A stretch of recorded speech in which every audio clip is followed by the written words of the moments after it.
Pakistan, A Hard Country by Anatol Lieven. Presented by the Learner's Library. Contents. Part 4, The Taleban. Chapter 11, The Pakistani Taleban. Chapter 12, Defeating the Taleban. Part 4. The Taleban 11. The Pakistani Taleban. There arose one of those strange and formidable insurrections among the Pathans which from time to time sweep across the frontier mountains like a forest fire, carrying all before them. As on previous occasions there followed a reaction, but the fire is not wholly put out. It continues to smolder dully until a fresh wind blows. Olaf Caro. As described in earlier chapters, the world of Sunni Islamist extremism in Pakistan embraces a range of different groups, with significantly different agendas. The sectarian extremists described have long been carrying out terrorist attacks against Pakistani Shia and Christians. These and others in 2008-10 also turned to increasingly savage terrorist attacks in alliance with the Pakistani Taleban against state targets, Sufi shrines and the general public, in response to growing military offensives in Bajour, Swat and Waziristan. The terrorist threat from Islamist extremists is therefore now present across Pakistan. It will almost certainly grow further, and may end by radically changing the Pakistani state. As of 2010, however, Islamist rebellion is not widespread. So far, mass insurrection has been restricted to parts of the Pathan areas of Pakistan, and has been due more to specific local factors and traditions than to wider Islamist and Pakistani ones. Among the Pathans, the Taliban can draw upon traditions of Islamist resistance to the Soviets, and long before that to the British, and indeed on a hostility, which dates back to time immemorial, to the rule of any state. Just as the backbone of the Taliban and their allies in both Afghanistan and Pakistan is to be found among the Pathans, so any settlement of the conflict with the Taliban in both countries will have to be one which brings a majority of the Pathan population on board. As explained in previous chapters, the deeper religious, ethnic and tribal roots of the Pakistani Taliban date back hundreds of years, and were revived by the Soviet invasion of Afghanistan and the struggle against it. The upsurge of militancy among the Pakistani Pathans after 2001 was due overwhelmingly to the U.S. invasion of Afghanistan, and the influence of the Afghan Taliban. Contrary to a widespread belief, Pakistan was not responsible for the creation of the Taliban in Afghanistan. As recounted by Mullah Abdul Salam Zif, a member of the core Taliban leadership, they had their origin in groups of madrasa students from Kandahar and surrounding provinces, who came together in the early 1980s to fight against the Soviet occupation and the communist government. They were trained by the Pakistani military, but with arms supplied by the U.S. Men from these formations then gathered spontaneously in Kandahar province in 1994, in response to the dreadful anarchy which had gripped the region after the Mujahideen's overthrow of the Afghan communist regime in 1992. As of 1994, the Afghan group which was being supported by Pakistan was the radical Islamist and ethnic Pathan Hezb-e Islami of Gulbuddin Hekmatyar, which the Taliban later defeated in their drive north to Kabul. By then, however, Hekmatyar had been at war for 2 years with other Mujahideen parties mainly representing the non-Pathan nationalities but, despite terrible bloodshed, had failed either to capture Kabul or to bring order to the Pathan areas. When the Taliban consolidated their authority in Kandahar, and protected Pakistani trade in the area, a section of the Pakistani security establishment led by the Interior Minister in the Bhutto government, General Nazarullah Babar, identified them as a force worth supporting. There were a bizarre few months in 1994 and 1995 during which the Pakistani Intelligence Bureau, responsible to the Interior Minister, and the ISI, Inter-Services Intelligence, responsible to the military, were supporting the Taliban and Hekmatyar against each other. But by 1996 Pakistan was fully committed to the Taliban, and Pakistani arms supplies, military advisors, training and Islamist volunteers played an important part in their subsequent victorious campaigns. The Pakistani security services also encouraged some of their old Pathan allies in the war against the Soviets to join the Taliban, notably the formidable Jalaluddin Haqqani and his clan along the Afghan border with Pakistani Waziristan, who continue as of 2010 to play a key part in fighting against Western forces and the Kabul government and to enjoy close ties to the Pakistani military. According to Western intelligence sources, the ISI encouraged and helped the Haqqani group to carry out a destructive attack on the Indian embassy in Kabul in July 2008. Nonetheless, as Mullazif's memoir also makes clear, the Taliban leadership never fully trusted Pakistani governments and the Pakistani military, and since 2001 there has been in some Taliban circles active hatred of the Pakistani military because of the way in which they sided with the US after September 11. The reasons for the Pakistani security establishment's support for the Taliban are not complicated, and as far as the High Command are concerned stem from strategic calculations and not Islamist ideology, which is not to say of course that the strategy has been a wise one.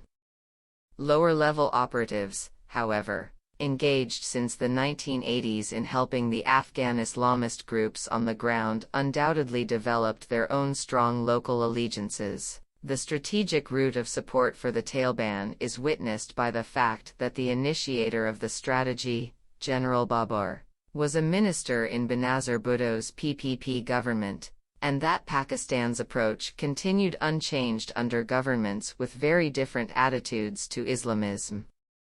Certainly General Musharraf, a convinced westernizing modernizer, can by no stretch of the imagination be accused of ideological sympathy for the Taliban.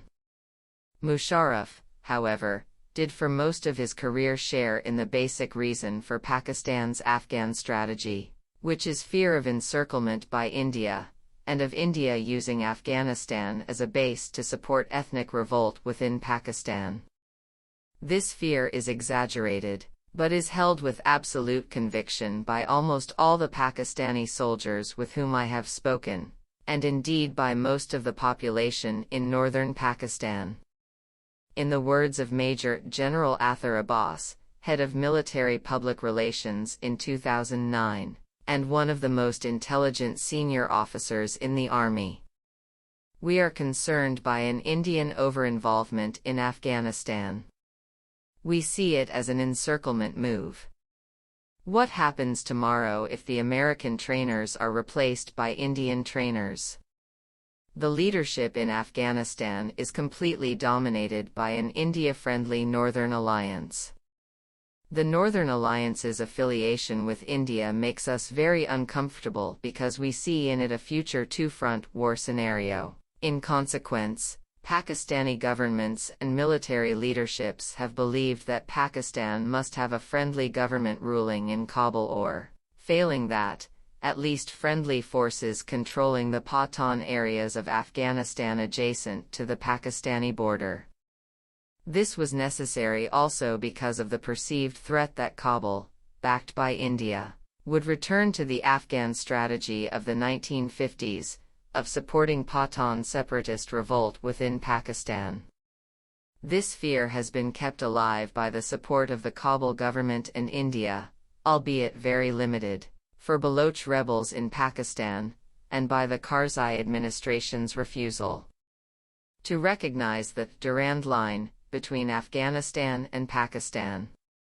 Hence the absurd but passionately held belief among many Pakistanis that India is the principal force behind the Pakistani Taliban. In the 1990s, there was also a belief among Pakistani strategists that Afghanistan could become a corridor for the expansion of Pakistani trade and influence in former Soviet Central Asia.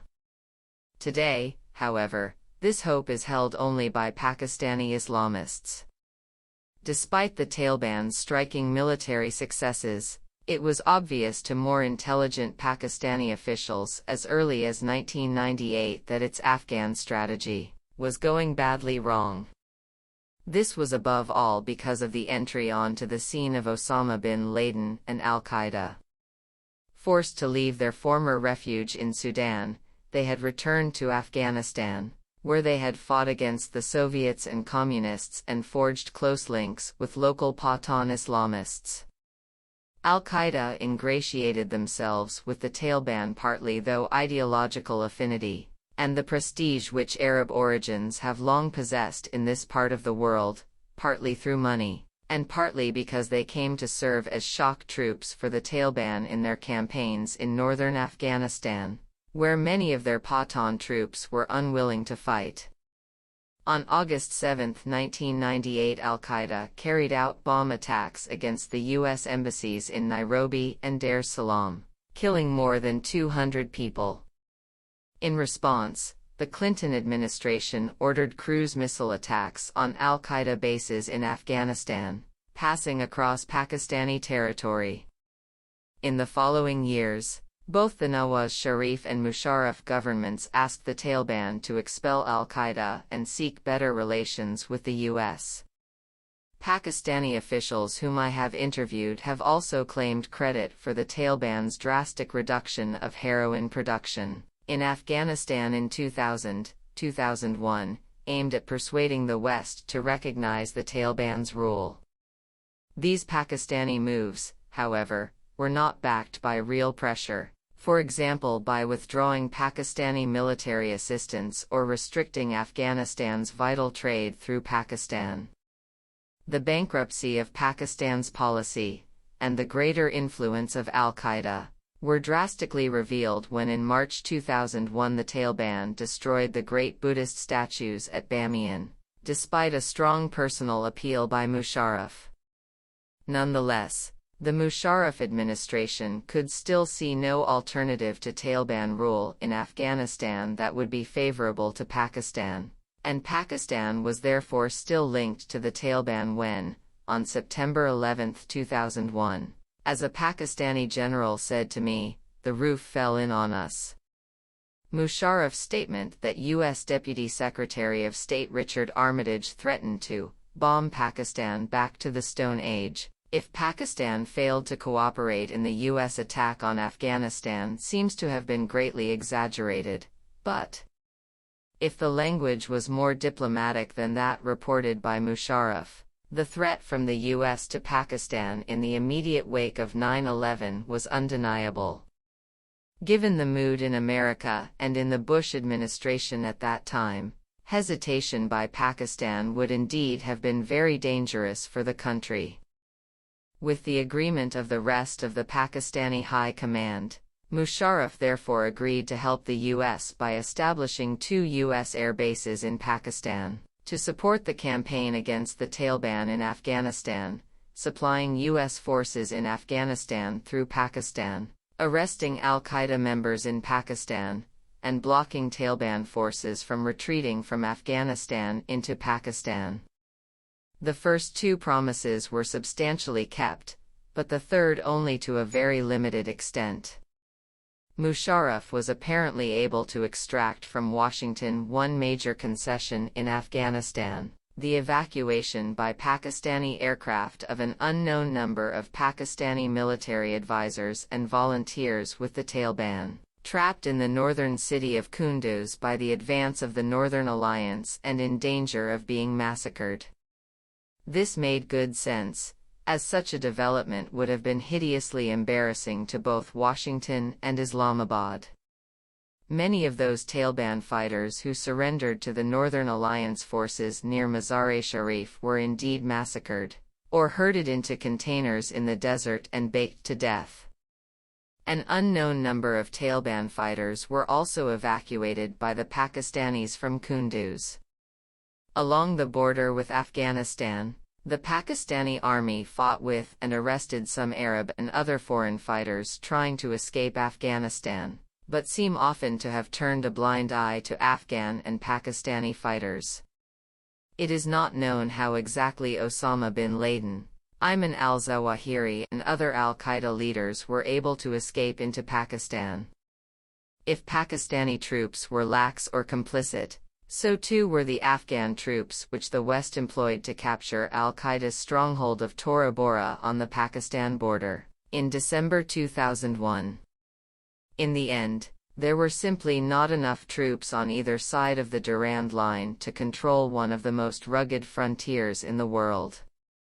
Musharraf was able for a while to sell his policy of helping the U.S. in Afghanistan to the Pakistani establishment and people by his convincing argument that America would otherwise join with India to destroy Pakistan. In other words, it was a continuation of the general Pakistani view that India is Pakistan's greatest challenge. However, the alliance with the U.S. over Afghanistan was never a popular strategy in Pakistan, and between 2002 and 2004 it was loaded with new elements which increasingly crippled Musharraf's popularity and prestige. Firstly, the U.S. insisted that Pakistan extend its withdrawal of support for the Afghan Taliban to the Pakistan-backed groups fighting India, which have a much deeper place in the hearts of many Pakistanis and especially Punjabis. Secondly, the U.S. invasion of Iraq raised the already high level of hostility to America in the Pakistani population, until it was among the highest in the Muslim world. Finally, the withdrawal of the Afghan Taliban from Afghanistan into the Pathan tribal areas of Pakistan, and the mobilization of Pakistani Pathans in support of them, led the U.S. to demand that Pakistan launch what became in effect a civil war on its own soil. While Pakistan was beginning to create one enemy for itself in the Pathan areas on Washington's orders, it was also more and more being required to suppress the anti-Indian militants which it had backed since 1988. Washington's insistence that Pakistan extend its opposition to Islamist militancy to Pakistan-backed groups in Kashmir and India was inevitable, given the general terms in which the Bush administration framed the global war on terror. American pressure was greatly accelerated by the actions of the terrorists themselves. On December 13, 2001, terrorists linked to the Pakistan-based groups Lashkar-e-Taiba and Jaish-e-Mohammed launched a suicide attack on the Indian parliament. In response, India massed troops along the border with Pakistan. Under intense pressure from Washington, in January 2002 Musharraf banned these two groups, and in a major new departure declared that Pakistan was opposed not just to the Taliban and al-Qaeda, but to Islamist militancy in general. He promised India and the U.S. that his administration would prevent further terrorism against India from Pakistani soil, but also demanded that India and the international community move to solve the Kashmir issue, which runs in our blood. The Musharraf administration did move effectively to stop militants crossing into the province from Pakistan, and the following year declared a ceasefire along the line of control. Musharraf wound up a number of militant training camps, and declared an official ban on Lashkar-e-Taiba, Jaish-e-Mohammed and other groups. In practice, however, these groups remained in existence under other names. Lashkar-e-Taiba's parent organization, Jamiat-ud-Dawa, retained and expanded its large network of schools and charitable organizations, and in 2005, with military encouragement, played a leading part in helping the victims of the terrible Kashmir earthquake. After 2002, the Pakistan government's moves against the militants did lead to a drastic reduction in violence within Indian Kashmir, and a limited warming in Indo-Pakistan relations.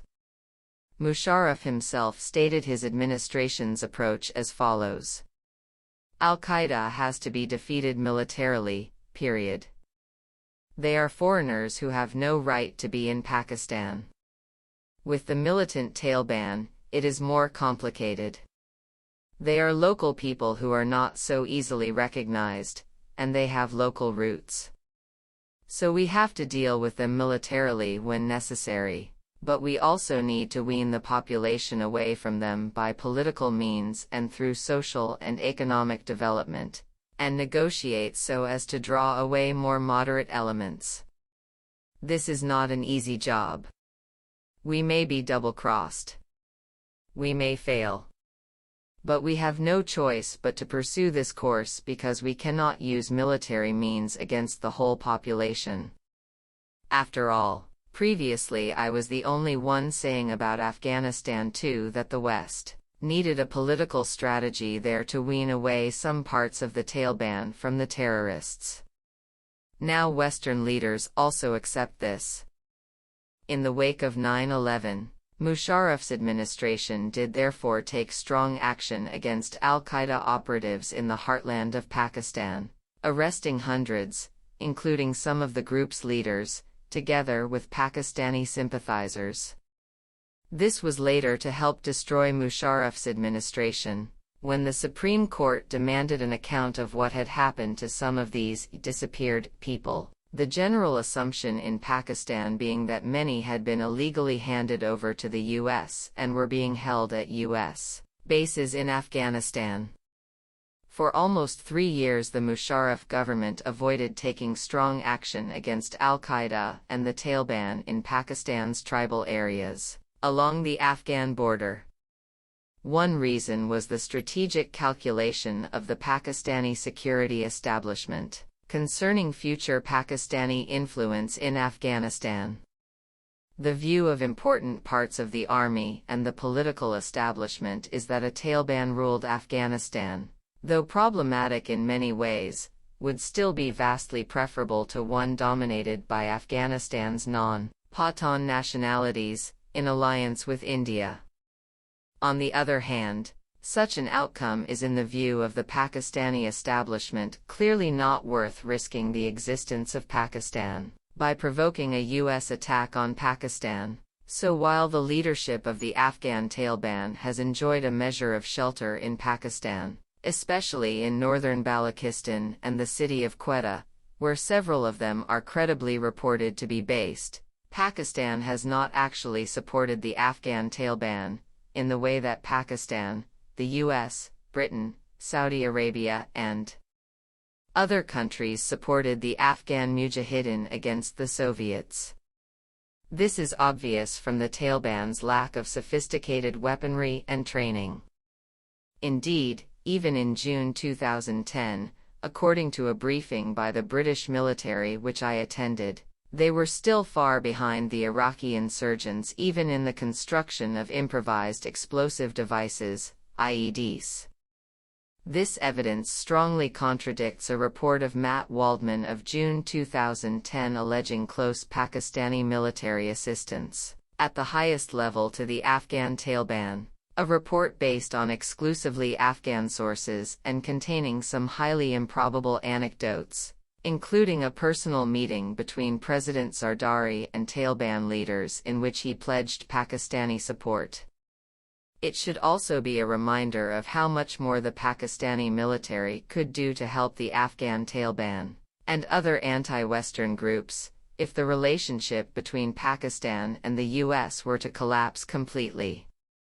The Musharraf administration adopted a strategy of trying to placate the Americans by encouraging local tribesmen to drive out foreign Islamist fighters aligned with al-Qaeda, Arabs, Uzbeks, Chechens, and others, while leaving fellow Afghan Pathans alone. In mid-2004 the administration changed this strategy somewhat, partly in response to assassination attempts against Musharraf which were traced to militants in Waziristan, but much more importantly because the Afghan Taliban, using Pakistani territory as a base, had begun their successful counteroffensive against the U.S. and its allies in Afghanistan. The Taliban were enormously helped in this by the diversion of U.S. military effort to the war in Iraq, and by the failure to create a working administration in Afghanistan. Pakistan therefore came under intense growing U.S. pressure to launch an offensive in its tribal areas, and especially in Waziristan, the heart of Taliban support. Musharraf was accused by the U.S. media and members of Congress of double-dealing, and the long-standing links between the Pakistan Army and the Taliban were repeatedly brought up for discussion. This much is obvious. A much more difficult question is how far, and how many, ISI operatives on the ground actively sympathize with and help the Taliban and other militant groups. Indeed, this question would be impossible to answer without access to the top-secret files of Pakistani military intelligence, MI, not to be confused with the ISI, which monitors internal discipline in the armed forces. Some of them must have such sympathies, given the public attitudes of retired senior officers such as former ISI Chief Hamid Gul, and a number of retired lower-ranking officers with whom I have spoken. This personal closeness of parts of the military to some of the Islamists stemmed from three campaigns: the Zia-ul-Haq administration's sponsorship of the Pathan Islamist Mujahideen groups who fought against the Soviets in Afghanistan after 1979, the Pakistani military's mobilization of Islamist radical groups to fight against the Indians in Kashmir after 1988, and the belated decision of the government of Benazir Bhutto in 1994 to back the Afghan Taliban in their campaign to conquer Afghanistan and create Islamic order there. On the other hand, Musharraf made a determined effort to weed out radical Islamists from the senior ranks of the army and ISI, and there is no evidence whatsoever that his successor as Chief of Staff, General Ashfaq Kayani, has any Islamist sympathies. On the contrary, the heavy fighting with the Pakistani Taliban, which broke out in 2007 and intensified in 2009, has, I am told, led to still further vigilance against possible Taliban sympathizers in the officer corps. After all, we are not suicidal idiots, an officer told me. The really important difficulty with Pakistani military attitudes to the Taliban from 2001-10, it seems to me, goes deeper. It stems from the fact that, while the Pakistani military is deliberately shaped so as to make its members, of all ranks, feel a caste apart, they are still in the end recruited from Pakistani society. They have parents, grandparents, siblings, in-laws. They go back to live with them on leave. Most of Pakistani society, especially in those areas of northern Punjab and the NWFP from which the rank and file of the army are recruited, is not Islamist. That is obvious from the election results. What it is bitterly anti-American, for reasons set out in earlier chapters. This anti-American feeling did not lead most of the population, even in the Pathan areas, to support the Pakistani Taliban, and terrorism and Islamist revolution within Pakistan. It did, however, contribute to overwhelming, indeed, in many Pathan areas, universal sympathy for the Afghan Taliban in their struggle against the U.S. presence in Afghanistan. The rise of the Pakistani Taliban.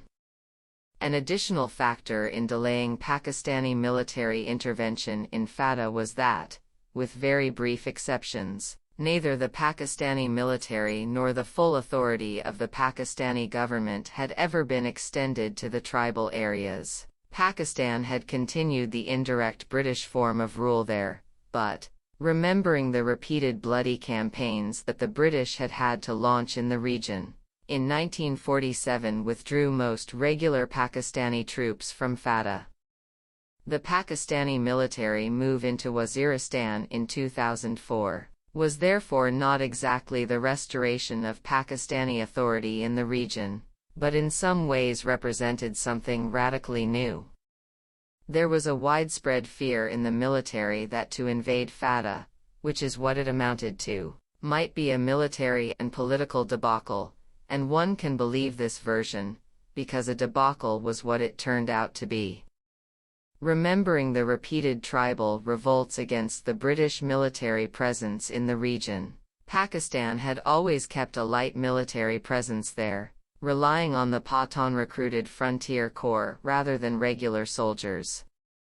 Waziristan in particular has long been famous for armed defiance.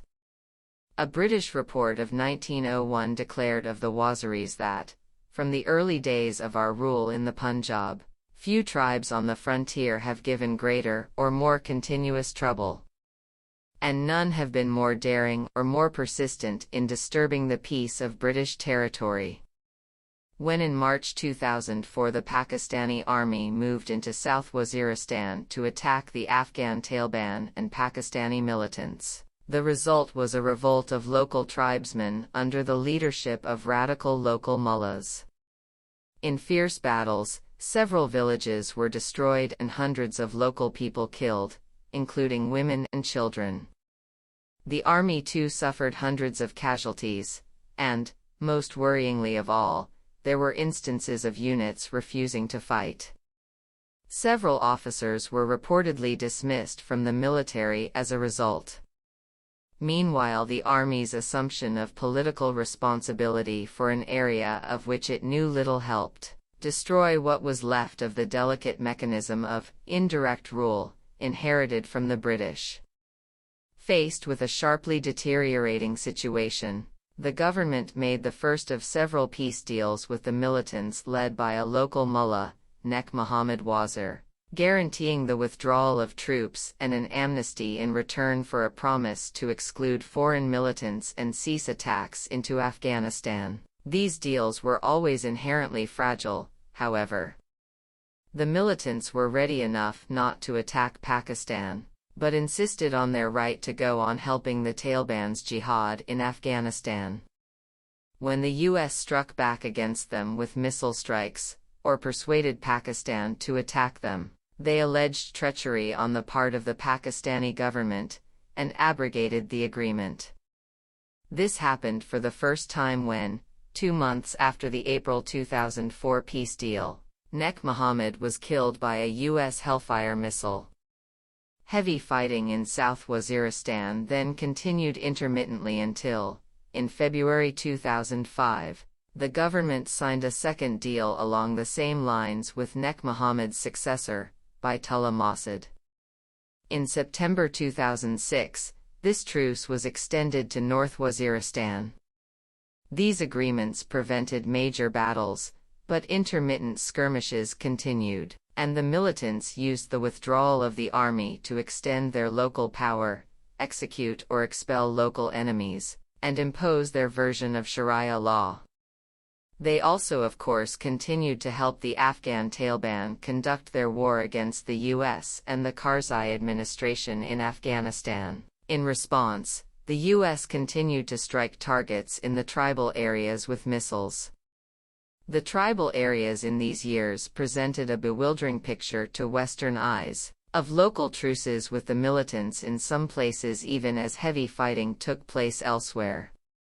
This was widely assumed in the West to be the result of the duplicity of the Pakistani government and military. It certainly reflected a deep unwillingness to launch a general assault in the whole region, partly for fear of the internal consequences for Pakistan, and partly because, with most of the army deployed against India, there were simply not enough troops available for this task. The mixed picture on the frontier also reflected local realities, which the British learned to understand and manage during their 100 years in the region. It always made sense to try to play divide and rule, because the tribal society of the Pathans meant that the enemy was naturally divided, and if the Pakistani state was attacking some militant groups while seeking agreements with others, this was also true the other way round, that is to say, the Pakistani Taliban were attacking in some areas while seeking accommodation in others. Raising local Lashkars, independent militias, to fight is an ancient Pathan tradition. Indeed, the Taliban in Afghanistan operate largely through temporarily raised local lashkars, and was also much used by the British. Like the Pakistani army today, they would raise a lashkar from one tribe or clan who were local rivals of another clan which had revolted. As of 2008-9, this was being touted by the Pakistani military as a key part of their new strategy, but it carries obvious risks both of multiplying local civil wars and of creating Frankenstein's monsters. Until mid-2007, militant attacks outside the tribal areas were restricted to individual acts of terrorism, such as the murder of Daniel Pearl, and attacks on French technicians and the U.S. consulate in Karachi. In July 2007, however, an incident took place at the Red Mosque, Lal Masjid, complex in Islamabad, which led to the end of the truce, to an explosive growth of militant action in the tribal areas and beyond, and to the formation of the Pakistani Taleban, or Tehrik-i-Taliban Pakistan, TTP, under the leadership of Baitullah Masud. Since January 2007, the Red Mosque complex had become a base for militants who were launching vigilante raids on video stores and Chinese-run massage parlors in adjacent areas of the city. In the NWFP and FATA, this kind of thing was happening constantly without the government taking action. But the Red Mosque is situated less than 2 miles from the presidential palace and the parliament. The damage to the government's prestige was becoming intolerable. On the other hand, the mosque is the oldest in Islamabad, and the clerical family which ran it was exceptionally well connected within the Pakistani establishment. Moreover, the complex included a religious college for women, and many of the militants engaged in vigilante actions in Islamabad were women from this college. The government was extremely afraid, and, as it turned out, with good reason, of the effects on public opinion of a battle in the mosque leaving women dead. However, when Chinese massage girls were arrested by the militants, the Chinese government sent a strong message to President Musharraf that he had to act. Given China's importance to Pakistan both as a strategic ally and as a source of development aid, that message was listened to. In response, militants killed 3 Chinese engineers in the NWFP. On July 10, 2007, after repeated negotiations for surrender had failed, Pakistani troops stormed the complex.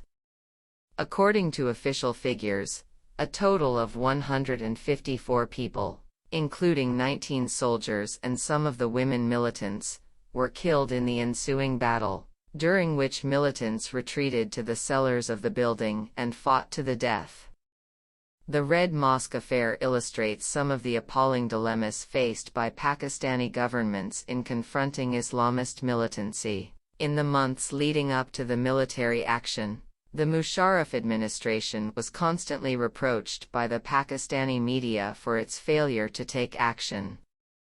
He was accused not merely of negligence, but of deliberately helping the militants in order to prove to Washington that he was facing an Islamist revolt, and therefore needed unconditional U.S. support, something for which there is no actual evidence whatsoever. When Musharraf finally ordered an assault, there was a storm of condemnation from the media and civil society. Leading members of the Human Rights Commission and of the lawyers' movement have told me that, even after resigning from office, Musharraf should be imprisoned or even hanged for murdering thousands of people at the Lal Masjid, and that this issue could have been resolved through negotiations, but General Musharraf intentionally spilled the blood of innocent people to please his foreign masters. The then Prime Minister, Khalid Aziz, saw this coming. He told me in early May 2007. It's true that we shouldn't have allowed things to go so far at the Lal Masjid, but you see, we really don't want to see body bags of the people there appearing on television, least of all of women from the age of and up. Then the same editors who are criticizing us for inaction would criticize us for brutality. Ordinary people would be disgusted, and terrorism and extremism in the country would certainly increase enormously. So far, these people at the mosque are not carrying out terrorist attacks. They are an irritant, not a menace, and so we will try to negotiate a peaceful end to all this if we possibly can. Much criticized at the time by Pakistani and Western liberals, these turned out in retrospect to have been very sensible words. As Kakit Aziz predicted, the storming of the mosque led to a wave of insurgency in the Pathan areas, a huge increase in terrorism, and a revulsion in Pakistani public opinion which helped lead to the downfall of the Musharraf administration. In reaction, militants in Waziristan called off a truce with the army, in force for the previous 10 months, and launched a new wave of attacks on military and official targets. All over Pakistan, sympathizers with the Taliban with whom I talked used this incident to justify Taliban terrorism against the state. In December 2007, different militant groups operating in the Pathan areas came together to form the Pakistani Taleban, TTP, a loose alliance with Baitullah Masud as emir or overall leader. The TTP declared itself to be an ally both of the Afghan Taliban and of al-Qaeda in a defensive jihad against the U.S. occupation of Afghanistan. Their statements on Pakistan have varied considerably. On occasions they have declared that they have no quarrel with Pakistan and are only fighting the Pakistani army because it attacked them on U.S. orders. On other occasions, however, they have declared their hostility to the existing Pakistani state as such, and their determination to achieve an Islamic revolution in Pakistan.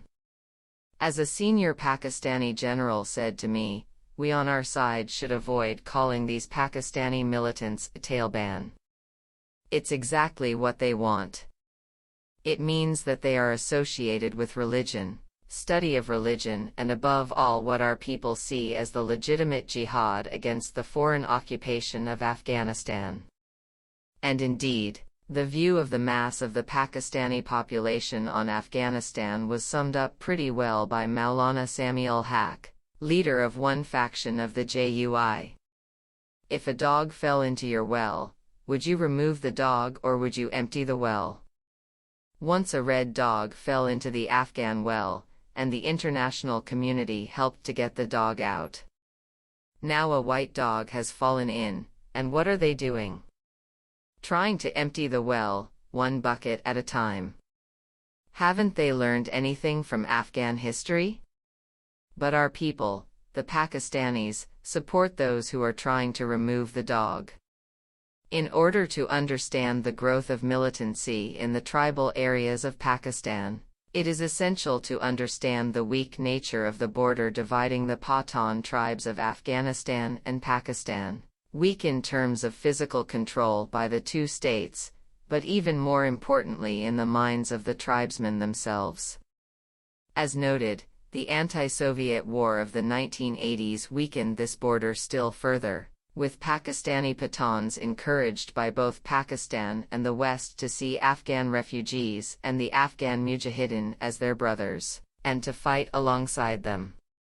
Furthermore, while the Afghan Taliban have not explicitly drawn on Pathan nationalism since 2001, and their propaganda avoids insults against other ethnicities, in the hope of winning over the non-Pathan ethnicities of Afghanistan, their identity and propaganda are nonetheless suffused with Pathan culture, imagery, and identity. The importance of motifs of resistance and Islam in that culture gives the Taliban a very strong appeal. A speech by Mullah Omar the day before the start of the U.S. bombing campaign in 2001, refusing to surrender al-Qaeda to the U.S. and vowing to resist U.S. attack, has, for many Pathans, a Shakespearean or Churchillian force. He stressed that victory would come only in the long run, and in the short term the Taliban could expect defeat and death. I know that my power, my position, my wealth, and my family are in danger. However, I am ready to sacrifice myself, and I do not want to become the friend of non-Muslims, for non-Muslims are against all my beliefs and my religion. I insist on sacrificing myself, and you should do likewise. I am ready to leave everything and to believe only in Islam and in my Afghan bravery. The militants who later formed the Pakistani Taleban revolted in 2004 against the Pakistani army, in order to defend what they saw as the legitimate jihad in Afghanistan, their sacred code of hospitality for Muslims and Pathans fleeing from infidel attack, and their own ancient tribal freedoms. We may well argue that what they did went horribly against the real interests of their own people. We cannot argue that they betrayed their own code. So while the Afghan and Pakistani Talebans have separate leaderships and face in different directions, they draw their inspiration from the same sources. However, it does seem that as the struggle with the Pakistani state and army intensified after the storming of the Red Mosque in 2007, the Pakistani Taleban leadership may have become obsessed with this struggle to the detriment of the Afghan jihad. Mullah Omar declared several times that the Pakistani state was not the enemy, and that Muslims should concentrate on fighting the real enemy, which he says is U.S. forces and their allies in Afghanistan. This presumably reflected pressure on Mullah Omar from the Pakistani army, but by the same token it probably reflected genuine fear that the Pakistani Taleban might wreck his relationship with that army, and with it his chances of long-term victory in Afghanistan. The nature of the Pakistani Taleban. The Pakistani Taleban is not nearly as tight a movement as the decentralized Afghan Taleban, but is, rather, a loose alliance of autonomous Islamist radical groups and commanders, under the nominal leadership of an emir. The first emir was Bayatullah Masud. When he was killed by a U.S. drone in August 2009, Hakamullah Masud took over. Both are from the notoriously unruly and fanatical Masud tribe of South Waziristan, which was a thorn in the British Empire's flesh for 100 years. Pakistani journalists who have traveled in the tribal areas have described needing passes and permissions from as many as half a dozen different local Taliban commanders in order to move from one agency to another. Some of the local Pakistani Taliban groups are close to al-Qaeda and are heavily influenced by international jihadi agendas. Others, especially in Swat, have agendas more focused on local power and the transformation of local society. All, however, are committed to supporting the jihad in Afghanistan, and most seem capable of cooperating effectively against the Pakistani army when it penetrates their territory. While all now say that they are committed to Islamist revolution in Pakistan, all also claim, and probably believe, that their movement began as a defensive action against the Pakistani army's invasion of Waziristan in 2004, and against U.S. drone attacks on FATA. The Pakistani Taleban draw much of their funding from taxing the heroin trade and other illegal activities, and some are directly involved in kidnapping and other crimes. In the Taleban case, the distinction between taxation of local transport and business and extortion is impossible to draw. In most areas of FATA it seems that their demands are not too heavy, or at least not heavy enough to drive the population into revolt against them. After their association with what is seen as a legitimate jihad in Afghanistan, the other reason which every Taliban sympathizer I met gave for his support was the Taliban's implementation of Sharia law. This is not the same as support for revolution and, what is more, the law that the Taliban enforce is often not really the Sharia at all, but a sprinkling of the Sharia mixed with the Pashtunwali and a rough form of communal justice. However, for reasons set out in Chapter 3, a great many people see this as preferable to the appallingly slow, opaque, alien, and corrupt Pakistani judicial system. The Taliban also gain credit for crude but tough and effective enforcement of their version of the law. One of the reasons why the Taliban is popular, including with many small businessmen from Fatah and Peshawar with whom I talked, is that they have cracked down very hard on freelance kidnapping and on local drug dealing, which helps fuel crime. They also sort out small-scale business disputes. In Peshawar, I talked to a ceramics trader from Landi Kodal in the Khyber Agency. He deeply disliked the Taliban, and despite his limited means had sent his son to study in Britain for fear that he might fall under their influence, or just be conscripted to help them. However, he also described how for almost 15 years he had been trying to recover a 800,000 rupees debt from another businessman through the Pakistani courts, bribe after bribe, and nothing happened, because of course the other side was bribing too, and so the case was delayed and delayed. Eventually, he went to the Taliban, and they sorted it out in a week. His erstwhile partner had to pay him 500,000 rupees. The Taliban asked for 10% of that as a fee for their help, but I thought it wise to give them 15%, he said with a rather melancholy twinkle. This kind of thing can sometimes be accompanied by a rough humor which appeals to Pathan sensibilities. Faced with two cousins who had been quarreling for many years over some land, an independent Islamist warlord named Mongolbog locked them in the same room and told them that they would stay there till they came to an agreement, which they did. My friend in ceramics said that while the Taliban tax the drugs trade passing through their territories, because they don't care if Westerners take drugs, they crack down very hard on local drug dealing, thereby earning much credit in the local population and especially from parents. So if the Taliban are bandits, they are often what Max Weber called rational bandits. And rational banditry in his view was the original basis of taxation and the state. It is critically important to remember that in the propaganda of the Pakistani Taliban, and in the view of the majority of Pathans and Punjabis with whom I have spoken, the Pakistani Taliban war is not intended as a war against Pakistan and was not initiated by Baitullah Masud and his allies, but by the Pakistani government and army.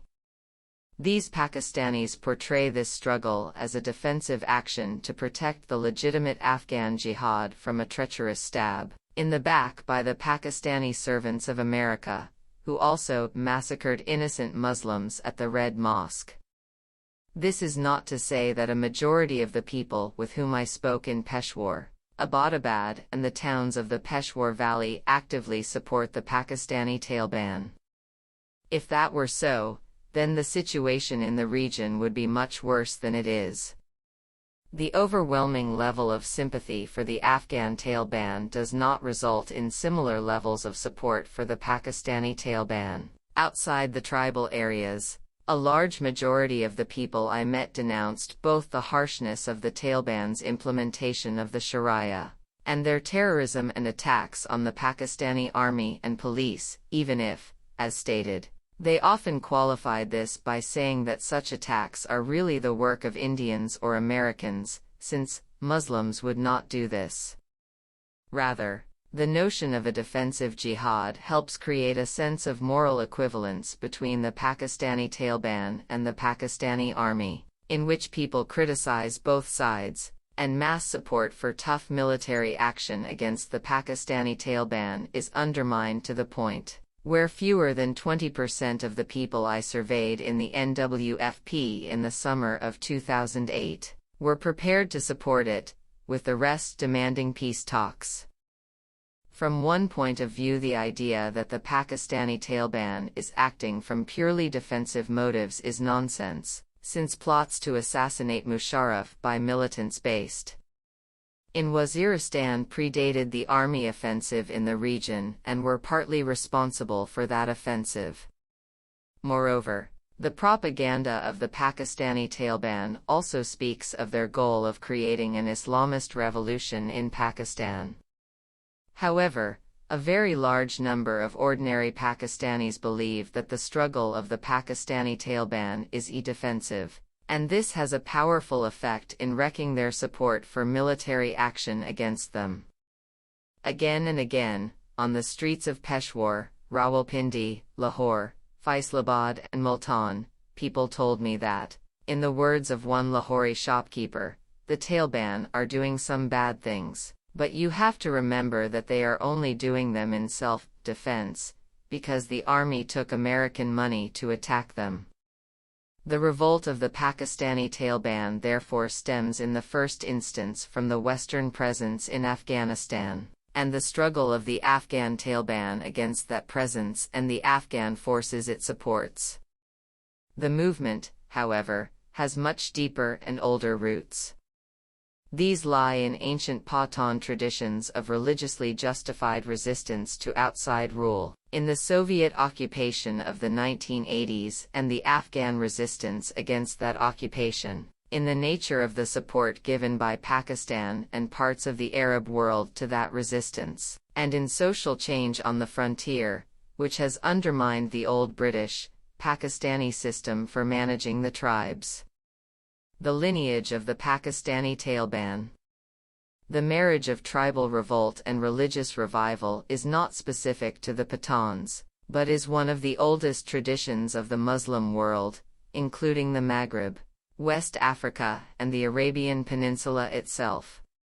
As Ernest Gellner remarks, echoing the great 15th-century Arab sociologist Ibn Khaldun, what would happen if bellicose tribesmen outside the walls had designs on the city? Most often nothing at all, for these tribal wolves are generally at each other's throats, and their endless mutual feuds, often fostered by the ruler, neutralize them. They lust after the city anyway, but their internal divisions prevent them from satisfying their desire. But what would happen if some authoritative cleric, having with some show of plausibility denounced the impiety and immorality of the ruler, thereby also provided a banner, a focus, a measure of unitary leadership for the wolves? What if he went into the wilderness to ponder the corruption of the time, and there encountered, not only God, but also some armed tribesmen, who responded to his message? Ibn Khaldun wrote of this coming together of religious purification and plunder, in the history of the Bedouin tribes of North Africa. It is their nature to plunder whatever other people possess. Their sustenance lies wherever the shadow of their lances falls. When they acquire superiority and royal authority, they have complete power to plunder as they please. There no longer exists any political power to protect property, and civilization is ruined. Yet at the same time, in Khaldun's analysis, when united under the banner of religious puritanism and regeneration, these plundering but courageous tribes are also the force that overthrows corrupt and decadent kingdoms and refounds them, for a while, on a stronger basis. The Wahhabis in 18th-century Arabia, in alliance with the tribe of Saud, were a late but impressive manifestation of this tradition. In Gellner's words, the manner in which demanding, Puritan Unitarianism enters tribal life, and the manner in which tribes are induced on special occasions to accept overall leadership, are the same. The exceptional crisis in the tribal world provides the opening, the opportunity, for that purer form of faith which normally remains latent, respected but not observed. Tribal dissidence and religious radicalism have therefore been partners in the Muslim world for many centuries. On the one hand there is the anarchy of the tribes, ordered only by their own traditions, in the Arabic of the Maghreb the Bledi Siba, in the Pathan lands and Iran Yagistan, the land of unrest, or the land of defiance, as Afghanistan has sometimes been called in both the Persian and Indian traditions, opposed to the Bledi Moxin or Hukamat, the land of government. A rather gloomy Pathan proverb sums up the disadvantages of both ways of life: feuding ate up the mountains, and taxes ate up the plains. The great majority of the Pathan tribal revolts against the British were orchestrated by religious figures in the name of jihad, all of them, naturally, described by the British as mad. These included the Akhund of Swat in the 1860s, the Hatta Mullah, the Manki Mullah, the Fakir of Buner and the Pawinda Mullah in the 1890s, and in the 1930s the Fakir of Ipi, against whose rebellion the British deployed 2 divisions, including my maternal uncle's Gurkha battalion. The Fakir of Ipi's rebellion took place in Waziristan, later the heartland of Taliban support after September 11 and the U.S. overthrow of the Taliban. Incidentally, all these revolts were influenced to a greater or lesser extent by news from other parts of the Muslim world, albeit often extremely twisted, about clashes between Muslims and the Christian imperial powers. So the notion that Pakistanis being influenced by developments in Palestine or Iraq marks a new departure is completely wrong. Waziristan was also the site of major uprisings in the 1890s, and in 1919 when the Wazirs and Masids rose in support of the Afghan invasion of India.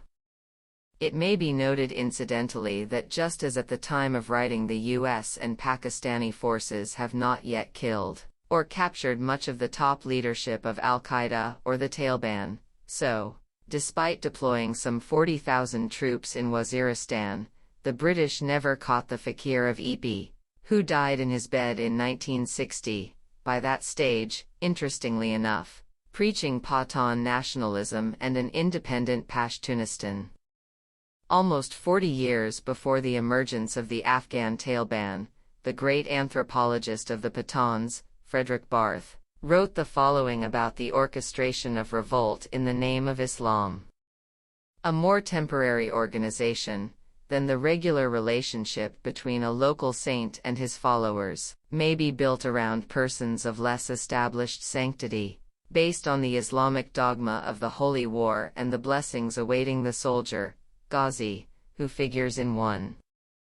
This line of appeal requires considerable demagogic powers and is mainly adopted by mullahs.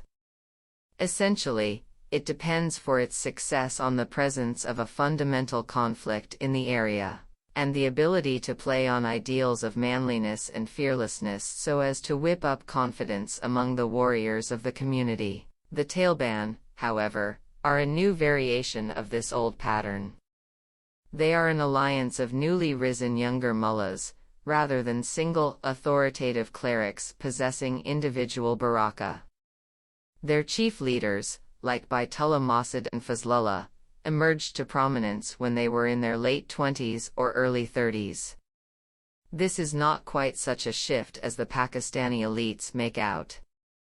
The Pathan tradition in general is far more egalitarian in spirit than those of the other parts of Pakistan, and, within that tradition, those of some of the tribes of the frontier have always been famous for the unwillingness of the tribesmen to bow to hereditary chieftains. Traditionally, the dominant characteristic of the Masid was his independence. In a sense, every man was his own Malik. Leadership has generally been through merit, and especially courage and skill in fighting.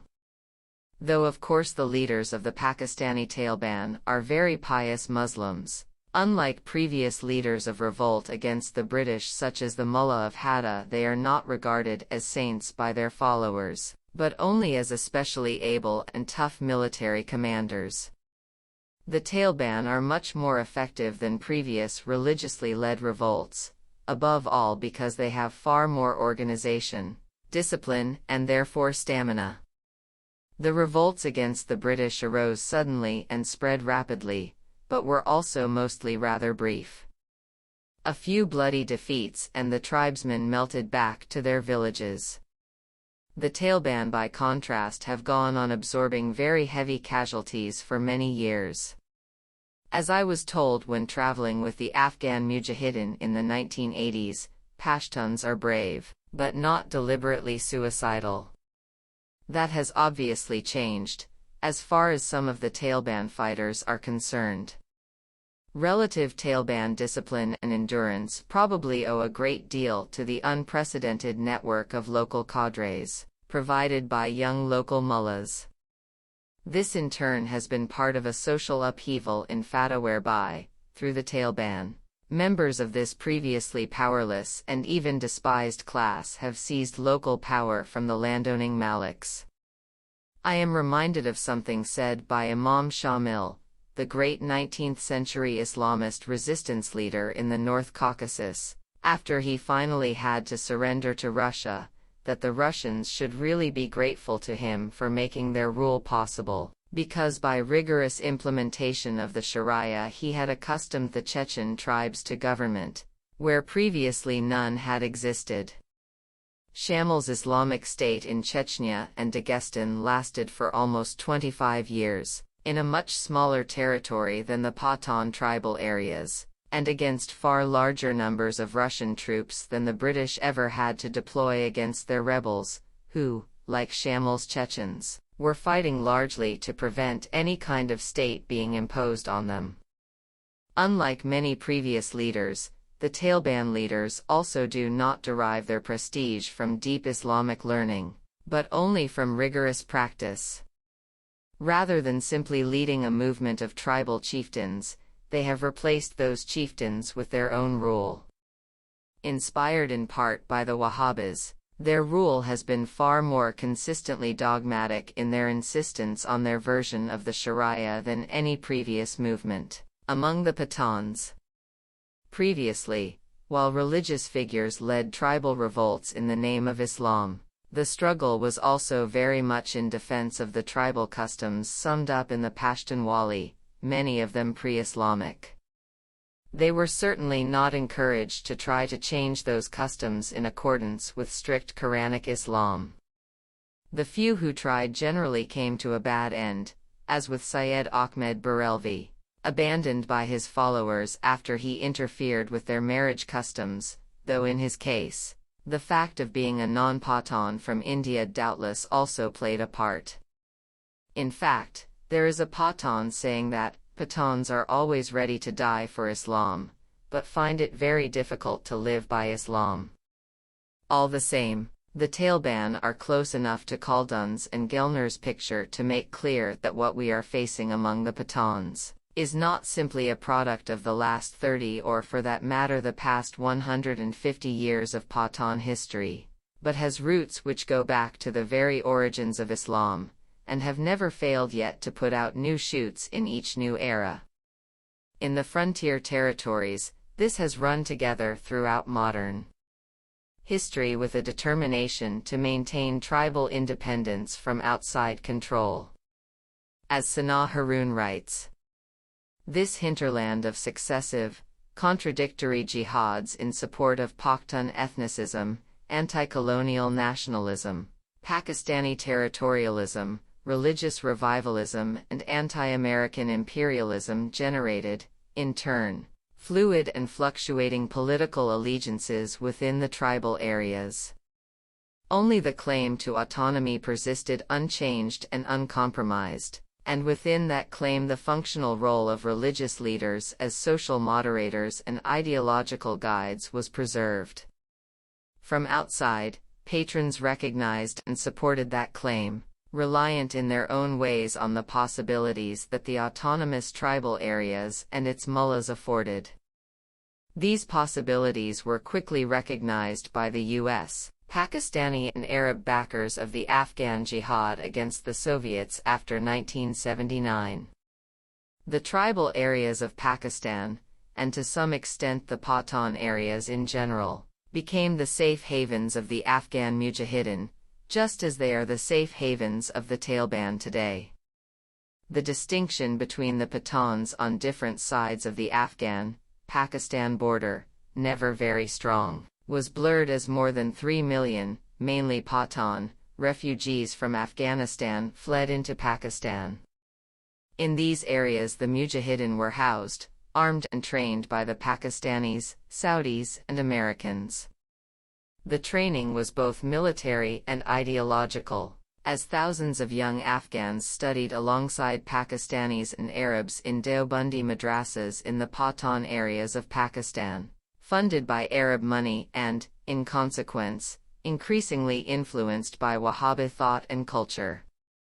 The first leader of revolt in Waziristan, Nek Muhammad, was the product of such a madrasa, and had fought with the Mujahideen in the 1980s and the Taliban in the 1990s. The importance of the Afghan jihad of the 1980s for subsequent history cannot be exaggerated. The frontier was flooded with international arms, many of which, lovingly preserved, are still in use by the Taliban in Afghanistan and Pakistan.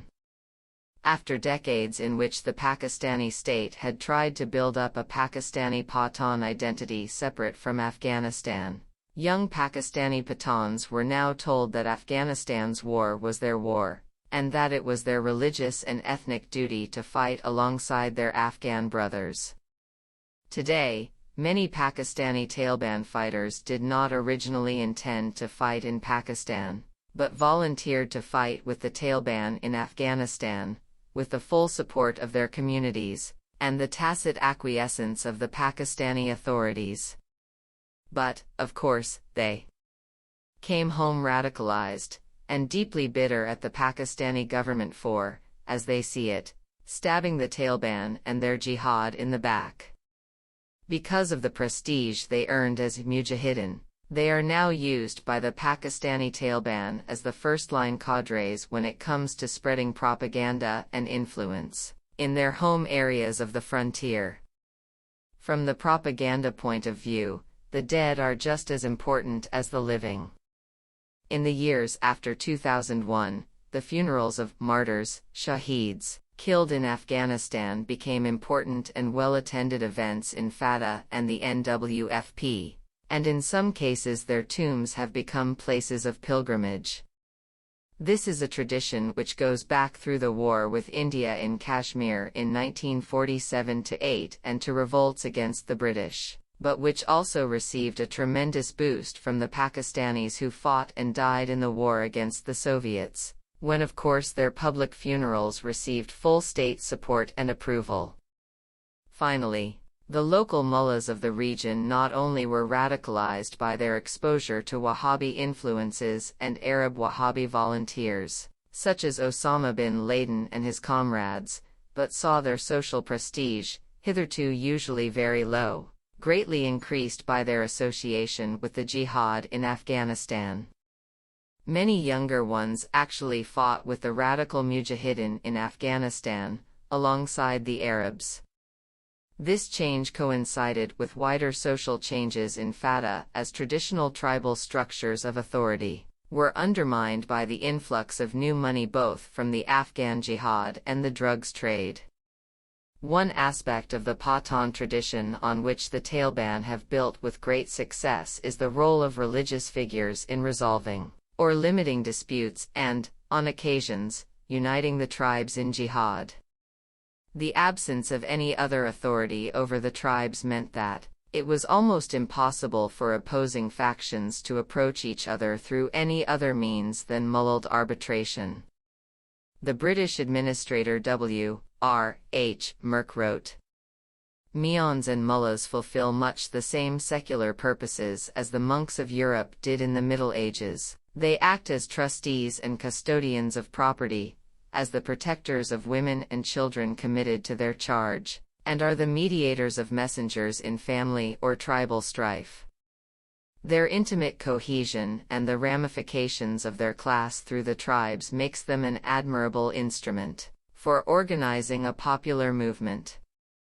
The line you often hear from the Pathan upper classes, that traditionally mullahs had little prestige in Pathan society, being little better than common village servants, paid in kind to perform prayers at marriages and funerals, is therefore only partially correct.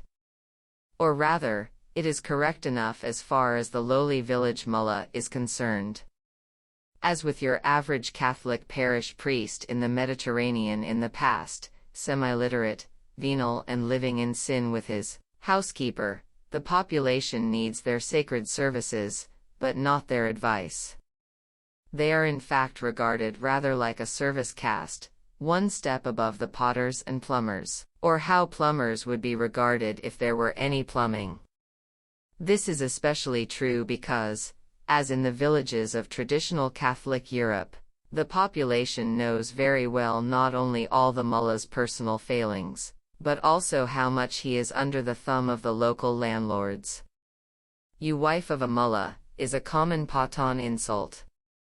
Or as another saying has it, the mullah should have his milk, be it from a bitch or a donkey.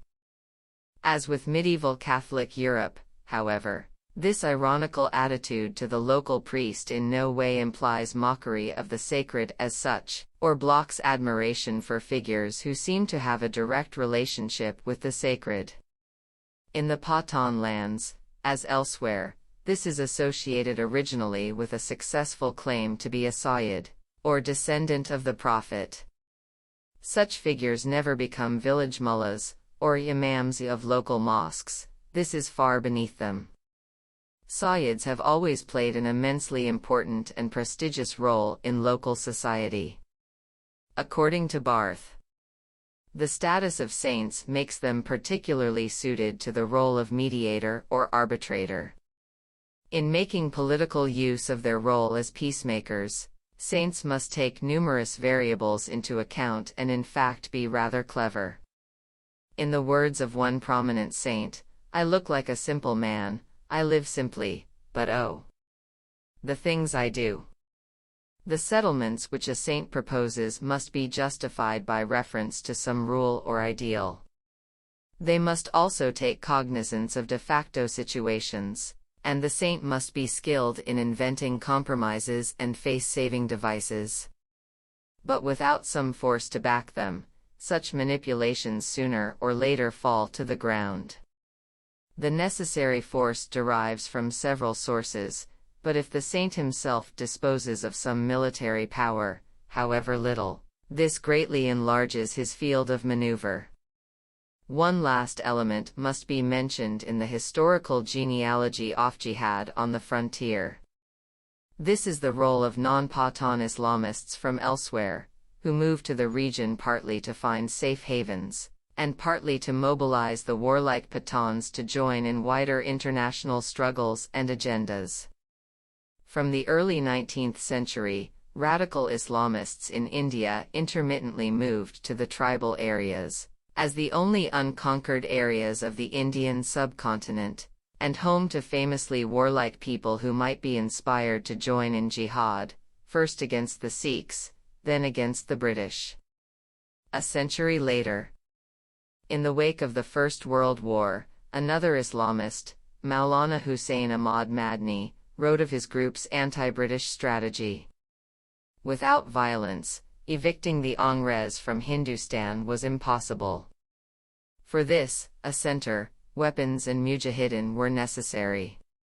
Hence it was thought that arrangements for weapons and recruitment of soldiers should be conducted in the area of the Free Tribes. The veteran frontier political agent and last British governor of the NWFP, Sir Olaf Carow, wrote that such forces from outside, as well as the Pathans' own religious leaders, were unable to sustain jihad for long. A leader appears, and unites tribal sentiment in a surge of enthusiasm that carries all before it. For a while internal jealousies are laid aside, and an enthusiastic loyalty is forthcoming. Individuals are found ready to face death for a cause, and no one counts the cost. The idea of sacrifice is in the air. The crest of the wave bursts over the barrier, and the victory seems won. Then the leader gives way to vainglory, the stimulus which gave unity fails, envy and malice show their heads. The effort, steady and sustained, which is needed to maintain the position won proves to be beyond the tribal reach. The ground won is lost, and the leader forfeits confidence and is discarded. In this respect, however, the Taleban do seem to represent something new. Western writing likes to dwell on their internal divisions, but by the standards of any previous Pathan jihad, Our own mujahideen of the 1980s included, they have so far displayed formidable unity and stamina. One explanation for this would seem to be that while certain Pathan cultural and ideological traditions have continued little changed, Pathan society has in some respects changed quite radically. In particular, the power of the greatest traditional source of Pathan fragmentation, the tribes and their chieftains, has been greatly diminished as a result of 30 years of war in Afghanistan and its overspill in Pakistan.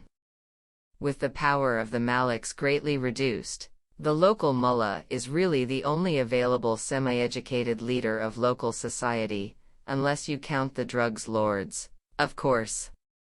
So, politically incorrect though it may be to say it, the Western and Pakistani official policy of trying to re-energize the tribes and tribal chieftains, and of creating tribal lashkars under traditional command, actually represents a step backwards in historical terms, compared to Taliban organization. These changes in Pathan society have also produced a new feature of the Taliban, which marks them out from the old jihads. They are an alliance not of a handful of prominent religious figures from Sayyid backgrounds and allied chieftains, but of many ordinary local mullahs and religious students from poor and simple backgrounds. Speaking of another ostensibly Islamist warlord on the borders of Peshawar, Mongolbag Afridi, again and again educated people in Peshawar would ask me rhetorically, who on earth can respect a former bus conductor as a leader? Those readers who have not already guessed the answer can turn to the next paragraph for the solution, one which had never occurred to my educated Peshawari interlocutors. The answer, of course, is another bus conductor. In other words, it is precisely the lowly origins of the Taliban and related figures which endear them to the Pathan masses. A strong though mainly unstated element of class feeling has therefore also entered into the struggle.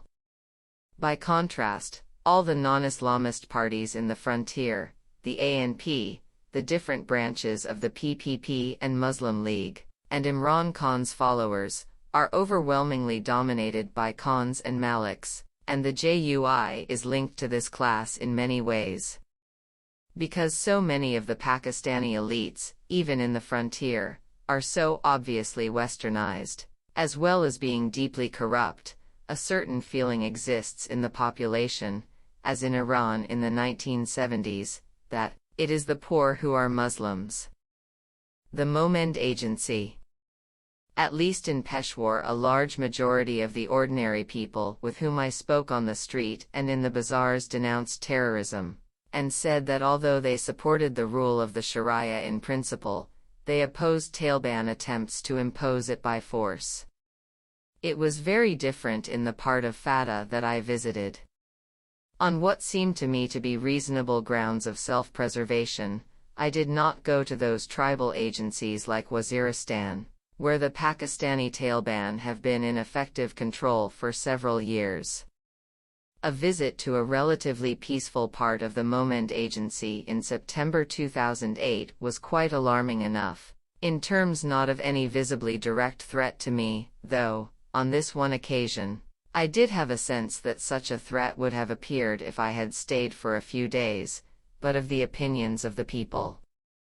Following the Red Mosque battle in July 2007, the Taliban in the agency had come into the open and established a headquarters at Kandura and a number of training camps, in parts of the agency closer to Bajur in the north and the Afghan border in the west.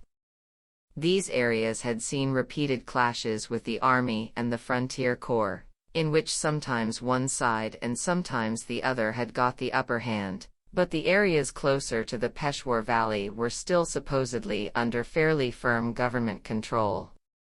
That many Momends sympathize with the Taliban would, once again, not have come as a surprise to those British officials who were once responsible for keeping them in hand. The Durand Line cut the tribe in half, but failed as elsewhere to cut tribal ties of sympathy with the Momends of Afghanistan. Nor, as elsewhere, did it create anything like a regular international frontier. Throughout the years following 2001, the mountainous parts of the Mohmand Agency have been an important route for Taliban infiltration into northeastern Afghanistan. The Great Tribal Rising of 1897 was led in these parts by the Mullah of Hatta, whose religious authority extended to both sides of the line, and who was imprisoned by the Emir of Afghanistan just as he was pursued by the British. For a long time, trade on the roads was taxed not by the two states but by the clans themselves, just as, today, it is taxed by the local militias making up the Pakistani Taleban, and the occasional independent warlord like Mongol Bagh Afridi, who, however, also acts in the name of Islam. Between the British arrival in the region in the 1840s and the creation of the Durand Line, in the words of the British official W. R. H. Merck, by the tacit consent of the governments concerned, those of British India and of Kabul, a modus vivendi was established by which either government dealt with the clans as if the other government did not exist. A quaint formulation, but, to judge by the experience of recent years, perhaps the only way the Afghan and Pakistani states of today will ever find to coexist in this region. I went to the Mohmand Agency to visit a local Malik family of my acquaintance, whose father is a senior official in Islamabad but who maintain a house in their ancestral village near the town of Shapkadar. This town itself is a monument to the British Raj, having grown up around the fort which the British built to bar the entrance from the Mohmand territories into the Peshawar Valley. The villages around Shapkadar were founded by rebellious Mohmands from the hills, resettled by the British under the guns of the fort, and placed under the regular British Indian legal code, not the frontier crimes regulations. So the area is one of the numerous anomalies of the frontier, a settled part of a tribal agency, but one whose inhabitants retain the legends of their old unsettled past. In 1897 the fort was attacked by the followers of the Mullah of Hatta, who left 300 of their number dead before its walls, part of the campaign described by Winston Churchill in The Malakand Field Force, which he accompanied as an officer-cum-war correspondent. The prestige and wealth of the Akhundzada family whom I visited near Shapkadar came originally from their descent from another local Sufi religious figure, Akhund Zufar, who led yet another revolt under the banner of jihad against the infidel. His shrine is only 30 minutes' drive from here, but now it is Taliban territory and too dangerous for us to visit, I was told. Like many saints, he is also famous for having cast out demons, and people with psychologically disturbed relatives will take them to his shrine to be exorcised, a fact mentioned deprecatingly by the family. As with the Gailanis of Afghanistan, there is an old and familiar irony here: the semi-westernized noble family whose local influence originally came from an anti-Western struggle, a new version of which is aimed at them and their class, and from superstitious beliefs which they now disown, trying to maintain their power in the face of a new wave of fanaticism, with which their ancestor would probably have been wholly in sympathy. Shapkadar is still a barrier to getting out of or into the Mohmand Agency, but now the reasons are the roads and the traffic. Bypass roads are unknown in small towns in Pakistan, and we had made the mistake of traveling on a market day. Traffic jam doesn't begin to describe the results, more like a double reef knot. The crossroads in the center of town was a maelstrom of dust and exhaust fumes, apparently sucking into it cars, buses, trucks, scooter rickshaws, horse carts, donkey carts, men pushing carts, men on horseback and one understandably depressed-looking camel, all mixed up with a simply incredible number of people on foot for such a small town, as if the heavens had opened on a Sunday morning and rained humanity on Shapkadar. Out of the dust, Shrouded melee, the brightly painted lorries with their great carved wooden hoods loomed like war elephants in an ancient battle. In the middle, two policemen in a state of frenzy were lashing the cars with their sticks as if they were recalcitrant animals, while a third leant exhausted against a column. Sometimes you even have to feel sorry for the police in this country, the daughter of my host, an elegant, attractive lady from Islamabad, said with a sigh, adjusting her headscarf against any inquiring glances from the men practically jammed against our windows. Everyone is afraid of them, but no one actually listens to them. They are not really monsters, they just lash out from frustration at their miserable lives.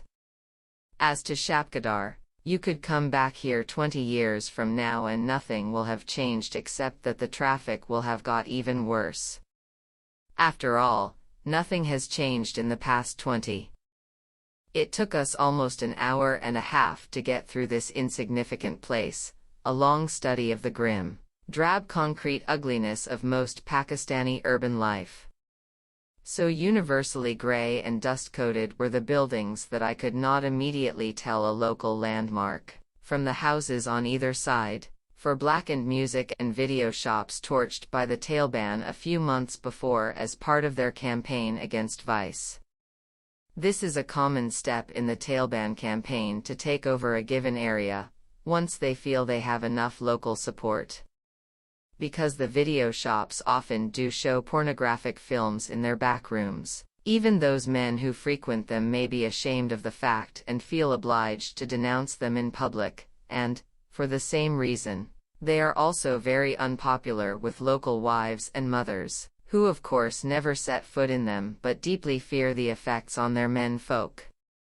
Half an hour further on, the village to which we were traveling lay snoozing in the baking heat of early September, looking very much on the outside as if it hadn't changed in 20 years, or even 20 centuries. The khaki color of its walls was set off nicely by the rather beautifully colored viscous green scum on the stinking stream, running through its middle. We swept through a gate, really more a gap in a mud wall, and were in the family's compound. A lengthy wait ensued, while the key of the main house was sought, for the rest of the family had not arrived yet, and I had leisure to look around, through the sweat which began to pour down my face as soon as I left the car's air conditioning. The wide outer court had a small mosque on one side, and on the other sides the hujra, male guest house or gathering place, and a sort of open pavilion where the family's workers sprawled on charpoys in the stupefying heat, some attended by their small sons. The buildings were all whitewashed, or at least had been at some point in their history. In one corner of the court, the shafts of an old broken-down horse-drawn carriage drooped with a melancholy air. The Maliks had not long ago dominated the village economically, but their holdings had been radically reduced by land reform and repeated divisions between brothers, and now the compound of the elder was only one of several belonging to brothers and cousins on the old family property. The eldest son, whom I was visiting, now held only 180 canals of land, 43 acres, and his influence had presumably also suffered from his being absent most of the time at his job in Islamabad, though on the other hand this also enabled him to use his influence to get some local people jobs. The main house, in the inner court, bore clear signs of the family being absent much of the time. Much of the furniture was under dust covers, and damp stains stretched down some of the walls. Rich by the standards of the local peasantry, it was poor and simple by the standards of the urban elites, a reminder once again not to use the word feudal, as if it implied wallowing in luxury. Power cuts meant that the atmosphere inside was stifling, and that there was nothing cold to drink. In fact, I was just about to sink hopelessly into slumber when I was jerked awake by the sight of a very familiar acquaintance, from another life, or even as it seemed to my superheated brain another planet, a small tapestry of that absolute staple of the Soviet middle-class household, That emblem of respectable Russian domesticity, Ivan. Shishkin's morning in a pine forest, with mist and bear cubs, at 100 degrees or so in the shade. This was one of those not infrequent moments in Pakistan when I wondered whether sanity is not a much overrated attribute, which it would be easier simply to abandon. In the car on the way from Peshawar, a certain Russian, or at least Chekhovian, Gogolesque, atmosphere had already begun to grow, as my hostess complained of the rise of the lower classes in the village. I loathe these new people. I know it's wrong, but I can't help it. They should be shown their place. My father got their sons jobs in the junior civil service, and now that they have made money from bribes, they build themselves big brick houses and try to set themselves up as maliks, deciding on local disputes. My father has threatened to have some of them thrown out of those houses. After all, he owns the land they're built on. As will become apparent, he would probably be very unwise to do any such thing. The Chekhovian impression deepened with the appearance of the family's steward or general factotum, Shezad, a scrawny middle-aged individual with a long horse face, graying hair, crooked teeth, a pen clipped to the outside of the breast pocket of his shirt as a mark of status, and a manner which mixed the ingratiating and the overbearing, not, as is usually the case, when dealing with people of different status, but in talking to a person of higher status, a small, offbeat sign of Patan. Egalitarianism. No sooner were we out of the car than he began to harass my hostess unmercifully about a new mobile phone that he said that she had promised him. You gave me your word more than a year ago, and still I am stuck with this rubbish. This is not Muslim behavior. This promised cell phone hung around for the whole of my stay, emerging every time the conversation threatened to flag. What can I do? My hostess asked with an only half-comical sigh. He harasses me unmercifully, but he has been with my father forever. We can't possibly get rid of him. Then Shezad took me out to the Hudra to meet the agricultural laborers and tenant farmers, at which point things ceased to be comical, and I was in no danger of falling asleep. Just as the impending Russian Revolution formed the looming background to Chekhov's gentry, so it turned out that my hosts, without fully realizing it themselves, were sitting on the crust of a river of lava. Shezad himself, as he told me with complete candor, like the vast majority of the tenants and the village in general, is a strong sympathizer of both the Afghan and the Pakistani Taleban, something of which his master and mistress were wholly unaware, but which he revealed to me with no hesitation whatsoever. In fact, he went further than most sympathizers with the Taliban. It is not terrorism when you attack Pakistani government employees like at the Wa factory because they were making weapons, so the army can kill their own people. The government is taking American money to do this, and they should be fought. 99% of people in this village support the Taliban, because the Taliban just want to fight the American occupiers of Afghanistan and bring Islamic law, and everyone agrees with that. As we sat there on broken chairs on the veranda of the Hudra, more figures drifted up to support these views. The keeper of the Hudra, not a very dutiful one, to judge by its appearance, came and sat with us. Under his thick black beard he had a naive smile and a surprisingly boyish face, almost as if the beard had been stuck on that morning at a village fete.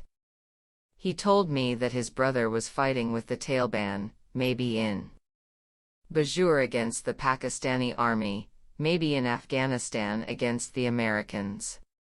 Wherever they send him on jihad, he will go. I asked why his brother had joined the Taliban. He joined the Taliban because he believes in Islam, and because the Americans attacked Afghanistan without cause. Afghanistan is an occupied country like Kashmir. He and the other Taliban do not want to fight the Pakistani army, But they have no choice because the army is attacking them on the orders of America. The Taliban would like to make an agreement with the government here so that they can go and fight in Afghanistan. But America doesn't allow the government to do that. It wants war in Pakistan so that Muslim will kill Muslim. I asked about Taliban pay. Yes, it is true that the Taliban pay him 12,000 rupees a month, and the police only get 6,000 rupees. That is a reason. For 2 years he could not find any steady work. Then the Taliban came and offered to take him. Our family are very happy that he went, because he is on jihad against America and everyone here supports that. It is true that some of our relatives have jobs with the Pakistani state. For example, I have a cousin in the police. But I am not worried about him being killed by the Taliban. He is fighting for America, and it is better that he should be killed. No one here wants to join the police or army anymore. A tenant farmer, Tasmer Khan, a solid-looking middle-aged man with a sort of universal farmer's look and huge hands planted on his thighs, joined the conversation.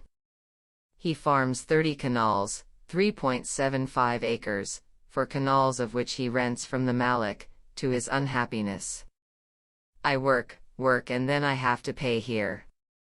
Tasmer has been quoted in Chapter 3, on Justice, explaining why the Taliban are better than the state courts and police. He added, "The Taliban have driven out criminals and bad characters. They are doing much good work stopping drug dealing and kidnapping. There has been no more of that since they came here.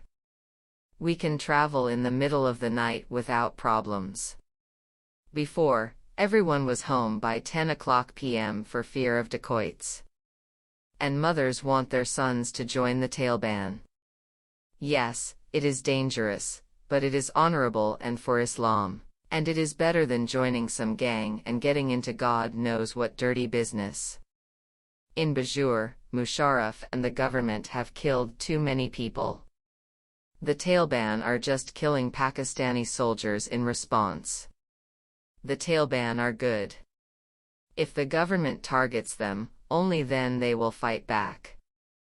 Otherwise they will just fight the Americans and not trouble the Pakistani army. Everyone here is against the Americans." I asked Shezad about how the Taliban spread their influence and enforced their authority. They started with a few men, often ones they had recruited from round here coming back here, and going round the hujras and mosques, talking quietly about the Taliban and what they want, and persuading people to support them. Then, when they thought they had enough support and could start acting, they put up banners and posters all over this area saying what they will not allow, telling people to be good Muslims. If you sell alcohol or drugs or do other bad behavior, the Taliban will warn you twice, and then if you don't change or leave, they will take you to a Sharia court and execute you, or maybe let you off with a fine and a beating. In Mansuka, a nearby village, a local mullah publicly mocked the Taliban and was killed by them a few weeks ago. Although appointed by the Maliks, the mullah of the family mosque, Zuhur, endorsed these views. That afternoon, I went out to talk to people on the streets and in the shops of the village and, with rare exceptions, it was the same picture. I talked to 48 people in all in that village, and every single one of them sympathized with the Afghan Taliban. All but 7 also sympathized with the Pakistani Taliban. Those 7, local shopkeepers plus 1 visiting minor civil servant, condemned them categorically for their attacks on the Pakistani army and police. But it was difficult to say just how deep this condemnation went, since they too, as far as I could make out from the shouting match which developed on several occasions, often blamed such actions on Indian agents. As afternoon drew towards evening, I sat with my hosts on their veranda as the family of the mullah came to pay their respects, with a mixture of deference and affectionate familiarity. Some of the herd of clerical offspring came to be admired and patted on the head. Afterwards, my host, a compact middle-aged man in the neatly pressed shelter of the civil servant, with a military-style clipped mustache, began to speak in confident tones of the struggle against the Taliban, and indeed it seemed that he had little idea of the state of feeling in the village, or even among his own servants. He said that he had not heard of any preaching or other activity by the Taliban in the neighborhood, and he was sure they did not have majority support. If the government really wants to get rid of the Taliban, it can, it just needs to be ruthless. In the end, they are just a few troublemakers. But as the shadows lengthened, so his mood darkened. It is true that the local police have largely given up, so nobody is doing much to stop the Taliban. People think that the present government and all the political parties are corrupt, and do nothing for the people, and the worst thing is that it is true. So people may not support the Taliban, but they have become indifferent, and that is also bad. This, remember, as of September 2008 was supposed to be not a Taliban area, but a peaceful area under government control. By the end of my stay I had come to the conclusion that all this really meant was that, unlike in Swat or other areas, the Pakistani Taliban had not publicly announced their takeover or attacked government positions. Yet already, in a nearby village, the Taliban had seized the hujra of a local Malik politician from the ANP and turned it into a Sharia court, and the Malik and his family had had to flee to Peshawar. And they will never come back, I was told, because once you have shown that you are scared, people don't respect you anymore. So you can no longer lead even if the Taliban are defeated one day. I was reminded of a saying I had once heard about life in an American prison, that this was a world in which, if you once take a step back, you will never take another step forward. As far as public opposition, state authority or the power of the Maliks and their mullahs were concerned, there seemed little enough to stop the Taliban if they did decide to take over in that village. Remembering my Russian landowning ancestors in similar circumstances, I was left with the hope that perhaps old ties of kinship and respect would mean that the local Taliban would not directly target their Maliks, or at the least would eventually allow them to depart in peace. However, as will be described in the next chapter, this pessimism proved exaggerated. The Pakistani state and army still do have the resources to fight back effectively against the Taliban, and perhaps, equally importantly, the Taliban, like many revolutionary movements, are chronically given to overestimating their strength and overplaying their hand. In the spring and summer of 2009, this hubris led to nemesis for the Taliban of the Swat Valley. 12. Defeating the Taliban? No patchwork scheme, and all our recent schemes, blockades, allowances etc. are mere patchwork, will settle the Waziristan problem. Not until the military steamroller has passed over the country from end to end will there be peace. But I do not want to be the person to start the machine. Lord Curzon, Viceroy of India 1898 to 1905. By the summer of 2008 things were therefore looking fairly bad in the Pathan areas. It was not of course as bad as the Western media portrayed it. I had been warned before traveling to Peshawar that the city was under siege and close to falling, but in fact I spent a month based in the city and never felt under direct personal threat. Nonetheless, the sense of crisis was real. It was to be felt above all in the business community, many of whose members were making plans to leave if it became necessary. For example, smaller businessmen who would never have dreamed of this in the past were beginning to sell property to finance their sons' education in Britain or America, so as to lay the basis for the whole family to move later. Even a tough Brigadier of my acquaintance admitted to me later that he had sold some of his land and bought property in Karachi instead, just in case. Big businessmen were also seriously worried.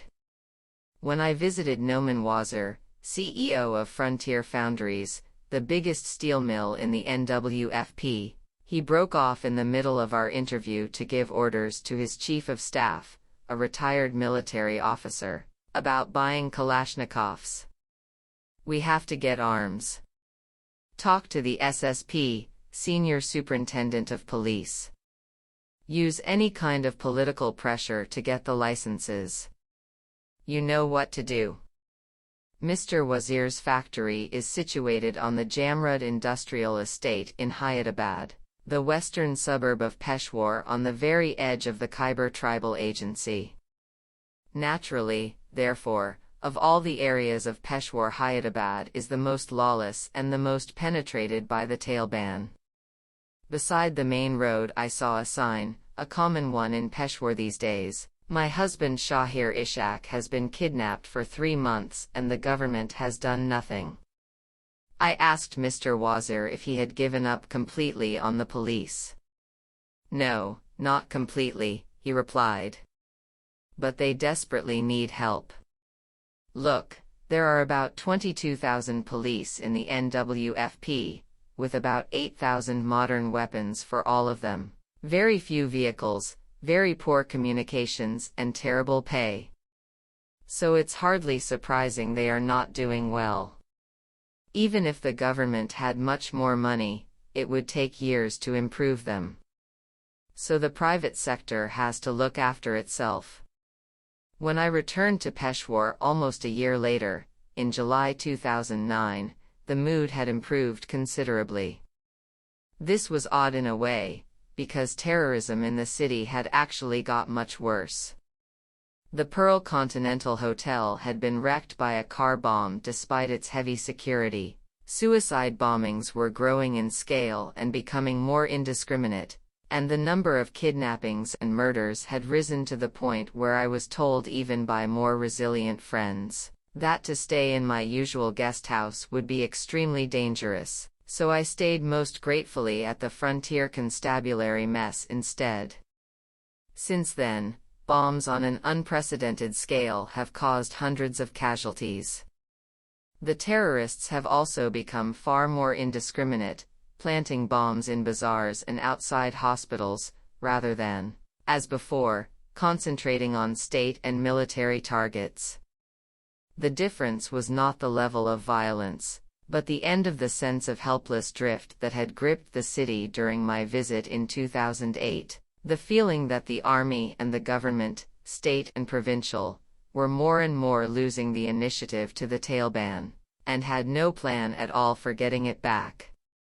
In fact, a determined counter-offensive had already begun in the Bajour Agency to the north of Peshawar, but it was not clear if it would continue or would end in negotiations like so many military offensives before it. Above all, the growing Taliban hold on the district of Swat seemed to herald a move of the rebels out from FATA, which after all had never been under real state authority, and into the settled areas of the NWFP. In July and August 2009, by contrast, despite the insecurity and violence, there was a general feeling that the military and the authorities had finally got a grip on the situation and demonstrated that they were determined to fight, and that, whatever happened, the Taliban would not be allowed to seize control of Peshawar and its valley. Business confidence had returned, and there was less talk of people leaving. For this, a range of new state policies and actions was responsible, but above all, it was due to the military counteroffensive in Swat in the late spring and summer of 2009. The counteroffensive against the Taliban indeed provides something of a classic example of the Pakistani response to really serious threats, the eventual selection, from the hordes of more or less useless Pakistani public servants, of a small number of brave and able men, the concentration, from Pakistan's heaps of squandered public finances, of enough money to support a major operation, the belated unity of the political, economic, administrative and military elites in the face of a common existential danger, the brutal but in the end brutally effective manner in which the struggle has been conducted, the way in which most of the operation has been conducted outside the Constitution, the law and the regular administrative and political structures, and the central role of the army not just in the military operation but every other area.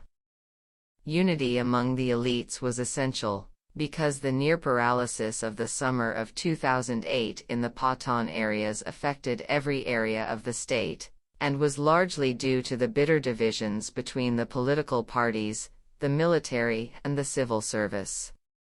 For this various factors were responsible: the slow death of the Musharraf presidency, he resigned on August 18, 2008, and the struggle over the succession, which dominated the attention of the political party leaderships and governments, the tradition of bitter distrust between the military and the ruling parties in both Islamabad and Peshawar, and the awareness of everyone concerned that tough military operations against the Taliban were opposed by the majority of the population, especially in the Pathan areas.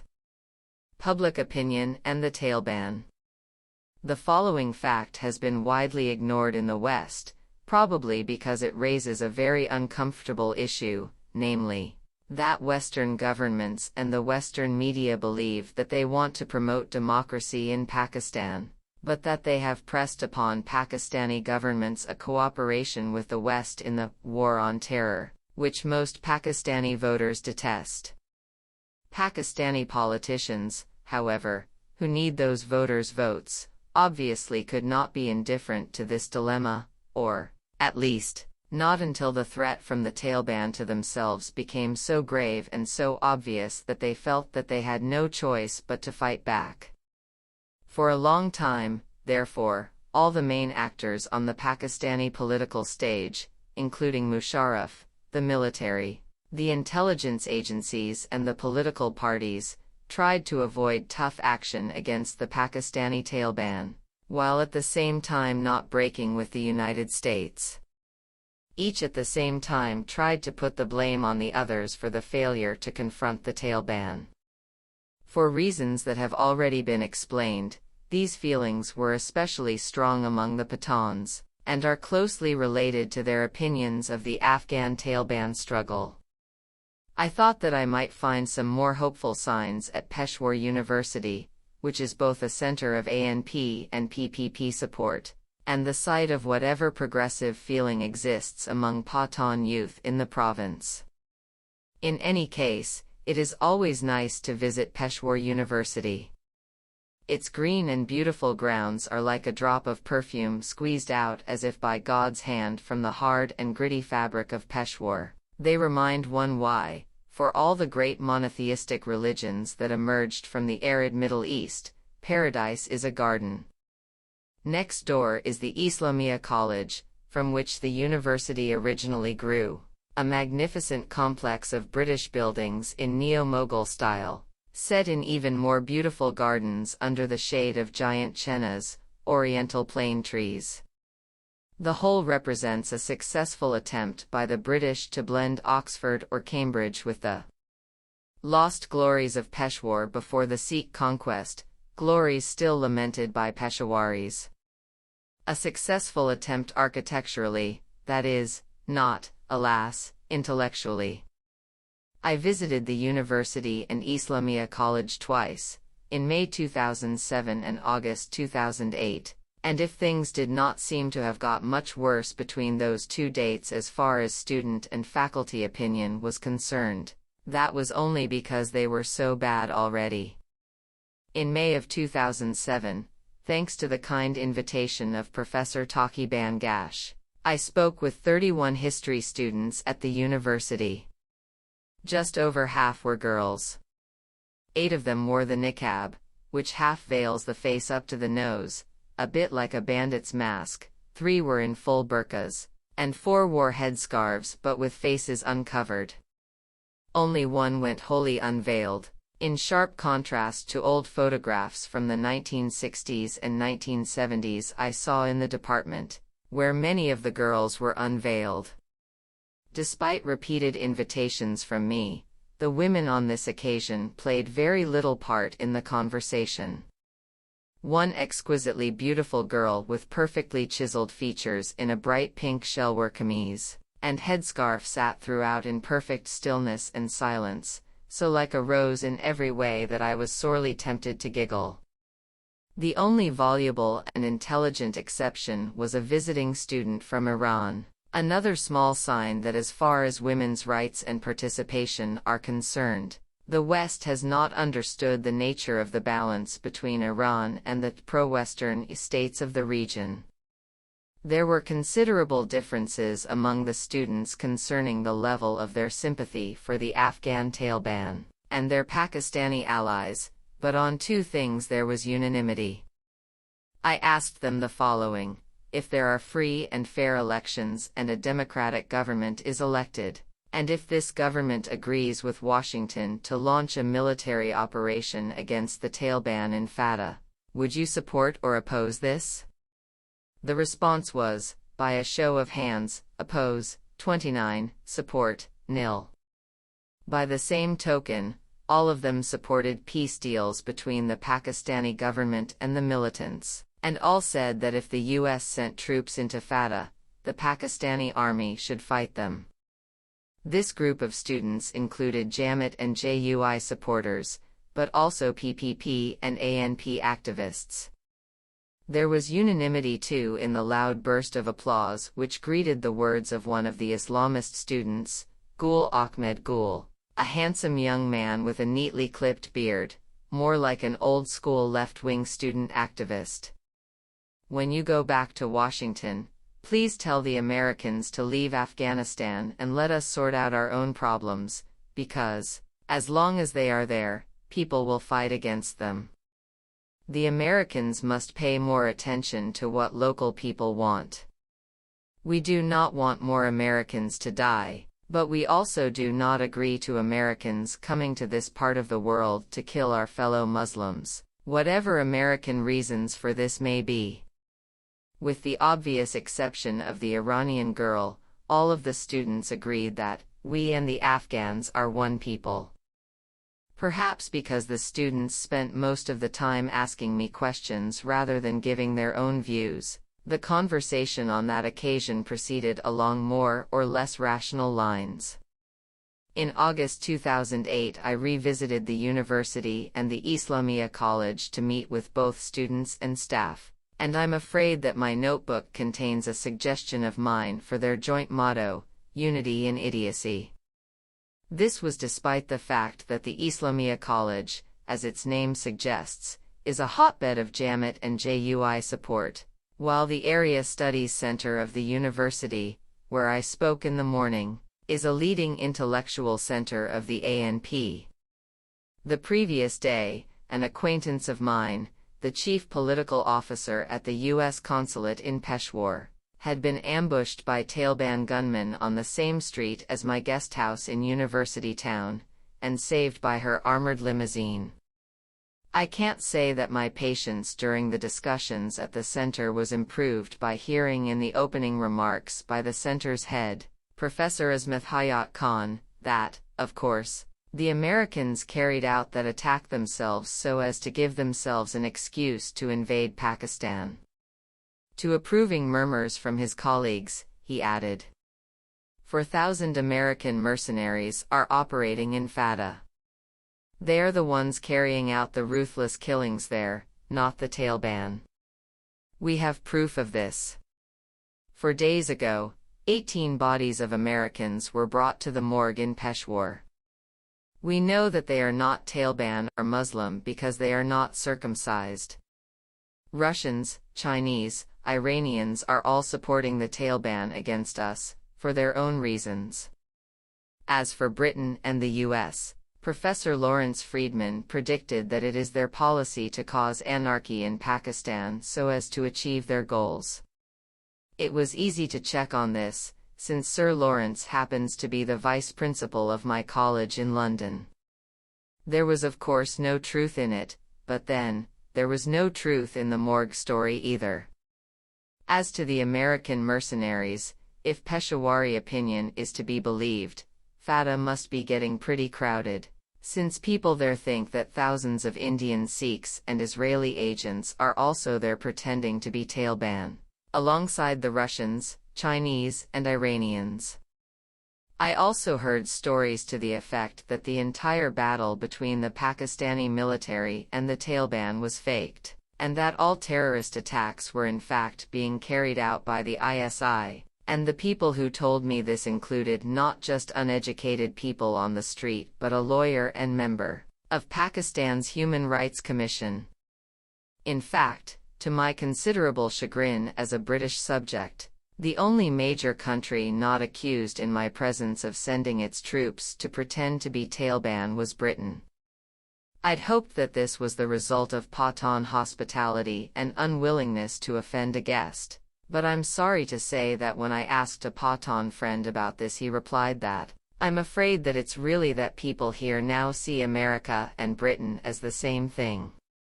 That afternoon, I got another dose of conspiracy theory from someone at the other end of the political spectrum, Syed Zahir Shah, professor of botany at the Islamia College, a charming old man with a silken white beard, who his students told me is a member of the Jamaat Party. To the same murmur of approval from colleagues as at the Area Studies Center, he told me. The Pakistani Taliban were created by the big powers, the US, Russia, Israel and India, so as to destroy Pakistan. It is not Pakistanis who are carrying out these terrorist attacks. It was the same with Benazir Bhutto. No Pakistani or Muslim killed her. She was killed because she was a strong political leader, and India, Israel and other foreign forces don't want Pakistan to be stable. Like many other people in Peshawar, he produced for me proof of a secret plan by the Bush administration to partition Pakistan. This turned out to be a map published by Ralph Peters, a retired US LT colonel who writes a column for the New York Post, a tabloid, who has held no official position in any US administration. When I pointed out to the professor that the Pakistani Taliban had in fact taken public responsibility for the terrorist attack on the Pakistani munitions factory at Wa the previous week, which had killed almost 100 ordinary Pakistani workers, he changed tack and declared, "Yes, but they have their reasons. Their women and children have been killed by Pakistani bombs dropped on the orders of America." If these were the views and the intellectual standards of professors from both the secular and the Islamist parties, then it is hardly surprising that much of the general public also had much sympathy for the Taliban and none at all for the US, and that the entire public discourse in the NWFP is so sodden with ludicrous conspiracy theories, as often to be barely minimally rational. In part, these conspiracy theories are the work of the army itself, which, so I have been told by senior officers in private, has been spreading the line about India's role in an effort to discredit the Pakistani Taliban. This, however, seems to have backfired badly, in that so many people can now blame Taliban terrorism on foreign hands, and thereby continue to believe in the good Taliban, which does not do such things. Echoing similar views from a great many ordinary people, the correspondent for the Nation newspaper in Faisalabad, Ahmed Jamal Nizami, told me in January 2009. All the suicide bombings in Pakistan are the result of operations in which Pakistani or US forces kill women and children, and some of them, like the Marriott, were carried out by RAW, the Indian government's research and analysis wing, i.e. the Indian Intelligence Service. Pakistani agencies have proof that the truck came from the Indian embassy. This sort of attitude was very widespread among Pakistani journalists with whom I talked in 2008-9, and was obviously reflected or at least hinted at in their reports and analyses, with disastrous results for the willingness of their audiences to support military action against the Taliban. This explains why the Army's action after April 2009 in getting a grip on the Pakistani media was so important to the struggle against the Pakistani Taleban. The ANP and the Taliban. Responding to the views of its own followers, and of the Pathan and indeed Pakistani electorate in general, the ANP therefore stood in the elections of February 2008 on a platform of negotiating peace with the Taliban. This corresponded to the ANP's Pathan nationalism, and horror at the thought of conducting what would amount to a Pathan civil war within Pakistan. The ANP was also influenced by its traditional hostility to both the United States and the Pakistani army, and its unwillingness to launch such a war in alliance with these forces. These attitudes were so deeply rooted that they persisted for more than a year after ANP politicians in Swat and elsewhere began to be killed by the Taliban in large numbers. From their election to the NWFP government in February 2008 to the counter-offensive in Swat in May 2009, the ANP's policy towards the Taliban therefore presented a picture of utter confusion, of calling for tougher military action while bitterly condemning every action that caused civilian casualties, and of attacking the military for covert links to the Taliban while continuing to pursue talks with the Taliban themselves. In the end, for political and cultural reasons that I will describe, this approach turned out much better than might have been expected, but in the summer of 2008 it contributed greatly to the mood of paralysis and pessimism gripping Peshawar. This was very apparent from a debate on the conflict in Swat on August 19, 2008 in the Provincial Assembly in Peshawar that I attended. The building itself is splendid but also somewhat confusing, as so often in the former colonial territories of the Muslim world. Gleaming white neoclassical columns support an ornate neo-Mughal roof covered with Urdu calligraphy. Somewhat to my alarm, my British passport and white face led to my car being waved through the security checkpoint with no search for explosives or weapons. Speaker after speaker, from government and opposition alike, rose to lament the situation in Swat. The only things that almost all agreed on were that the Americans should withdraw from Afghanistan, that within Pakistan, the central government and above all the army were to blame, either for causing collateral damage, or for secretly helping the Taliban, or both, and that the Pakistani justice system needed radical reform, including through the extension of the Sharia. Abdul Akbar Khan, the leader of the PPP in the assembly, took the strongest anti-military line of all, though he was the man who in theory should have been representing the central government, which had declared its desire for the closest cooperation with the military. In fact, though, as I sensed from Abdul Akbar, and as I found openly in talking to other PPP deputies, as well as PPP activists on the street, their loathing of Zardari was such that they no longer really saw themselves as linked to the central government, and they certainly tried to play this link down in private. Abdul Akbar even hinted that it was the army itself, and not the Taliban, who were destroying girls' schools in Swat, despite the fact that the Taliban had publicly taken responsibility, and in a number of cases had expelled the pupils and seized the schools as headquarters instead of destroying them. This was a charge which an ANP leader had made explicitly to me in private the previous week. Why are the schools being destroyed not during the day, but in the night when there is a curfew and only the military can move freely? He had asked. Isn't the answer obvious? Perhaps the most striking example of the extremely complex ANP attitude to the Taliban and the army came in an interview I had in January 2009 with Bushra Gohar, an ANP member of the National Parliament in Islamabad and a distinguished Pakistani feminist. Here, if anywhere, I expected to find a really tough approach to dealing with the Taleban, given their own savage hatred of everything that she represented.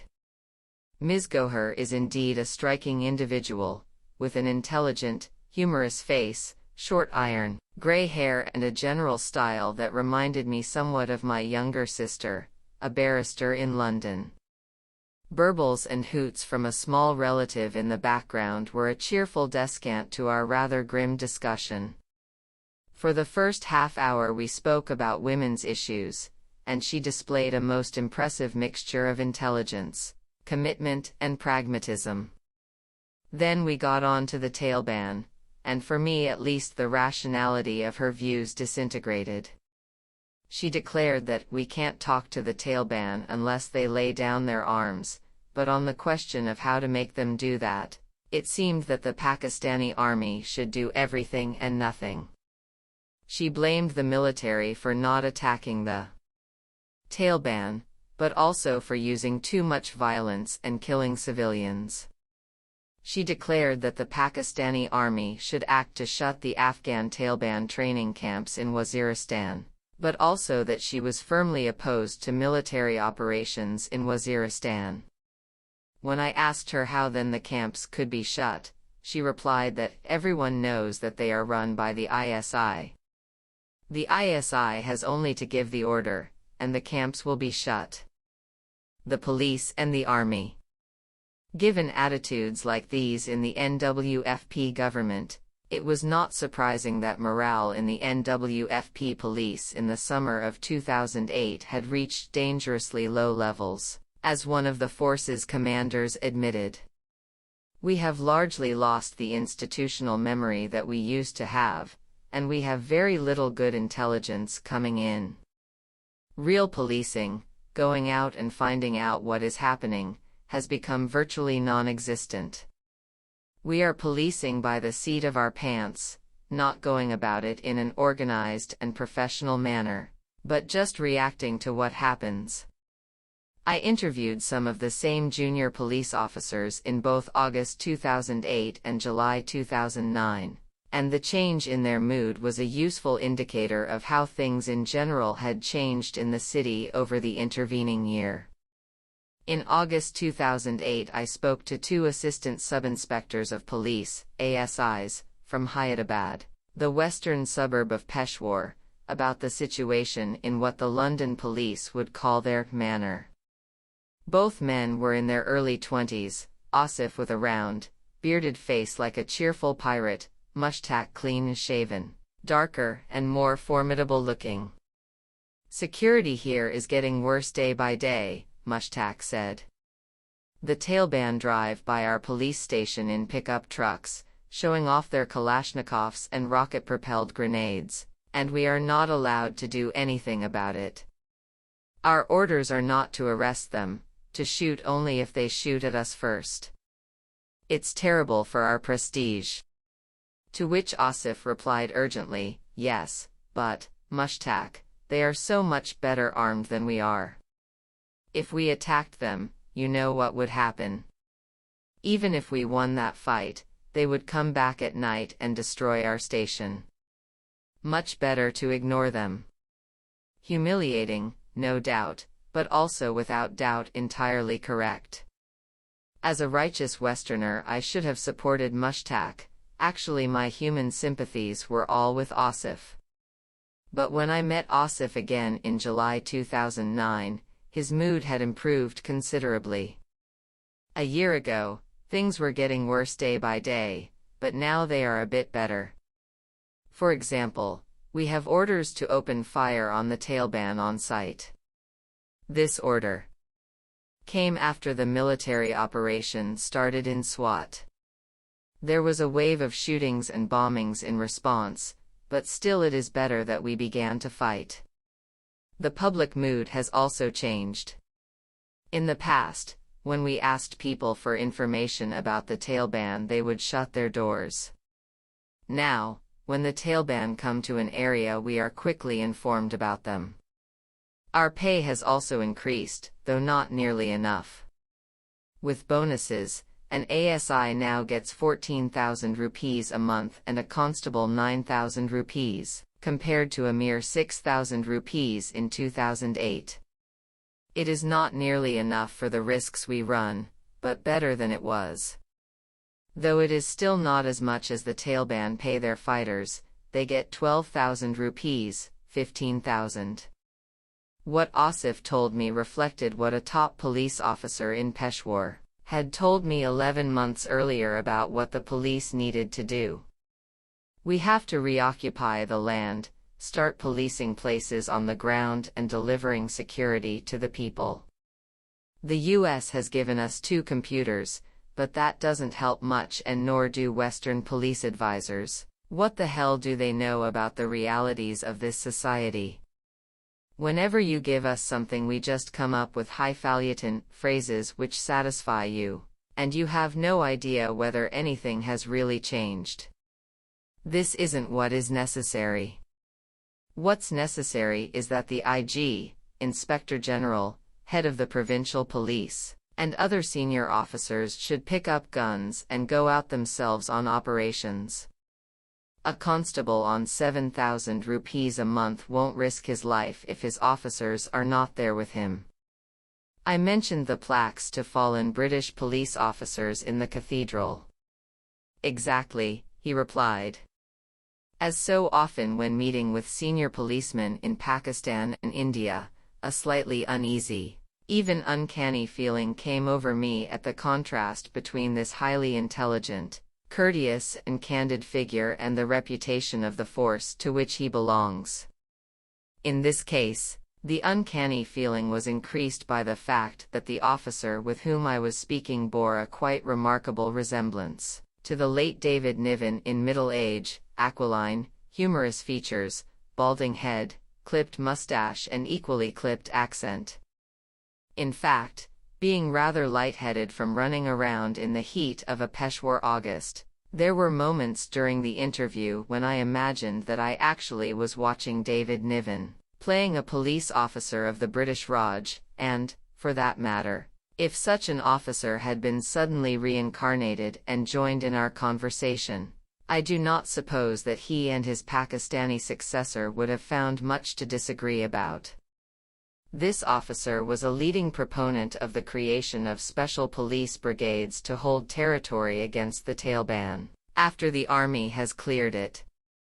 These would be paid at higher rates than the rest of the police, whose pay should also be raised radically, and equipped to the same level as the Rangers and other paramilitary units under the army. He said that the creation of such brigades would improve morale and reduce what he admitted was a really serious problem, the leaking of information to the Taliban by police sympathizers. Only a few really support the Taliban ideology, but a great many share the view of the population that this is not Pakistan's war. I was reminded of what a senior policeman in Karachi had told me a few years before, that when he received orders to carry out an operation to catch Islamist terrorists, he made the plans with only 2 trusted colleagues. All the rest get the orders when they are already in the jeeps and close to the destination, otherwise, every operation we planned would be blown in advance. By July 2009, the Inspector General of Police in the NWFP, Malik Naveed Khan, said that 2,500 elite police had been trained, and had contributed to a great improvement in the situation. The police were also training and equipping special community police to defend their areas against the Taliban, not like Lashkars, because these are chosen, armed and controlled by us, so there is no risk of them changing sides or becoming dacoits.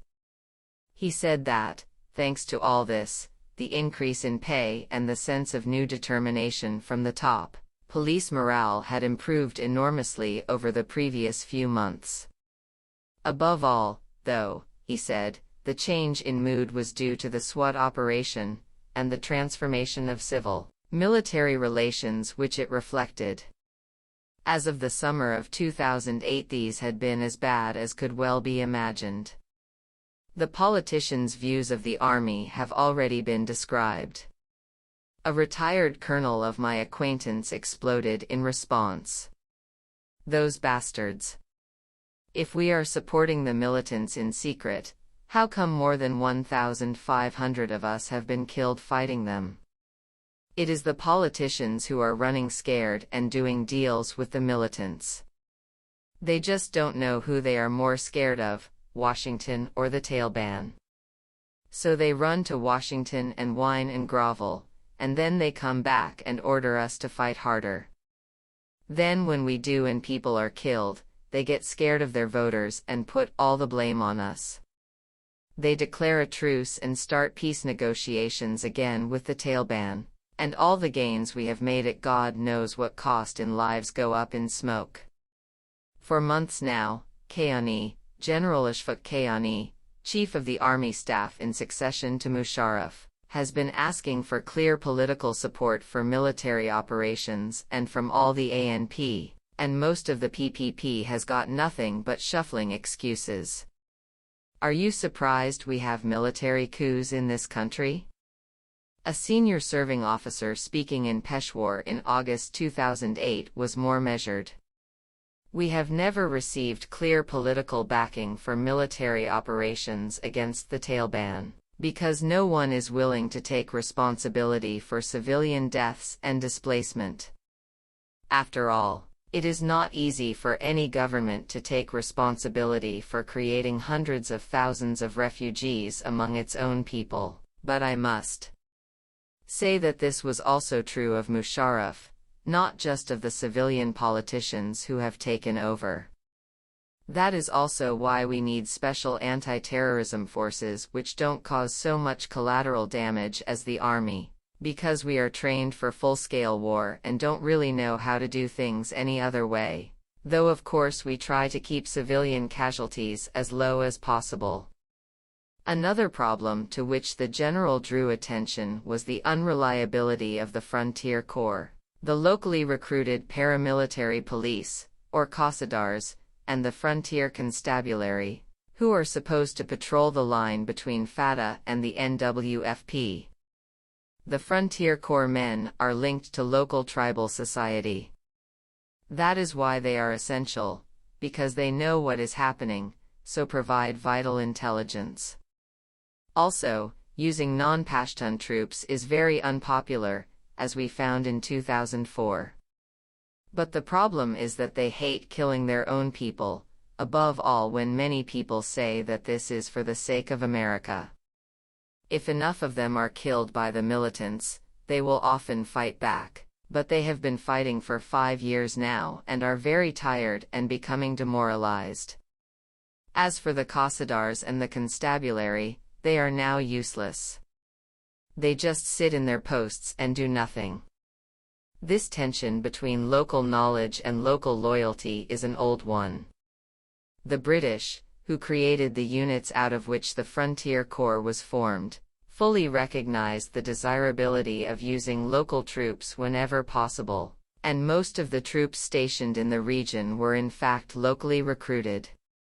This also meant that the British faced repeated mutinies and desertions whenever really serious trouble flared with the local tribes, and often had to disband their Pathan units. Similarly, since 2004, the Frontier Corps has seen repeated incidents of units refusing to fight or even deserting en masse to the Taliban. This reflected not just Pathan affinities but also a history of the Frontier Corps being underfunded and poorly equipped, compared to the regular army, and not included in the benefits of the Fauji Foundation. By 2010 this was beginning to change, but, like the NWFP police, the FC had still received astonishingly limited help from the US, even in the area of effective modern body armor. The turning point. Faithful to its electoral promise of making peace with the Taliban, and responding to the will of its electorate, in February 2009 the ANP government of the NWFP negotiated a settlement with the Taliban of Swat, based on the adoption by the national government of the Nizam-e-Adl system of justice, regulation for Swat and the adjoining districts of the Malakand Administrative Division. This stipulated the exclusive rule of Islamic justice in Swat district, as well as an amnesty for all Taliban fighters there, in effect conceding Taliban control of much of the district. In return, the Taliban were to cease attacks on the army, police, and local population.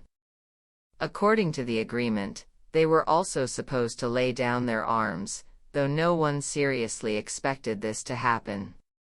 On the contrary, there was a widespread expectation that the Taliban would use Swat as a training ground for the jihad in Afghanistan. On April 13, the agreement was passed into law by the National Assembly in Islamabad, and signed by President Zardari. To judge by media reports and my own interviews, it enjoyed the support of the overwhelming majority of Pakistanis, the Muhajirs of Karachi being the only large-scale exception.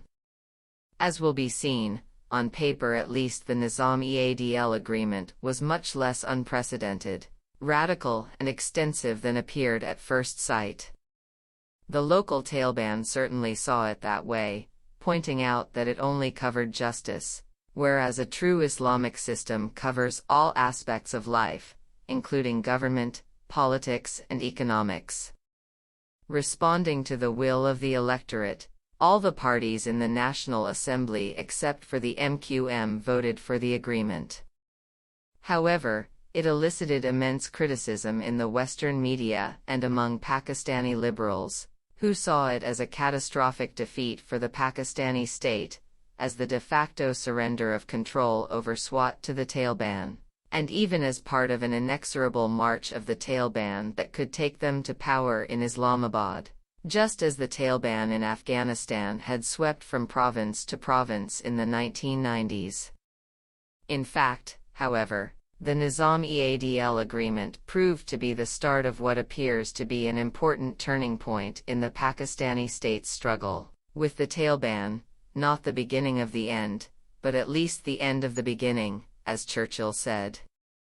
Oddly enough, this was because the Taliban shared the liberals' and the Western media's assessment of the extent of the government defeat, and because both the Taliban and the West ignored the critical role of Pakistani and Pathan public opinion in the shaping of events and of policy. On that score, two Pathans who played critical roles in the fight against the Taliban said very similar things to me in August 2008. One was Afrasiab Khattak, the most famous ANP intellectual and chief advisor to the ANP chief minister. The other was Lt. General Masood Aslam, officer commanding 11 Corps in Peshawar in 2008-9 and therefore in effect commander of the army's fight against the Taliban in Fatah and Swat. At that point, Dr. Khattak was ferociously critical of the military's performance, and General Aslam for his part, though more discreetly, criticized the politicians for their failure to take ownership of the fight against the Taliban. Both, however, emphasized the vital importance in Pathan culture of being seen to try sincerely to negotiate a peace settlement before resorting to arms, if you wanted to have public opinion on your side in the battle. General Aslam had served in Waziristan in 2004-5 and had this to say about dealing with the Taliban. The problem is this damned Pashtunwali, which the people follow, and everyone who wants to operate effectively here has to respect. Most of the ANP are deeply influenced by it, progressives though they say they are. The Pashtunwali includes this tradition that if people come asking for peace, you have to talk to them whatever has happened before. So then a jirga is held. And they talk. You know how they talk. They talk not just all day and all night, but all week and all month. And even if the army has started in a position of strength, with time your position gets weaker and your prestige goes down. Your men are sniped at, your vehicles are burned. And the morale of your men goes down, because they are just sitting there being shot at and not allowed to do anything in response. Meanwhile the militants say, "Oh, it wasn't us, we will try to catch the miscreants, who knows who they are, maybe the ISI is responsible." In Waziristan in 2005 the talks went on for 3 months, and by the end of it we were in a much weaker position than when we started. It's true that you do have to be seen to talk genuinely and honestly before you strike really hard. Many of our own men are Pashtuns and they expect this. It is essential to put the militants in the wrong, to convince ordinary people that it is the other side which is breaking the peace. So the ANP government is right to negotiate. But to negotiate from a position of weakness is a disastrous mistake. The tribesmen respect Nong, honor, but Nong is based on Nam, name, prestige. And that means showing that you can use force, use it early, use it hard, but use it discriminately. That is why burning the houses of miscreants is a good old Pashtun tradition. This is how the religious leaders enforced their authority. It is not something that you wicked Brits thought up. The tribesmen see this, and say to themselves, "Ah, they know who did what. I had better be careful." From the point of view of Pathan culture and public opinion, the Nizam-e-Adl agreement, so much criticized at the time, contributed enormously to the reversal in the Taliban's fortunes, but only because the Taliban also misinterpreted it to mean that they were winning and the army was on the run. For Taliban actions in particular were responsible for transforming public opinion concerning the need to fight against the Taliban. First, the Taliban and other Islamist groups allied to them began to extend their campaign of terrorism from the Pathan areas to Punjab. The bombing of the Marriott Hotel in Islamabad on September 20, 2008 was a forerunner of this, and a shattering blow to the complacency that had hitherto reigned among many of the Pakistani elites. In the winter and spring of 2009, attacks began in Lahore, including most notably an attack on the visiting Sri Lankan cricket team on March 3 that left 6 policemen dead, and an attack on the police training academy on March 30 that killed 12. These attacks cruelly exposed the unpreparedness and vulnerability of the Punjab police, and brought home to the ruling classes in Lahore that the Taliban were not just a bunch of traditionally unruly Pathan tribesmen on the far-off frontier, but were a real threat to themselves. When I visited Lahore in September 2008 immediately after my stay in the NWFP, I was shocked by the complacency and indifference of Lahoris of every class of society. When I returned in January 2009 this had begun to change a bit, but the real transformation came between then and my next visit in July 2009. The second Taliban mistake, though one that was so bound up with their ideology and revolutionary purpose as to be inevitable, was the public caning of a 17-year-old girl for immorality in Swat by the Taliban. Captured on a mobile phone camera, this film was very widely shown on Pakistani television in early April, with strong urging by the government and military, and caused general revulsion. However, the responses of the elites and of ordinary people with whom I spoke were rather different. Educated Pakistanis were outraged that it had happened at all, ordinary Pakistanis, that such punishment had been carried out in public before a male audience, when such punishments should be carried out in private and by the girl's own family.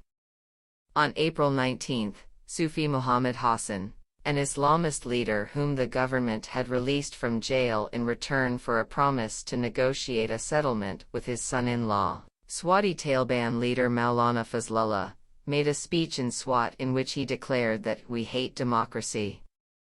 We want Islam in the entire world.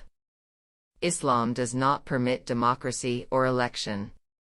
He also stated that there could be no appeal from Sharia courts in Swat to Pakistan's higher courts. He had been saying the same things for many years, but the Pakistani media had never really taken notice before. Also widely reported in the media, this showed Pakistanis that the Taliban were by no means just good Muslims interested in promoting Islamic behavior and Islamic justice, which many non-Islamists throughout the NWFP and Punjab had persisted in believing, but aimed at overthrowing the existing state and imposing their own rule. It must be said, though, that, to judge by my interviews, the effect of all this among the Pakistani masses was somewhat less than government and military propaganda have suggested. So these developments alone would not have provoked a mass backlash or a strong counteroffensive against the Taliban. The tipping point came in the second week of April 2009 when the Taliban sent hundreds of their fighters from Swat across the mountains into the neighboring district of Buner, to the southeast. A completely insignificant place in itself, historically part of the Swat princely state, Buner therefore came to play an important role in Pakistani history. Although Buner is only 70 miles from Islamabad, there are an awful lot of mountains in between, and no one in Pakistan seriously thought that its fall indicated that the Taliban were simply going to sweep on and take the capital. However, the capture of Buner brought the Taliban much closer to the motorway linking Islamabad and Peshawar, and to the Tarbela Dam, which provides northern Pakistan with much of its electricity. The immediate and complete collapse of the local police in the face of the Taliban, and the easy routing of a local Lashkar, were profoundly worrying. They really seemed all set to go on to take Mansehra and Abbottabad, Major Tahir, a staff officer in Swat, told me later. Most of all, I was told by officers, the fall of Buner produced a feeling in the Army High Command that the military's prestige was now on the line, that if they failed to fight back now, people would begin to think that they would never fight. Not just ordinary Pakistanis but even Pakistani soldiers, especially in the Frontier Corps, would begin to look on the Taliban as the winning side, whom it would be wise to conciliate or even to join. At the same time, the army was encouraged by what officers described to me as a 180-degree change in the attitude of the ANP government and local politicians to military action. Finally, the fall of Buner made it even more difficult to resist the growing pressure from Washington to take tougher action against the Pakistani Taliban. Pakistanis were stung by a speech by Secretary of State Hillary Clinton on March 6, describing the internal security situation in Pakistan as threatening, and hinting that it might collapse as a state. The fact that Pakistan desperately needed U.S. aid, and goodwill in producing international aid, of course contributed greatly to the belief in the Pakistani establishment that something had to be done to please Washington. China, too, previously fairly relaxed about the growth of militancy in Pakistan, reportedly became alarmed by the Taliban's takeover in Buner, and communicated this alarm to the Pakistani government.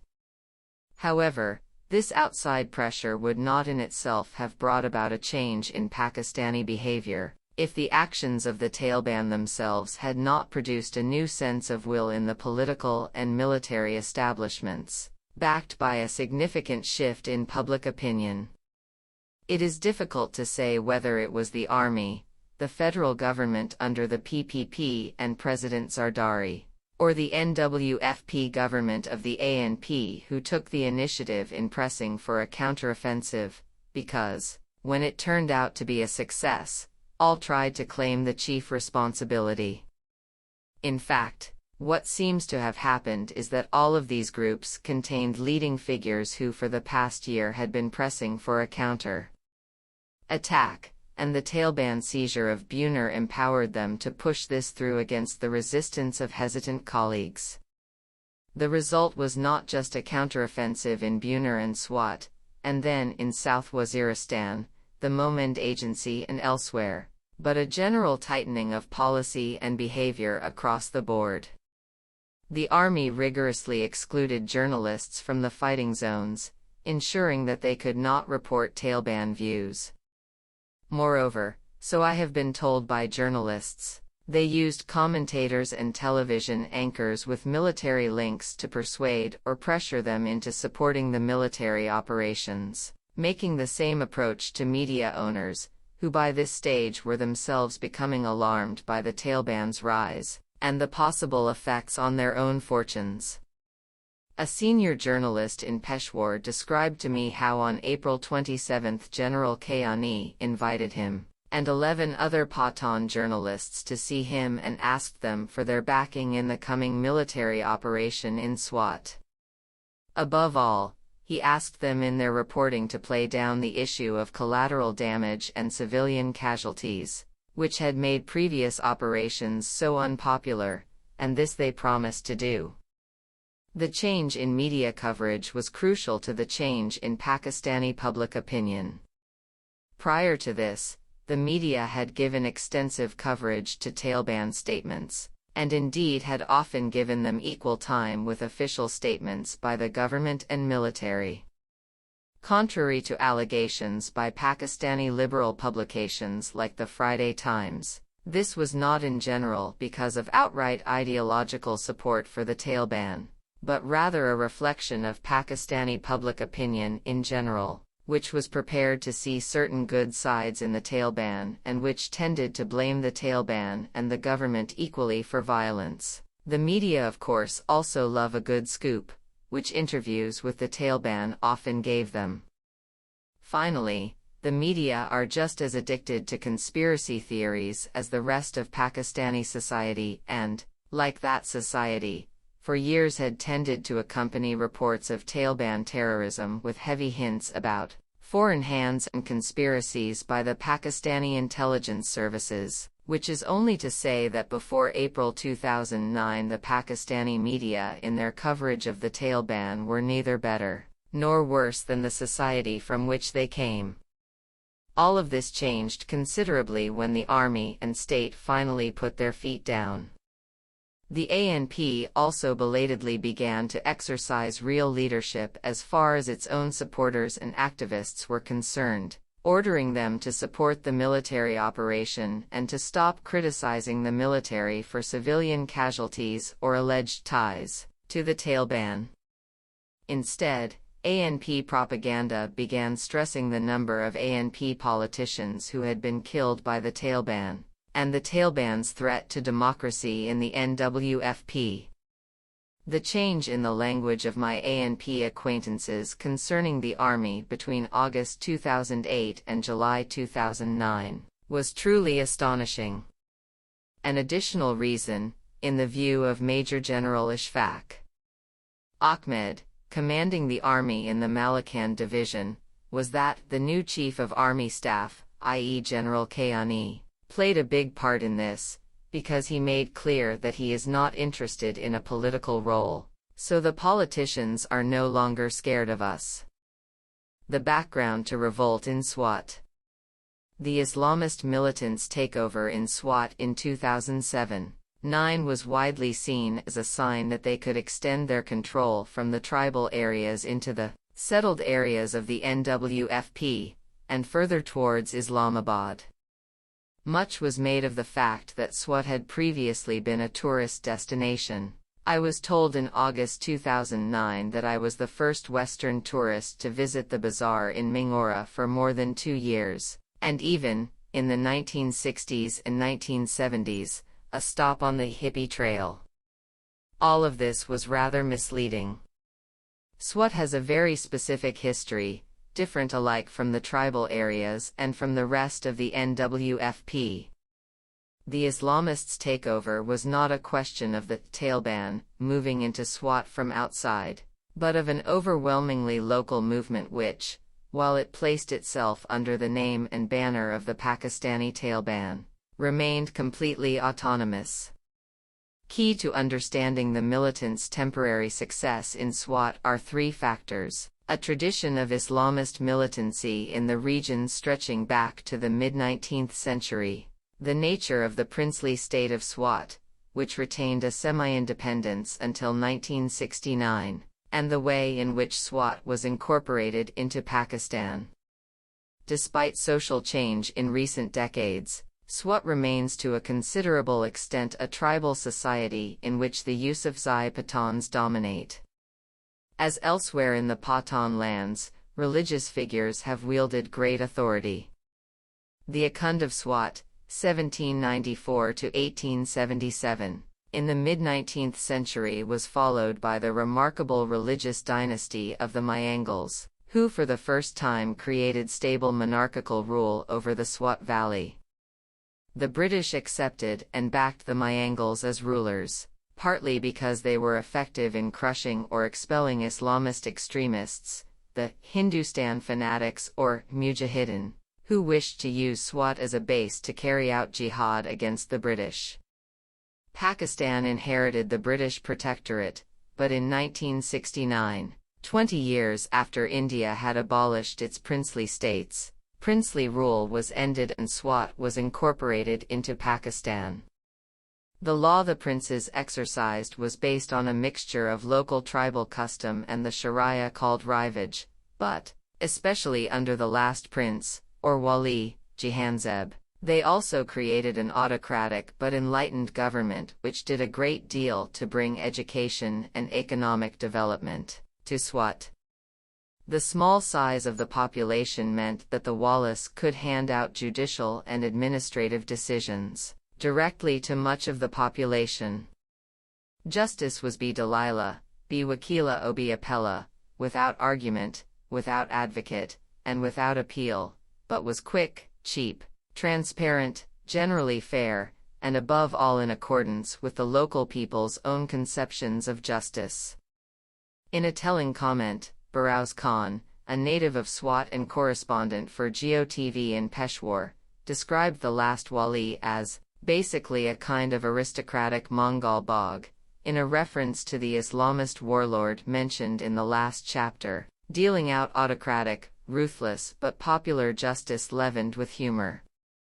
It is a very depressing comment on the quality of the Pakistani governmental, political and legal systems that every single person with whom I spoke in Swat, every single one, including Pakistani officials and officers, said that Swat had been better run under the last wali, and that, in particular, the administration of justice had been far superior. As an army major, not a Swati, told me. The merger of 1969 had a very bad effect on Swat. The wali ruled with justice and fair play. He guaranteed all the amenities of life for the people. But from 1969 to the present, every Pakistani government has failed to administer justice and meet the needs and the aspirations of the people. So older people in Swat used to tell their sons and daughters how much better things had been before. This deep public respect for the wali's memory led the Taleban to spare the homes of the old royal family in Saidu Sharif, despite their hatred for the landowning class in general. A certain Pathan nationalist element was also present in the nostalgia for independent Swat. It had been a Pathan state under Pathan princes, using the Pashto language for administration and justice, whereas in the NWFP, as in the rest of Pakistan, the local language had been eclipsed in government, higher education and social status by either English or Urdu. A historian of Swat, Sultan Rome, writes that while under the old system the wali and officials took direct responsibility for government, under the Pakistani system no one did. Merger led to ruthless exploitation of forests and plunder of natural resources and a huge increase in corruption. This amounted to a sort of colonization of Swat by which it lost its separate identity, which had stood for centuries, if not millennia. This history is of immense importance in explaining what happened in Swat, and why the militants' temporary seizure of power in Swat is not necessarily a forerunner of similar developments elsewhere. Maulana Fazlullah, who in 2007 placed his movement under the aegis of the Pakistani Taleban, seems to have dreamed of recreating the princely state as an independent Islamic emirate like Afghanistan under the Taleban, with himself as emir. The memory of Swat state left the population with a deep sense not only of the corruption and injustice but of the basic illegitimacy of the Pakistani judicial system. In consequence, within a couple of years of the merger with Pakistan, local figures were already calling for the adoption of the Sharia instead of Pakistani state law. These included men such as Danny Gul, who had led the democratic opposition to the Wali's autocracy, but soon became bitterly disillusioned with Pakistan. These feelings were increased by the twists and turns in Swat's constitutional position within Pakistan, and especially its judicial system. From 1969 until 1974, Swat had no constitutionally recognized judicial code at all. In 1974, Swat and the other former Pathan princely states were named provincially administered tribal areas, or Pata. They came under the NWFP, but had a different legal system, including a stronger role for jirgas. Then, in 1994, the Pakistani Supreme Court declared this arrangement unconstitutional and decreed the full incorporation of these territories into the Pakistani judicial order.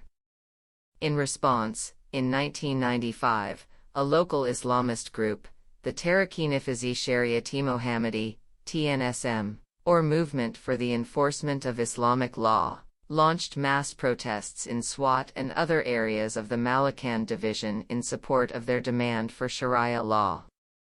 The protests blocked roads and government offices were seized. Several dozen people were killed, mostly in the resulting state crackdown. However, the national government of Benazir Bhutto backed down and agreed to a limited role for the Sharia in the administration of justice in the Malakand. The Nizam-e-Adl agreement of 2009 was therefore not nearly as new or as radical as most people assumed. The TNSM's founder, Maulana Sufi Muhammad, was a former local Jamaat Islami leader who had split from the party in 1992 in disgust at its opposition to armed revolution. Sufi Muhammad was arrested in 1994 but later released when he ordered his followers to call off their protests, and, doubtless with official encouragement, in the course of the 1990s became a prominent local mobilizer of support for the Afghan Taliban. The TNSM also had close links with the Pakistani militant groups in Kashmir, where one of Sufi Muhammad's chief lieutenants, Ibn Yamin, fought with Jaish-e-Mohammed in the 1990s. He and other TNSM commanders had previously fought with the Mujahideen in Afghanistan in the 1980s, and one reason, I was told, why agitation for Sharia law had not happened much earlier was that so many local militants were away in Afghanistan. The role of TNSM leaders in these conflicts involved close links to the ISI, and while I do not believe that the ISI promoted the TNSM in Swat for nefarious reasons of its own, there is a great deal of anecdotal evidence to suggest that they intervened on occasions. In 2007, 8 to save particular TNSM leaders, presumably old allies, from being arrested by the army or police. Less clear is whether these links played any part in discouraging the army from taking tougher action. In 2001, when the U.S. invaded Afghanistan, Sufi Muhammad inspired thousands of his followers and new volunteers to fight there, and a very large number perished. In November 2001, at U.S. insistence, the Musharraf administration imprisoned him again, and in February 2002 the TNSM was banned, together with other Islamist organizations.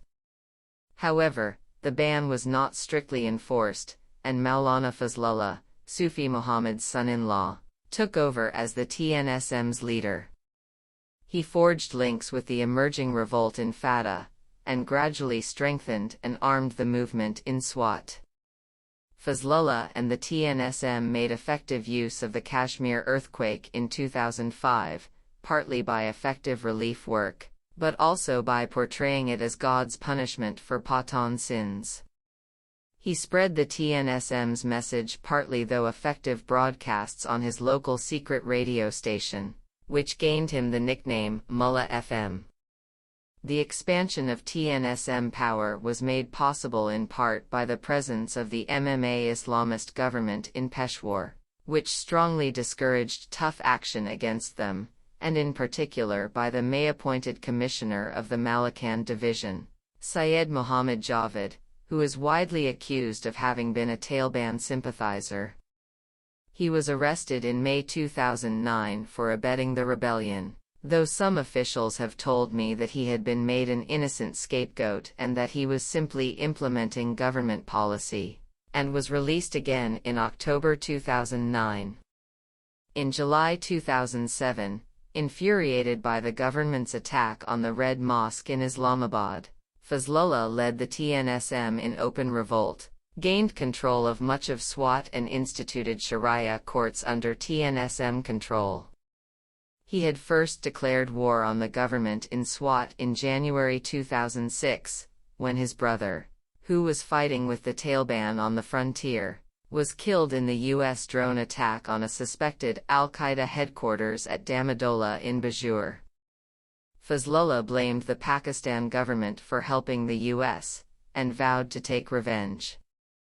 Initially, as elsewhere, the TNSM/Taliban won much local popularity by eliminating local drug dealers, kidnappers and other criminals whom the Pakistani police had been unwilling or unable to deal with.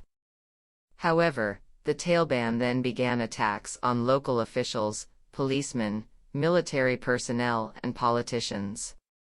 Their campaign of attacks on girls' schools, which they declared un-Islamic, was so ferocious that even a spokesman for the Tehrik-e-Taliban Pakistan, TTP, begged them to desist. After the formation of the TTP, Fazlullah announced the adherence of the TNSM to the Taliban, while retaining full local autonomy. In November 2007, the Pakistani army launched a major counteroffensive, which captured and destroyed Fazlullah's headquarters and drove him and his men into the hills, from where they continued terrorist attacks. However, following the election of the ANP in February 2008, the new ANP government of the NWFP insisted on ending the operation and beginning negotiations with the Taliban. Sufi Muhammad was released from jail after renouncing violence and promising to mediate in negotiations. He did indeed manage to negotiate a ceasefire in May 2008, but the result was that Fazlullah and his followers returned to the Swat Valley in force, and took a savage revenge on local people who had supported the military actions against them. The local population not surprisingly became convinced that neither the politicians nor the army was serious about fighting the Taliban, and would not protect local people who opposed them. In the words of Major Tahir of the army staff, people decided that the Taliban were here to stay and they had better get along with them. The result was increasing TNSM/Taliban control of Swat. Clashes with the military resumed in the summer and continued for the next 6 months, with hundreds killed and hundreds of thousands fleeing to the plains. Among the dead were a number of local leaders of the ANP and PPP, and many other local politicians and their families were driven out of Swat. In all, 238 schools were destroyed, mainly those for girls but including some for boys, out of 1,540 in Swat, and others were occupied and turned into militant bases. The TNSM/Taliban forces which created this mayhem do not seem to have been especially well armed, at least to judge by the captured weapons which the army showed me in Mingora. As one would expect, their most dangerous asset by far was the improvised explosive device, IED, several of which were on display, in some cases with remote control mechanism. There were several dozen AK-47s and a few rocket-propelled grenades. However, there were also a large number of old bolt-action rifles, shotguns, and pistols, some of them dating back to the Victorian era. In SWAT at least it does not seem to have been TNSM/Taliban weaponry that brought them their successes, but their ability to melt into the population, strike at unguarded or lightly guarded targets, terrify the police into inactivity, and run rings round the army. This violent standoff with the army in SWAT continued until the negotiation of the Nizam-e-Adl agreement, in February 2009, by which Sharia law became the only legal code in the Malakand division. This agreement was welcomed by the great majority of ordinary Pakistanis with whom I have spoken, and the overwhelming majority of Swatis. In the case of the Swatis, this was not only because they wanted peace between the Taliban and the army, but also because they actively prefer the Sharia to the Pakistani legal system. Indeed, as of early 2010 the Nizam-e-Adl is still in force in SWAT, and most people wish for it to remain so.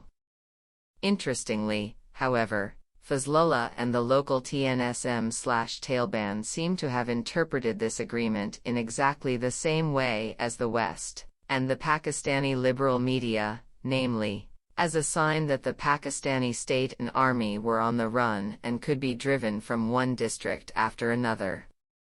The resulting hubris led to their move into neighboring Buner, which triggered their nemesis, the massive counteroffensive of the army against them.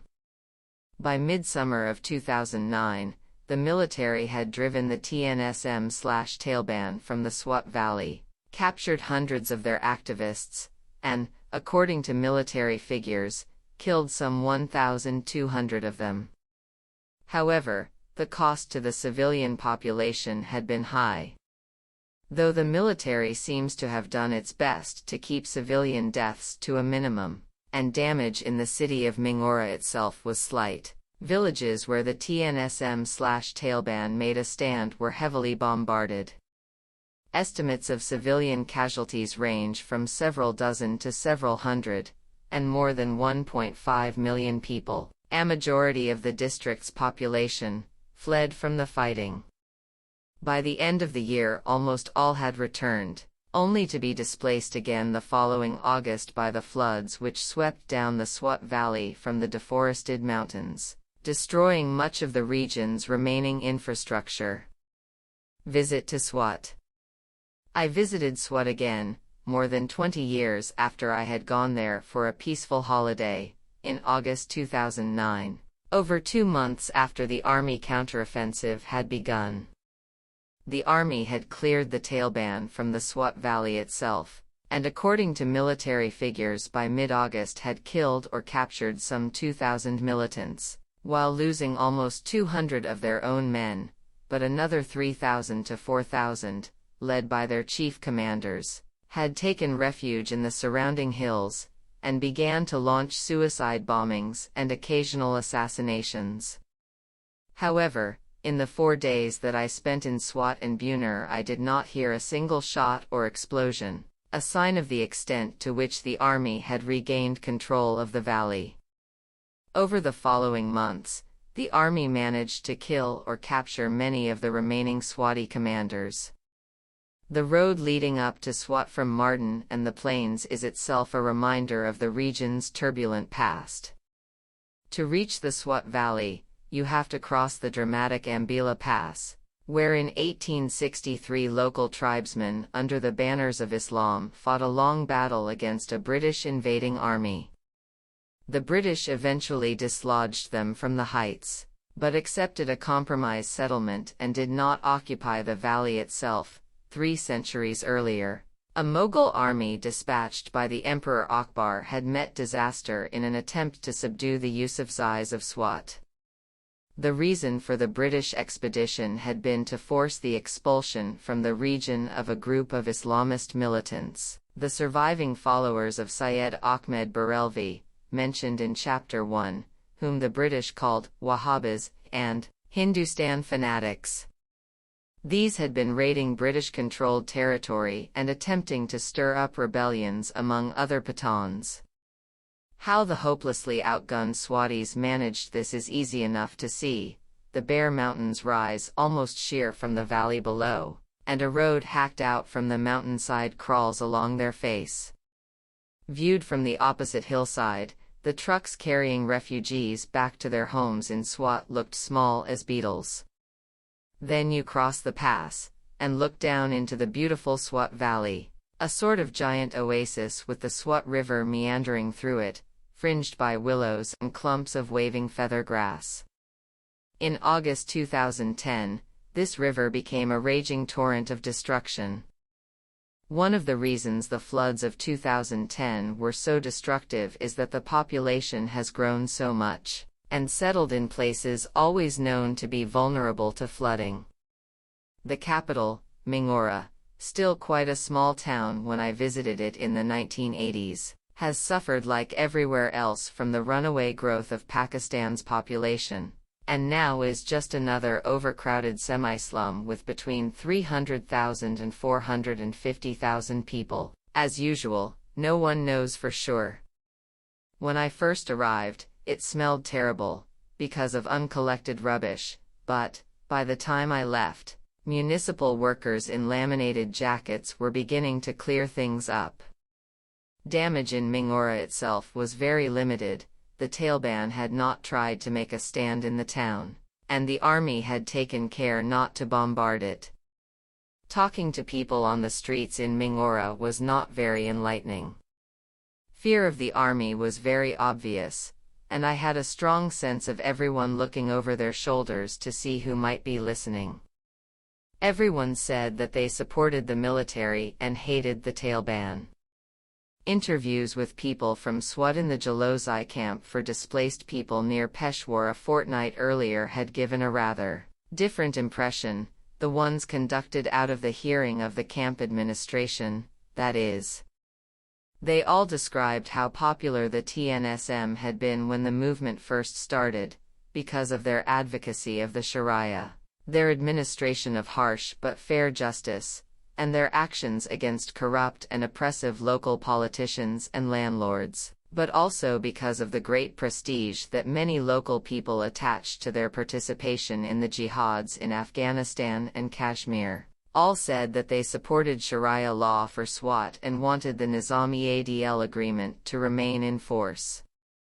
A large majority said that their sympathy for the Taliban had declined sharply over the previous year. For this they gave various reasons. Among the most common were that after the Nizam-e-Adl agreement the Taliban had shown that they were not really interested in the Sharia but in power for themselves. Many people mentioned the petty and not-so-petty harassment of local people and the offenses against local traditions of dancing and singing at weddings, and so on. Particular offense had been caused by young Taliban boys stopping older men in the street in front of their families, and ordering them to stop trimming their beards. In our Pashtun culture, we show respect to our elders, one man growled. The TNSM/Taliban also established a growing reputation for savagery, which frightened people into silence but also deeply shocked them. The IDPs, internally displaced persons, mentioned two cases in particular, not, interestingly enough, the public caning of the girl which caused so much offense among educated people elsewhere in Pakistan. One was when the Taliban publicly hanged 4 local policemen in the main bazaar in Mingora, to frighten the rest of the police into surrender, and they were just local men, we didn't know anything bad that they had done, as one IDP said. The other incident that caused great disgust was the TNSM/Taliban's treatment of Pir Samiullah. He was a leading hereditary religious figure from the Barelvi tradition and guardian of his family shrine at Mangal Dag, and had led local opposition to the Taliban. It was not the fact that the TNSM/Taliban killed him that caused the disgust, But the fact that they later dug up his body, hung it in public for 3 days, and then blew it up with explosives, scattering bits for hundreds of yards, in order to shatter the mystique attached to the body of a peer. To kill your enemy is one thing, I was told by local people, but to desecrate his body, that is not Muslim and not Pashtun. On the other hand, quite contrary to government propaganda, sympathy for the Taliban had by no means evaporated altogether. A majority of those I spoke with in the Jalozai IDP camp near Peshawar, albeit a small one, still blamed the army and the Taliban equally for the violence and destruction that had taken place, and said that the government should still try to make peace with the Taliban. In the end, this is all America's doing, an old man said. They have brought this war to Pakistan. This impression was confirmed by a local schoolteacher to whom we gave a lift on the way to Swat from Ambila. He said that when the TNSM first appeared, the vast majority of the local population supported them, but that most had changed their minds as a result of their fanaticism and when it became apparent that they wanted power for themselves. Still, he said that 15 to 20% of people continued to support them, and this estimate was backed in private by officers and local journalists with whom I talked. Mingora to Dorishkel.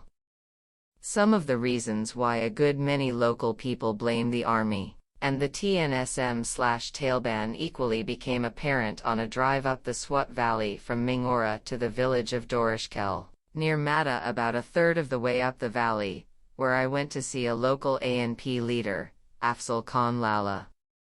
Along the way, we passed numerous destroyed buildings, some on their own, others clustered together where battles had been taking place. As we went, my guide gave me a running commentary. That building there was a hotel owned by an ANP politician. The Taliban burned it last year. That was a Taliban madrasa which the army destroyed. Those houses over there were destroyed by shelling when the army attacked in June. That used to be a girls' school which the Taliban destroyed. Those shops over there were owned by a Taliban sympathizer. The army blew them up last month. I began to see the differences between houses destroyed from above by bombs or shellfire and those blown up from below by explosives. Major Tahir told me candidly. We have demolished more than 400 houses belonging to Taliban members. Destroying houses in this way is an old punishment among Pashtuns.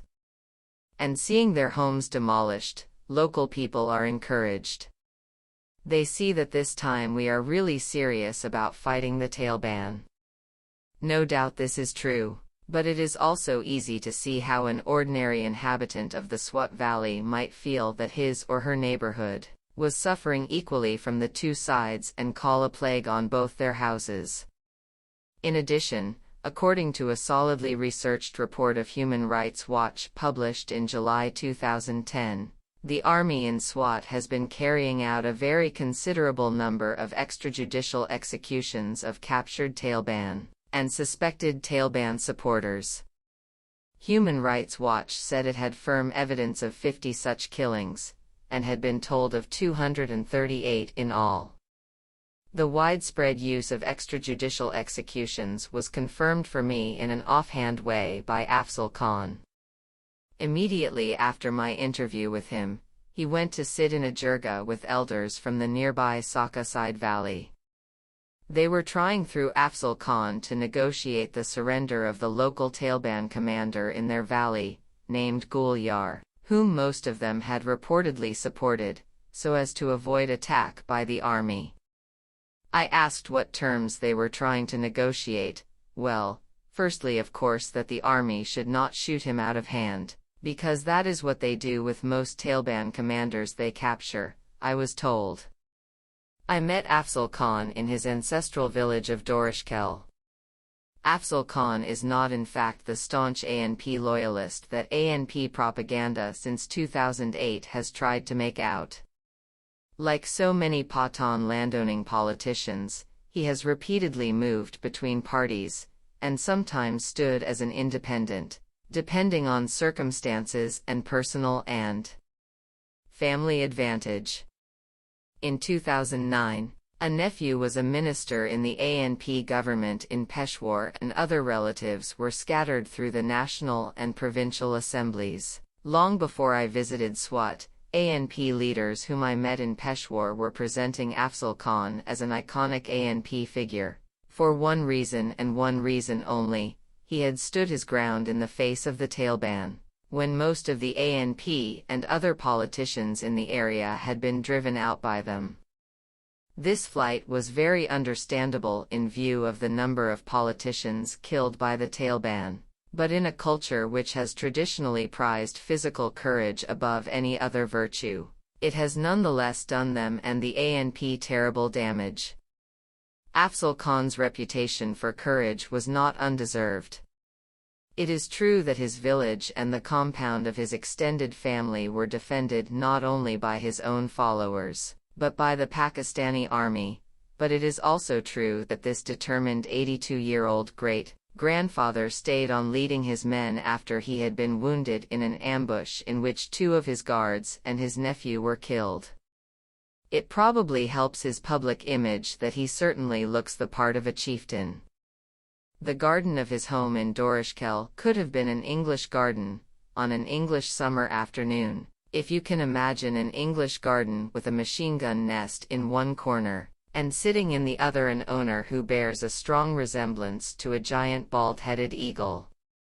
Pathan features are often on a large scale, and the noses of ANP politicians sometimes seem to be growing in sympathetic if hopeless emulation of the epic hereditary protuberances of their ruling dynasty, the Wali Khans, but whether in reality, or because of his rather overwhelming character, Afzal Khan's nose, ears and eyebrows seemed truly enormous. I must also say, however, that if set of eyes and shape of mouth are anything to go by, like many a chieftain, Afzal Khan owes his leadership not only to his courage and determination but to a very considerable capacity for ruthlessness. This was indeed his reputation in Swat long before the TNSM began their rebellion, and it brings me to one key element in the Taliban's appeal, which seems especially marked in Swat, that of class resentment and even of class war. This was of course fervently denied by Afzal Khan and other politicians with whom I spoke, but I heard it from a great many other sources, including Pakistani army officers.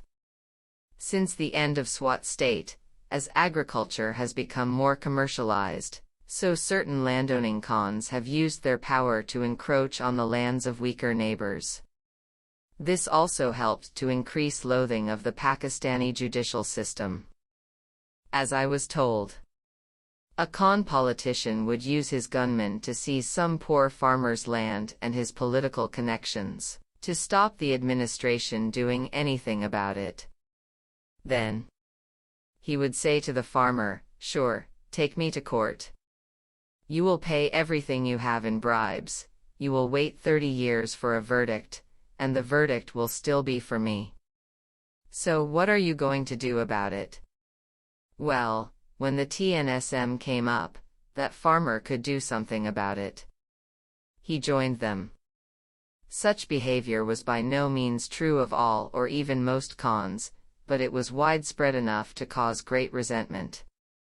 The TNSM/Taliban never adopted land reform as a formal part of their program, but they used their power to redress local grievances like the one just described, recover seized land for the poor and drive out unpopular landlords. This social radicalism was related in complex ways to their appeal to non-Pathan communities in Swat, the Gujars and Kamis, who make up a large though undefined proportion of Swat's population. The Gujars were originally a nomadic tribe in the plains of northern India. In Swat, they had traditionally been tenants of the Yusufzai Pathan tribe which had dominated the valley since the 16th century. Indeed, in Swat and elsewhere, Pathan and landowning farmer were traditionally synonyms. The Camis were a service caste of bakers, barbers, butchers, artisans, and so on, probably of Hindu origin. They had traditionally not farmed land or even owned their houses. However, with the breakdown of the old order, Gujars and even Camis had acquired land of their own, while remaining especially vulnerable to oppression by the Pathan Khans. The TNSM/Taliban never made an explicit public appeal to Gujars and Camis against the Yusufzai Pathans. They could not possibly have done, being overwhelmingly Yusufzais themselves. Given Yusufzai dominance, such an appeal would also have been fatal to the militants' chances. Rather, they did two things: by stressing their ideological commitment to an egalitarian community of all Muslims, they appealed to Gujar and Cami sentiments in a looser and vaguer way, and they redressed, often savagely, particular acts of oppression by Khans against these communities. Thus I was told that more than a decade before the TNSM rebellion began, the son of a Khan had abducted and raped a Cami girl, and had of course never been prosecuted for this. He had already fled, but the Taliban burned down his family home and drove them out, saying that this was overdue punishment for the rape, and, of course, that got all the Camis of the neighborhood on their side. As a result of the army crushing the Taliban in Swat in 2009, the old Khan families, good and bad, are coming back, and it remains to be seen if the bad ones have learned a lesson from what happened to them, or whether they will simply use the army to restore their power, take revenge on their enemies, and resume their old oppressions. This is a danger which has some Pakistani soldiers of my acquaintance seriously worried. Structures of local wealth and authority in Swat have been further damaged by the floods of 2010. All of this suggests that while the army's reconquest of Swat in the summer of 2009 has proved that it will fight to preserve Pakistan and that Pakistan will therefore be preserved, it will not be the end of Islamic militancy in this region. This is also demonstrated by the progress of fighting in FATA. The Pakistan Army's reconquest of Swat was followed by offensives in South Waziristan and other areas of FATA, which regained much territory and killed some 570 Pakistani Taliban fighters. 76 soldiers also died. The Pakistani Taliban response was greatly to intensify their terrorist attacks inside Pakistan and make them even more indiscriminate. By February 2010, according to official figures, 7,598 civilians had died in Pakistan as a result of terrorist attacks, Taliban executions, military action, or U.S. drone attacks. It is worth noting that this figure is 2.5 times the number of Americans killed on September 11. By that time, 2,351 soldiers had been killed, 2.5 times U.S. military deaths in Afghanistan. According to Pakistani official estimates, which may of course be exaggerated, by mid-2010 the conflict with the Pakistani Taliban and their allies had cost Pakistan some $35 billion in state spending and economic losses, almost twice the $18 billion in U.S. aid that Pakistan had received by that date. During the same period, according to the Pakistani military, the Pakistani Taliban and their allies had lost 17,742 men killed or captured, though how many of these were real fighters rather than sympathizers is impossible to say. What can be said is that, despite all this, as of late 2010 the militants remained in control of much of FATA, and, also, that the Pakistan military seemed highly unwilling to attack them in some areas like North Waziristan, apparently because this would risk bringing the Pakistani forces into conflict with the Afghan Taliban and their allies, especially the followers of the Haqqani clan, based in these areas. So despite the much tougher approach to Pakistan's own Taliban threat in 2009, 2010, Action against the Afghan Taliban continued to be limited by all the factors set out in this book, and this in turn limited to some extent action against Pakistani militants, at least in FATA. The continued strength of militancy in these areas is, however, not due chiefly to constraints on the Pakistani military.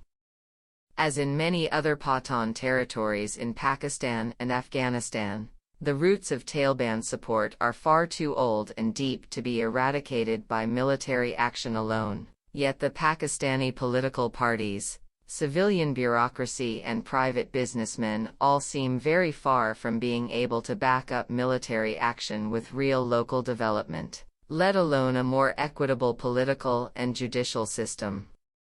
By 2010, the threat that militants would push the Pakistani state into collapse had been defeated, insofar as it had ever existed, but terrorism and local unrest will be with Pakistan for the foreseeable future.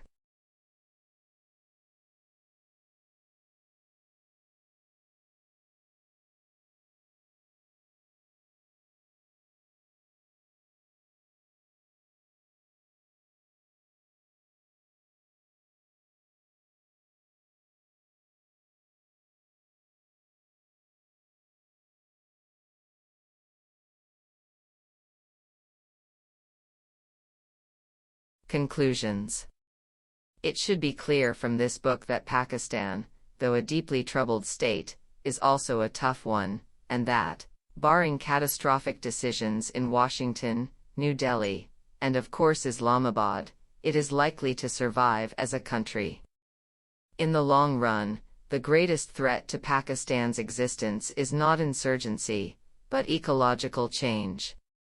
However, Pakistani farmers are also tough and adaptable, and while some areas like the Quetta Valley are likely to suffer disastrous water shortages in the near future, in the country as a whole, drought will take several decades to become truly catastrophic, and floods, though devastating in the short term, can also be controlled and harnessed given determination, organization, and money.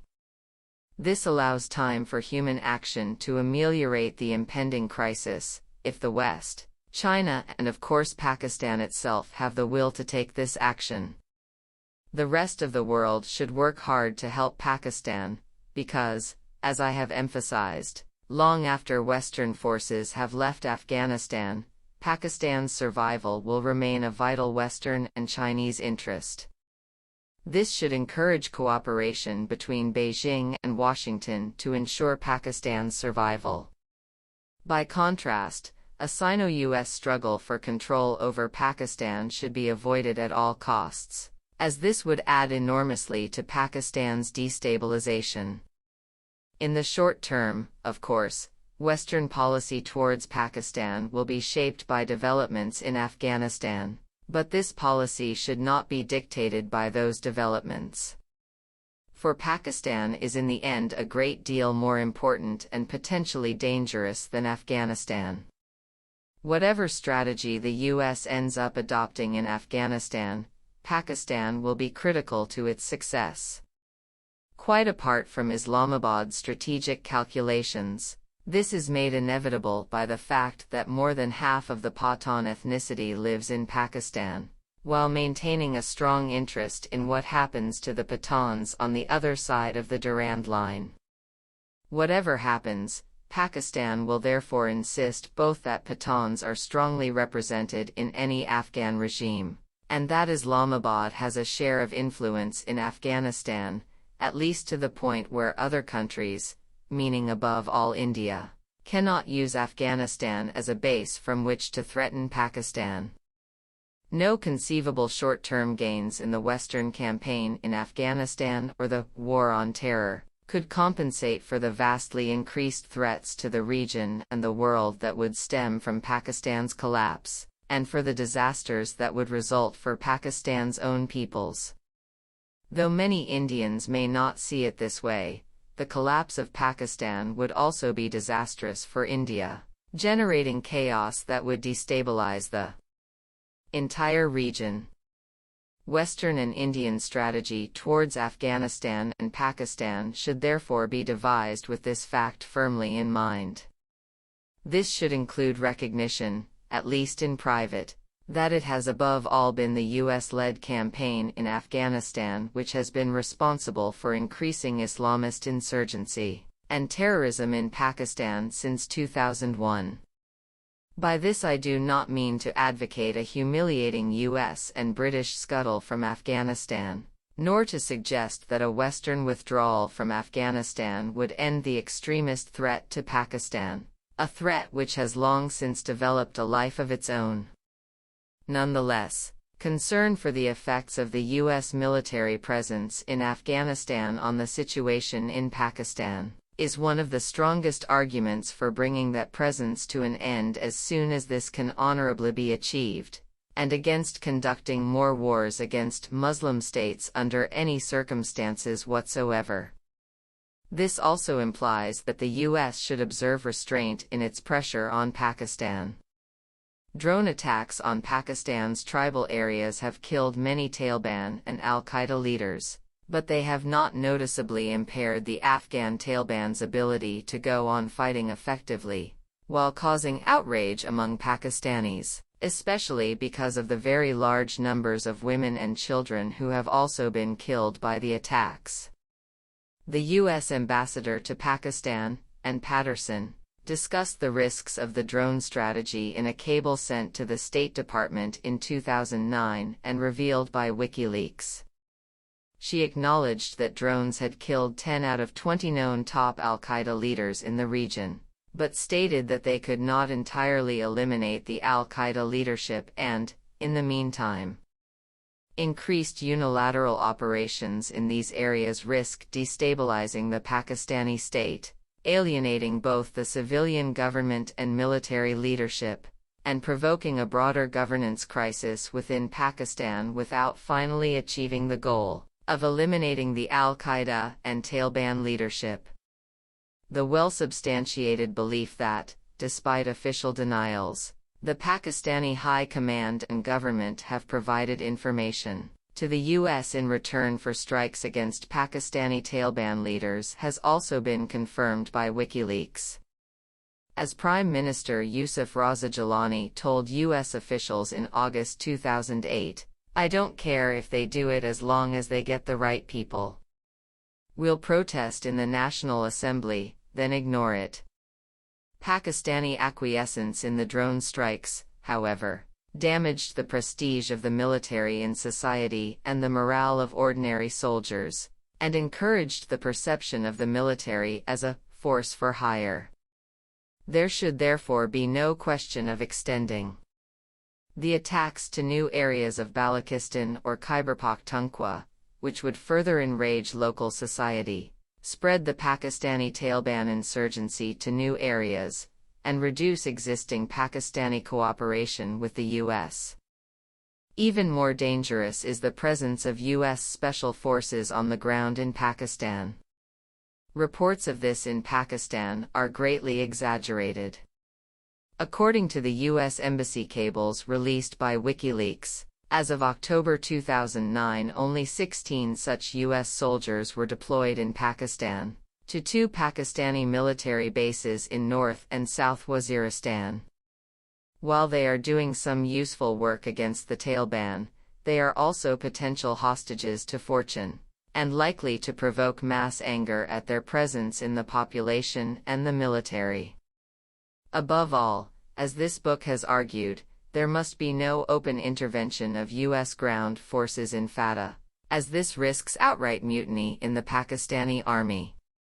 This restraint should be observed even if the U.S. comes under new terrorist attack.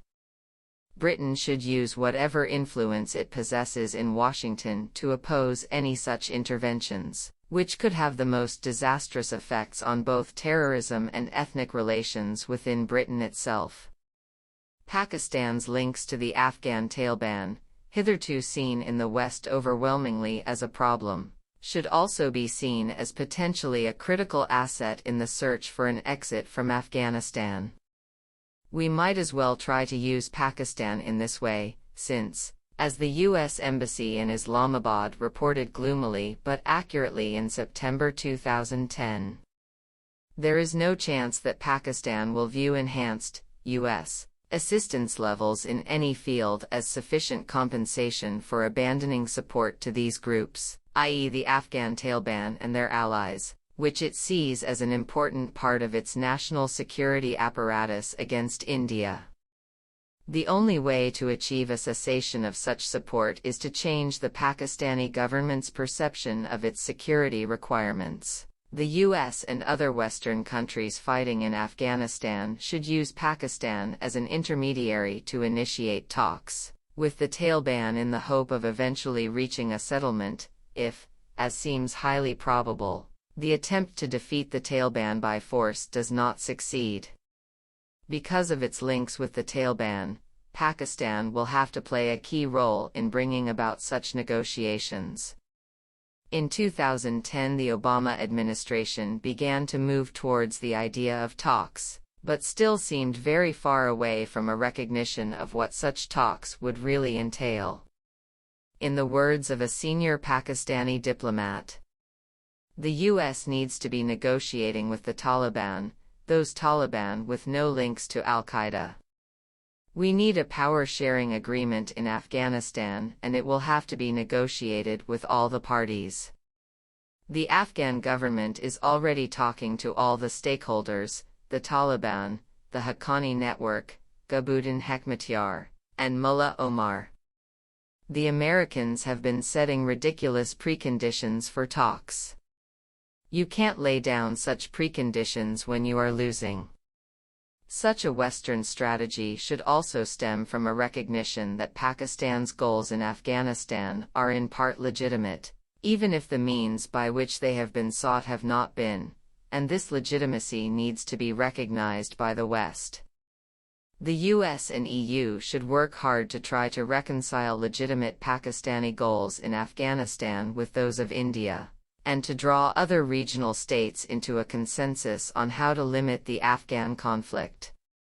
China, close to Pakistan and fearful of Islamist extremism, could be a key player in this regard. The US needs to continue to limit Indian involvement in Afghanistan, if it is to have any hope of a long-term cooperative relationship with Pakistan. The West also needs to seek a peaceful solution to the Kashmir dispute, despite all the immense obstacles in both Pakistan and India. As Ambassador Patterson told her government, most importantly, it is the perception of India as the primary threat to the Pakistani state that colors its perceptions of the conflict in Afghanistan and Pakistan's security needs. The Pakistani establishment fears that a pro-Indian government in Afghanistan would allow India to operate a proxy war against Pakistan from its territory. Increased Indian investment in, trade with, and development support to the Afghan government, which the US government has encouraged, causes Pakistan to embrace Taliban groups as anti-India allies. We need to reassess Indian involvement in Afghanistan and our own policies towards India. Resolving the Kashmir dispute would dramatically improve the situation. The overall question of the future of US-Indian relations is far too broad to be discussed here. What can be said is that a balance needs to be struck between the economic and security benefits to the West of closer ties to India, and the security threats to the West stemming from a growth of Islamist militancy in Pakistan. In the end, not even the greatest imaginable benefits of US-Indian friendship could compensate for the actual collapse of Pakistan, with all the frightful dangers this would create not just for the West but for India too. We should also not dream, as US neoconservatives are apt to do, that India can somehow be used by the US to control Pakistani behavior. The truth, as outlined by Ambassador Patterson, is exactly the opposite. Only Pakistanis can control Pakistan, And the behavior of the Pakistani security establishment will always be determined by what they see as the vital needs of Pakistan and the Pakistani army. A new approach to Pakistan over the future of Afghanistan should therefore be part of a much deeper long-term engagement with Pakistan by the West in general, and one tied not to the temporary war in Afghanistan but to the permanent importance of Pakistan as a state.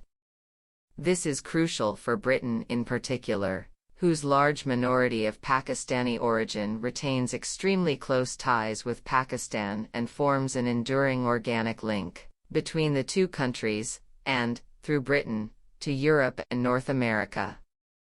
Whatever happens, this human link is not going to go away.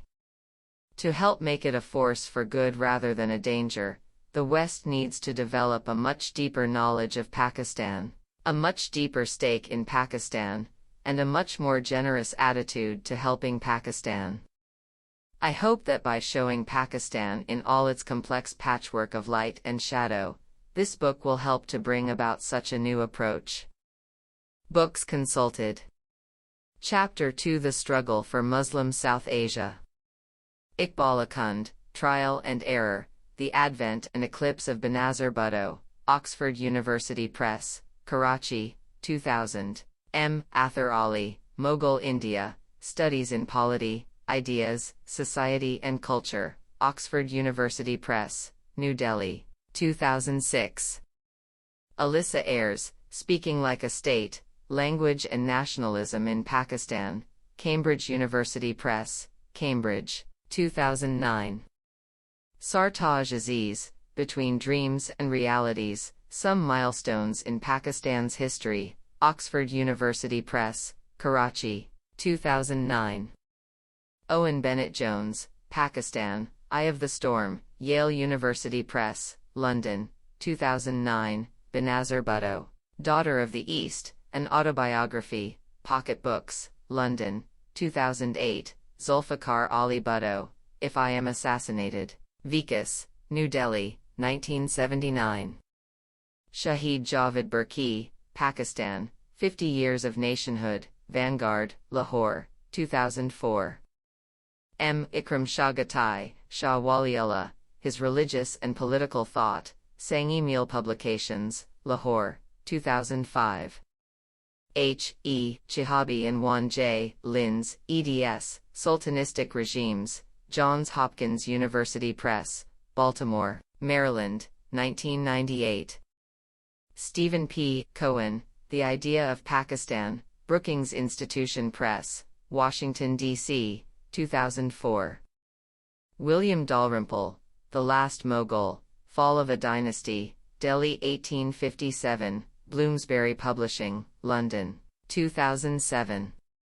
Emma Duncan, Breaking the Curfew, A Political Journey Through Pakistan, Michael Joseph, London, 1989. Altaf Gohar, Ayub Khan, Pakistan's First Military Ruler, Sanghi-Meal Publications, Lahore, 1993. Irfan Habib, The Agrarian System of Mughal India 1556–1707, Oxford University Press, Oxford, 1963. Peter Hardy, The Muslims of British India, Cambridge University Press, Cambridge, 1972. Christoph Jafferlot, edition, A History of Pakistan and Its Origins, Anthem Press, London, 2004. Aisha Jalal, Partisans of Allah, Jihad in South Asia, Harvard University Press, Cambridge, Massachusetts, 2008. Aisha Jalal, The Sole Spokesman, Jinnah, The Muslim League and the Demand for Pakistan. Cambridge University Press, Cambridge, 1985. John Key, India, A History, Grove Press, Canongate, 2001. Sir Syed Ahmed Khan, The Causes of the Indian Revolt, Oxford University Press, Karachi, 2000. Rodad Khan, Pakistan, A Dream Gone Sour, Oxford University Press, Karachi, 1997. Dennis Cox, The United States and Pakistan 1947–2000, Disenchanted Allies. Woodrow Wilson Center Press, Washington, D.C., 2001. Christina Lamb, Waiting for Allah, Benazir Bhutto and Pakistan, Hamish Hamilton, London, 1991. David Lelyveld, Aligarh's First Generation, Muslim Solidarity in British India, Oxford University Press, New Delhi, 2003. Anthony Mascarenhas, The Rape of Bangladesh, Vicus, New Delhi, 1972. T. R. Metcalf, The Aftermath of Revolt, India, 1857–1870, Princeton University Press, Princeton, New Jersey, 1964. William B. Millam, Bangladesh and Pakistan, Flirting with Failure in South Asia, Hurst, London, 2009. Penderel Moon, The British Conquest and Dominion of India, Parts 1 and 2, India Research Press, New Delhi, 1999. Penderel Moon, Divide and Quit, Chatto and Windus, London, 1964. Sharif al-Mujahid, The Ideology of Pakistan, Islamic Research Institute, Islamabad, 2001. Shuja Nawaz, Crossed Swords, Pakistan, Its Army and the Wars Within, Oxford University Press, Oxford, 2008. Omar Noman, The Political Economy of Pakistan, 1947–85, Kegan Paul International, London, 1985.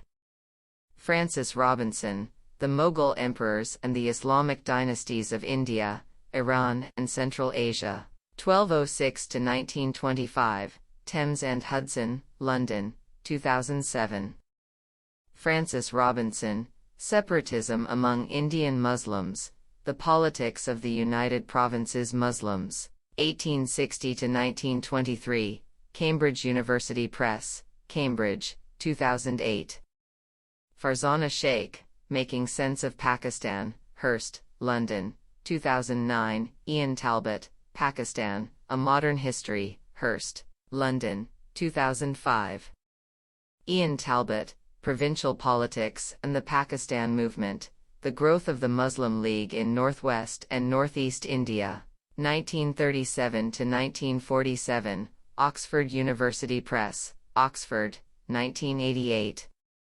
Ramala Thapar, A History of India, Volume 1, Penguin, London, 1990.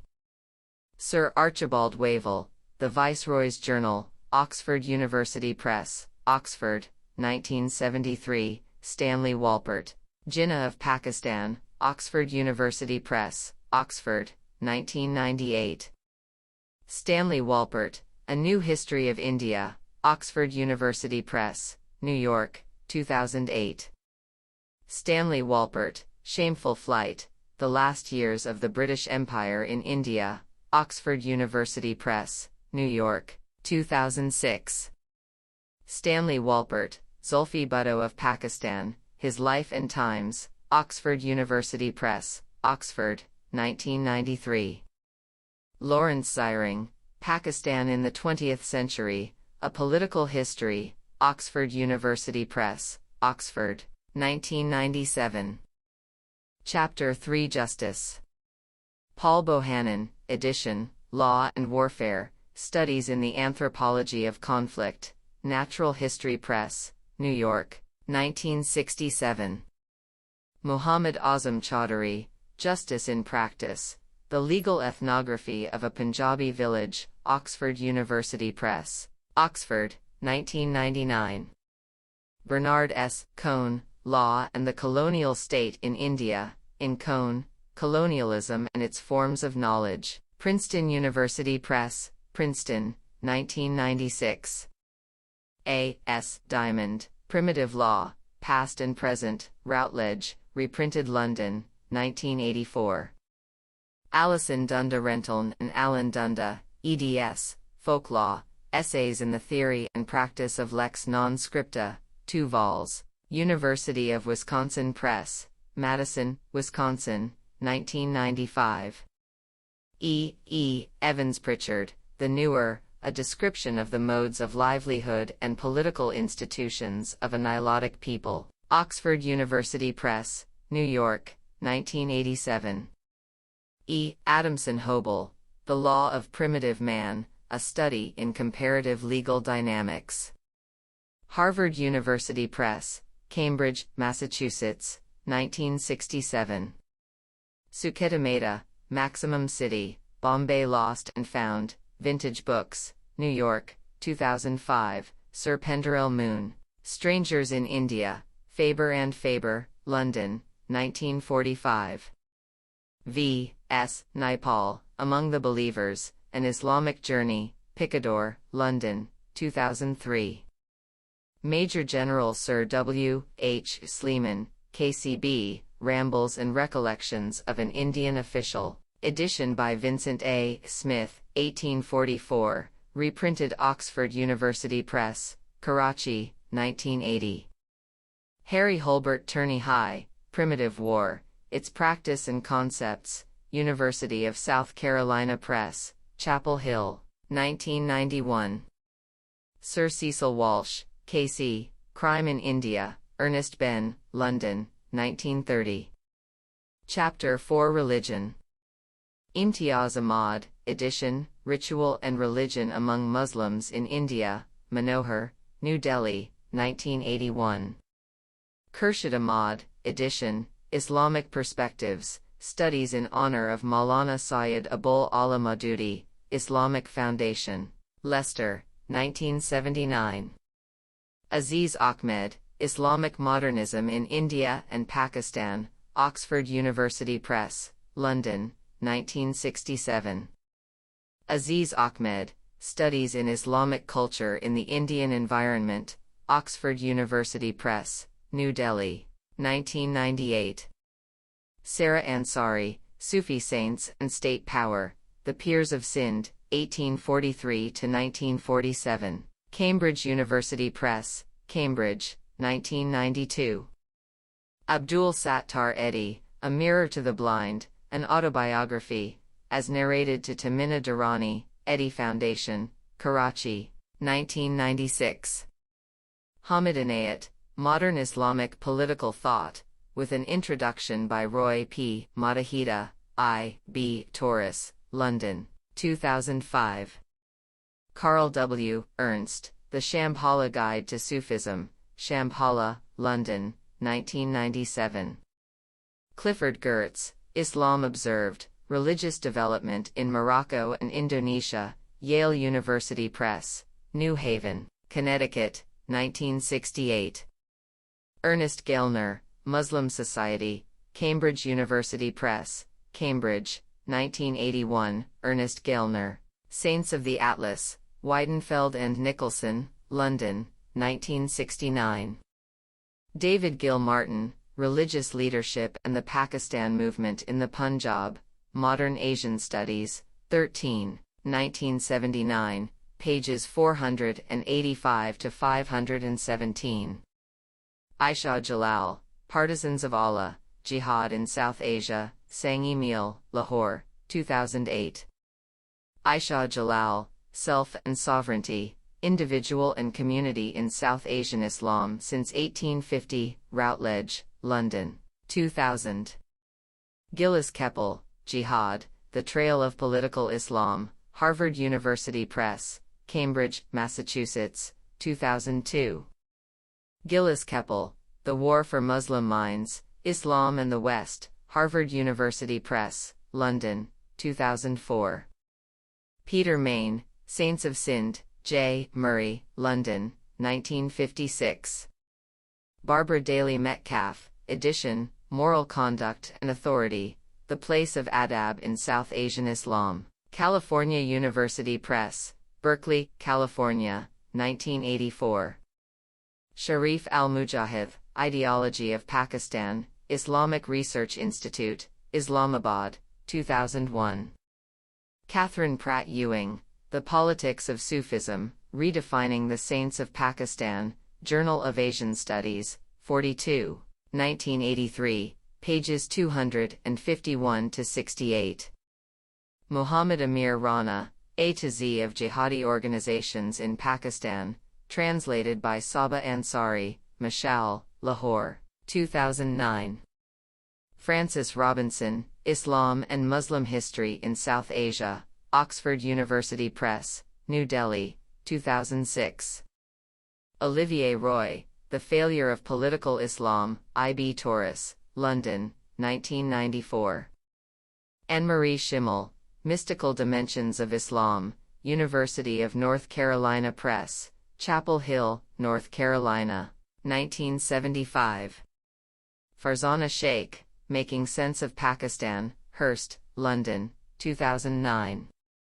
Ian Talbot, edition, The Deadly Embrace, Religion, Politics and Violence in India and Pakistan, 1947–2001, Oxford University Press, Karachi, 2007. Anita Weiss, edition, Islamic Reassertion in Pakistan, The Application of Islamic Laws in a Modern State, Vanguard, Lahore, 1987. Chapter 5 The Military. Sumantra Bose, Kashmir, Roots of Conflict, Paths to Peace, Harvard University Press, Cambridge, Massachusetts, 2003. Shahid Javed Burki and Craig Baxter, Pakistan Under the Military, Westview Press, Boulder, Colorado, 1991. Pervez Iqbal Chima, The Armed Forces of Pakistan, Oxford University Press, Karachi, 2002. Brian Clowley, War, Coups and Terror, Pakistan's Army in Years of Turmoil, Pen and Sword Books, Barnsley, 2008. Stephen P. Cohen, The Pakistan Army, Oxford University Press, Karachi 1999. Gordon Carrera, Shopping for Bombs, Nuclear Proliferation, Global Insecurity, and the Rise and Fall of the A.Q. Khan Network, Oxford University Press, Oxford, 2006. Mahmood Ali Durrani, India and Pakistan, The Cost of Conflict and the Benefits of Peace. Oxford University Press, Karachi, 2001. Aisha Jalal, The State of Martial Rule, Cambridge University Press, Cambridge, 1990. Muhammad Ayub Khan, Diaries, 1966–72, edition Craig Baxter, Oxford University Press, Karachi, 2007. Alastair Lamb, Crisis in Kashmir, 1947–1966, Pan Books, London, 2000. Adrian Levy and Catherine Scott Clark, Deception, Pakistan, the United States and the Global Nuclear Weapons Conspiracy, Atlantic Books, London, 2007. Pervez Musharraf, In the Line of Fire, a Memoir, Free Press, New York, 2006. Shuja Nawaz, Crossed Swords, Pakistan, Its Army and the Wars Within, Oxford University Press, Oxford, 2008. Sher Ali Padaudi, The Story of Soldiering and Politics in India and Pakistan, Bakhtiar Press, Lahore, 1983. George Perkovich, India's Nuclear Bomb, The Impact on Global Proliferation, Oxford University Press, Oxford, 2000. Hassan Asghari Rizvi, Military, State and Society in Pakistan, Sang-e-Meal, Lahore, 2003. Victoria Schofield, Kashmir in Conflict, India, Pakistan and the Unending War, I.B. Tauris, London, 2002. Aisha Siddiqa, Military Incorporated Inside Pakistan's Military Economy, Oxford University Press, Karachi, 2007. Sten Widmom, Kashmir in Comparative Perspective, Oxford University Press, Oxford, 2002. Tan Tai Yong, The Garrison State, Military, Government and Society in Colonial Punjab, 1849–1947, Vanguard Books, Lahore, 2005. Chapter 6 Politics. Sagar Ahmad, Class and Power in a Punjabi Village, New York and London, 1977. Iqbal Akund, Trial and Error, The Advent and Eclipse of Benazir Bhutto, Oxford University Press, Karachi, 2000. Hamza Alavi, Kinship in West Punjabi Villages, Contributions to Indian Sociology, 1972. Hamza Alavi, and F. Halliday, eds, State and Ideology in the Middle East and Pakistan. Macmillan, London, 1977. Sartaj Aziz, Between Dreams and Realities, Some Milestones in Pakistan's History, Oxford University Press, Karachi, 2009. Owen Bennett-Jones, Pakistan, Eye of the Storm, Yale University Press, London, 2009, Benazir Bhutto, Daughter of the East, An Autobiography, Pocket Books, London, 2008, Zulfikar Ali Bhutto, If I Am Assassinated, Vikas, New Delhi, 1979. Zekai Igler, A Punjabi Village in Pakistan, Columbia University Press, New York, 1960. Michael D. Fisher, Marriage and Power, Tradition and Transition in an Urban Punjabi Community, in H. Donnan and P. Werbner, eds, Economy and Culture in Pakistan, Migrants and Cities in a Muslim Society, London, Macmillan, 1991. Richard G. Fox, From Zamindar to Ballot Box, Cornell University Press, Ithaca, New York, 1969. Michael Gilsonen, Lords of the Lebanese Marches, I.B. Taurus, London, 1996. Hussein Haqqani, Pakistan Between Mosque and Military, Carnegie Endowment, Washington, D.C., 2005. Michael Hicks, Bastard Feudalism, Longman, London, 1995. David C. Kong, Crony Capitalism, Corruption and Development in South Korea and the Philippines, Cambridge University Press, Cambridge, 2002. Rodad Khan, Pakistan, A Dream Gone Sour, Oxford University Press, Karachi, 1997, Charles Lindholm. Generosity and Jealousy, The Swat Pukton of Northern Pakistan. Columbia University Press, New York, 1982.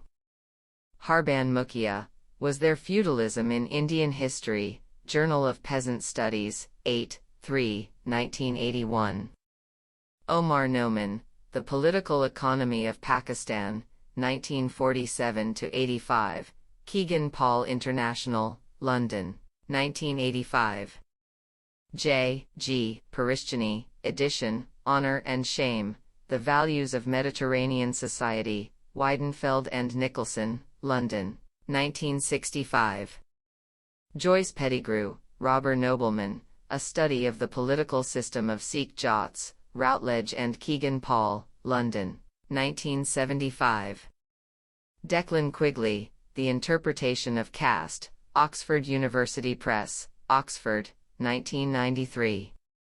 L. Roniger and A. Gunzayata, eds, Democracy, Clientelism, and Civil Society, L. Rayner, London, 1994. Chapter 7 Punjab. Muhammad Akbar, The Punjab Under the Mughals, Ripon Press, Lahore, 1948. Muhammad Azam Chaudhary, Justice in Practice, The Legal Ethnography of a Pakistani Punjabi Village, Oxford University Press, Oxford, 1999. W. L. Conran and H. D. Craik, The Punjab Chiefs, Civil and Military Gazette Press, Lahore, 1909, reprinted Sanghi-Meal, Lahore, 1993.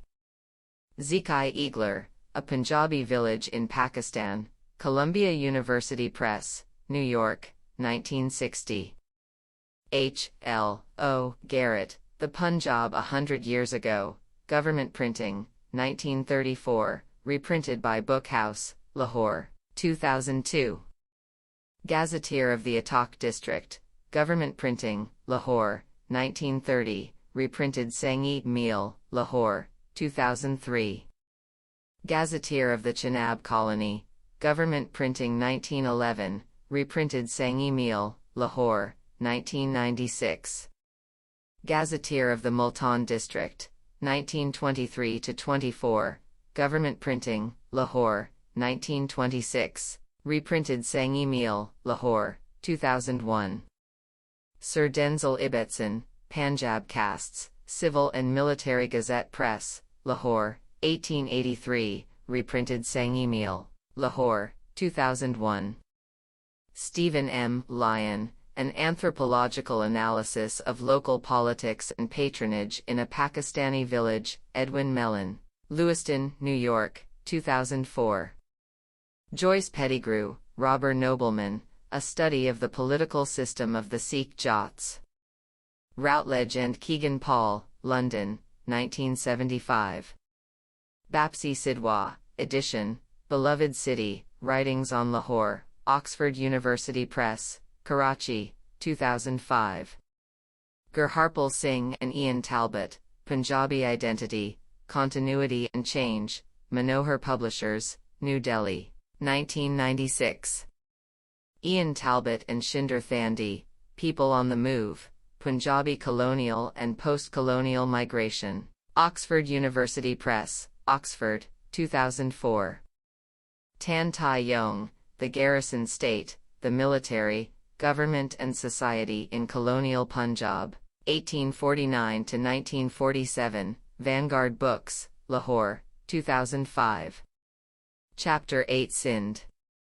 Feroz Ahmed, Ethnicity and Politics, The Rise of Muhajir Separatism, South Asia Bulletin, 8, 1988. Hamza Alavi, Nationhood and the Nationalities in Pakistan, in Hastings Donnan and Nina Werbner, eds. Economy and Culture in Pakistan, Migrants and Cities in a Muslim Society, Macmillan, London, 1991. Sarah Ansari, Partition, Migration and Refugees, Responses to the Arrival of Muhajirs in Sindh during 1947-48, South Asia Bulletin, 18, 2, 1995. Sarah Ansari, Sufi Saints and State Power, The Peers of Sindh, 1843-1947, Vanguard Books, Lahore, 1992. Charles H. Kennedy, The Politics of Ethnicity in Sindh, Asian Survey, 31, 10, 1991. Iftikhar H. Malik, Ethno-Nationalism in Pakistan, A Commentary on the Muhajir Qawmi Mahaz, MQM, in Sindh, South Asia Bulletin, 18, 2, 1995. H. T. Sorley, Shah Abdul Latif of Bit, A Study of Literary, Social and Economic Conditions in 18th-Century Sindh, Ashish Publishing House, New Delhi, 1984. Oscar Verkake, Migrants and Militants, Fun and Urban Violence in Pakistan, Princeton University Press, Princeton, 2004. Oscar Verkake, A People of Migrants, Ethnicity, State and Religion in Karachi, Comparative Asian Studies, 15, VU University Press, Amsterdam, 1994. Akbar Zaidi, Regional Imbalances and the National Question in Pakistan, Vanguard Books, Lahore, 1992. Chapter 9 Balochistan. Martin Axman, Back to the Future, The Khanate of Kalat and the Genesis of Baloch Nationalism, 1915-1955, Oxford University Press, New York, 2008. Balochistan, Conflicts and Players, Pakistan Institute for Peace Studies, Islamabad, 2008. Taj Muhammad Brisig, Baloch Nationalism, Its Origin and Development, Royal Book Company, Karachi, 2004. District Gazetteers of Balochistan, 1906, edition and compiled by Mansoor Bakhari, 2 vols, reprinted Ghosh-e-Adab, Quetta, 1997. Selig Harrison, In Afghanistan's Shadow, Baloch Nationalism and Soviet Temptations. Carnegie Endowment for International Peace, 1980. Sylvia Matheson, The Tigers of Balochistan, Introduction by Paul Titus, Oxford University Press, Karachi, 1967. Robert N. Pearson, The Social Organization of the Mari Baloch, Wenner-Gren Foundation, Chicago, 1966. Paul Titus, edition, Marginality and Modernity, Ethnicity and Change in Post-Colonial Balochistan, Oxford University Press, Karachi, 1996. Chapters 10, 11 and 12. The Pathans, the Pakistani Taleban, Defeating the Taleban? Akbar S. Ahmed, Millennium and Charisma Among Pathans, A Critical Essay in Social Anthropology, Routledge and Kegan Paul, London, 1967. Amina Ahmed, Sorrow and Joy Among Muslim Women, The Pukhtuns of Northern Pakistan. Cambridge University Press, Cambridge, 2006. Frederick Barth, Political Leadership Among Swat Pathans, London School of Economics Monographs on Social Anthropology, London, 1959. John Bowen, Plain Tales of the Afghan Border, Springwood Books, London, 1982. Sir Olaf Caro, The Pathans, 1958, reprinted Oxford University Press, Oxford, 2006. Winston S. Churchill, The Malakand Field Force, in Frontiers and Wars, Ayr and Spottiswoode, London, 1962. Steve Call, Ghost Wars, The Secret History of the CIA, Afghanistan and Bin Laden, Penguin, London, 2005. Robert D. Cruz and Amin Tarzi, eds, The Taliban and the Crisis of Afghanistan, Harvard University Press, Cambridge, Massachusetts, 2008. Ahmad Hassan Dani, Peshawar, Historic City of the Frontier, Sanghi-Meal Publications, Lahore, 2002. Gillis Doransoro, Revolution Unending, Hearst, London, 2005. David B. Edwards, Before Taliban, Genealogies of the Afghan Jihad, California University Press, Berkeley, 2002. David B. Edwards, Heroes of the Age, Moral Fault Lines on the Afghan Frontier, University of California Press, Berkeley, California, 2005. Antonio Giustazzi, edition, Decoding the New Taliban, Insights from the Afghan Field, Hearst, London, 2009. Antonio Giustazzi, Quran, Kalashnikov and Laptop, The Neo-Taliban Insurgency in Afghanistan, Hearst, London, 2007.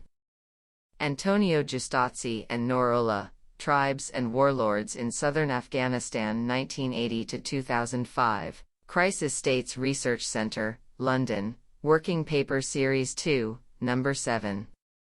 Benedict Grima, Secrets from the Field, An Ethnographer's Notes from Northwest Pakistan. Oxford University Press, Oxford, 2004. Sana Haroon, Frontier of Faith, Islam in the Indo-Afghan Borderland, Hearst, London, 2007. Mayangal Jahanzeb, The Last Wali of Swat, An Autobiography as Told to Frederick Barth, White Orchid Press, Bangkok, 1995. Jahanzeb Khalil, The Mujahideen Movement in Malakand and Momand Agencies, 1900–1940, Area Studies Center, Peshawar University, 2000. Arnudson, Violence and Belonging, Land, Love and Lethal Conflict in the Northwest Frontier Province of Pakistan, NIAS Press, Copenhagen, 2007. Anatol Lieven, Chechnya, Tombstone of Russian Power? Yale University Press, New Haven, Connecticut, 1998. Magnus Marsden, Living Islam, Muslim Religious Experience in Pakistan's Northwest Frontier, Cambridge University Press, Cambridge, 2005. John Masters, Bugles and a Tiger, Castle, London, 2002. W. R. H. Merck, The Moments, 1898, reprinted Vanguard Books, Lahore, 1984. T. L. Pennell and Earl Roberts, Among the Wild Tribes of the Afghan Frontier, A record of 16 years close intercourse with the natives of the Indian Marches, 1908, reprinted Kessinger Publishing, Whitefish, Montana, 2005. Muhammad Amir Rana, A to Z of Jihadi Organizations in Pakistan, Mashal Books, Lahore, 2009. Brian Robson, Crisis on the Frontier, The Third Afghan War and the Campaign in Waziristan, 1919-20. Spellmount, Staplehurst, 2004. James W., Spain, The Pathans of the Latter Day, Oxford University Press, Oxford, 1995. James W., Spain, The Way of the Pathans, Oxford University Press, Oxford, 1962. Sultan-I Rome, Swat State from Genesis to Merger, 1915-1969, Oxford University Press, Karachi, 2008. Joshua T. White, Pakistan's Islamist Frontier, Islamic Politics and U.S. Policy in Pakistan's Northwest Frontier, Center on Faith and International Affairs, Washington, D.C., 2007.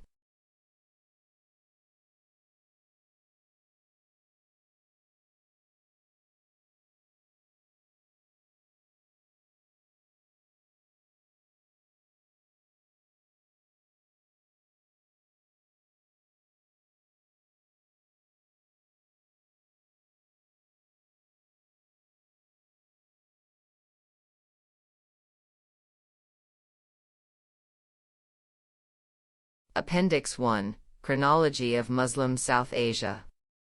Circa 3300 BCE, 1300 BCE Indus Valley Civilization in what is now Pakistan. After 1500 BCE Aryan migrations into South Asia, presumed. 6th, 5th centuries BCE Life of Siddhartha Gautama, Buddha. 5th, 4th centuries BCE Afghanistan and Punjab come under the dominion of the Persian Empire, satrapies of Gandhara and Cambodia. 327–326 BCE Alexander the Great invades Afghanistan and Punjab, and defeats the Indian king Porus. Alexander founds Greek settlements in Afghanistan, Bactria, which survive for several hundred years. 321–185 BCE Mauryan Empire conquers most of northern India and Afghanistan. Under this and subsequent dynasties, the Gandharan Buddhist civilization flourishes in what is now Afghanistan and northern Pakistan.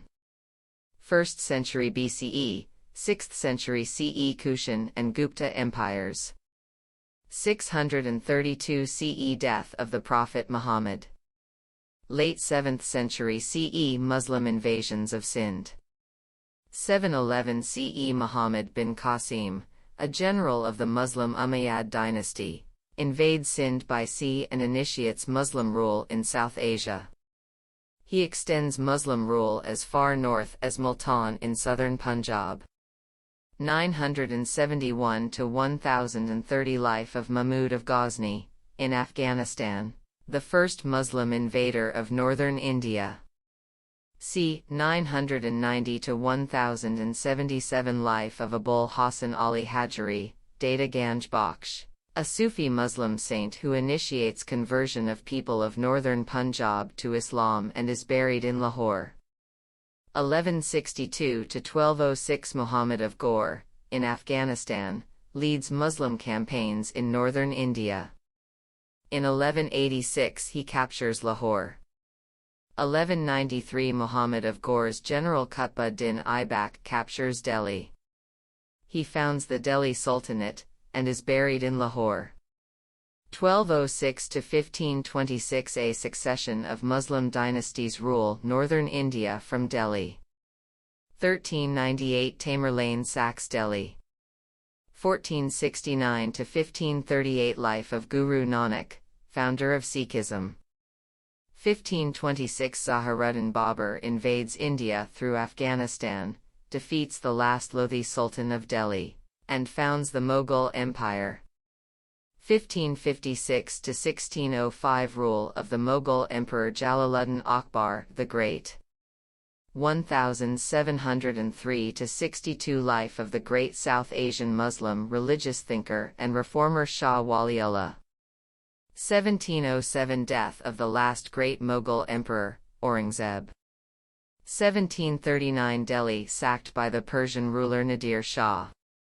1761 Delhi sacked by Ahmed Shah Abdali, founder of the Durrani Kingdom in Afghanistan. 18th century rise of Sikh power in Punjab. 1801–39 Rule of the Sikh Maharaja Ranjit Singh in Punjab. 1803 The Mughal ruler Shah Alam II accepts the protection of the British East India Company, which by now rules most of India. 1817–98 Life of the Muslim reformist educator and politician Sir Syed Ahmed Khan. 1840–42 First British-Afghan War. 1843 British conquest of Sindh. 1845–9 British defeat the Sikhs and conquer Punjab. 1856 British annex Awadh, the last major autonomous Muslim state in northern India. 1857 Muslim and Hindu revolt against British rule, called by the British the Indian Mutiny. Delhi and Lucknow are largely destroyed. The last Mughal emperor is deposed. Savage reprisals against the Muslims of North India. 1866 Shah Waliullah's spiritual descendants found a madrasa at Deoband in northern India and lay basis for Deoband movement in South Asian Sunni Islam. 1875 Sir Syed founds the Mohammedan Anglo-Oriental College, later Aligarh Muslim University, at Aligarh, southeast of Delhi. 1876–1948 Life of Muhammad Ali Jinnah, founder of Pakistan. 1878–82 British-Afghan War. 1885 Foundation of the Indian National Congress. 1893 British draw the Durand Line, marking the frontier between British India and Afghanistan. It is never accepted by the Afghans. 1896 Jinnah joins the Congress. 1896–9 Major revolts in the name of Islam among the Pathan tribes against British domination. 1906 Foundation of Muslim League in Dhaka, East Bengal, now Bangladesh. 1914–18 First World War. 1916 Jinnah becomes president of the Muslim League and initiates Lucknow Pact with the Congress. 1919–24 Khilafat movement of South Asian Muslims against British rule and in defense of the Ottoman Caliphate. Formal leadership of the Muslim World Community, or Ummah. 1920 Jinnah resigns from the Congress. 1930 Sir Muhammad Iqbal, President of the Muslim League, speaks for the first time of the possibility of a separate Muslim state in northwestern India. 1936–9 The British conduct major campaigns in Waziristan against Islamist rebels led by the Fakir of Ipi. 1938 Elections under British rule. Split between Congress and the Muslim League after the Congress refuses to include the League in provincial governments. 1939–45 Second World War. 1940 Muslim League passes Lahore Resolution, calling for an autonomous and sovereign state of Pakistan.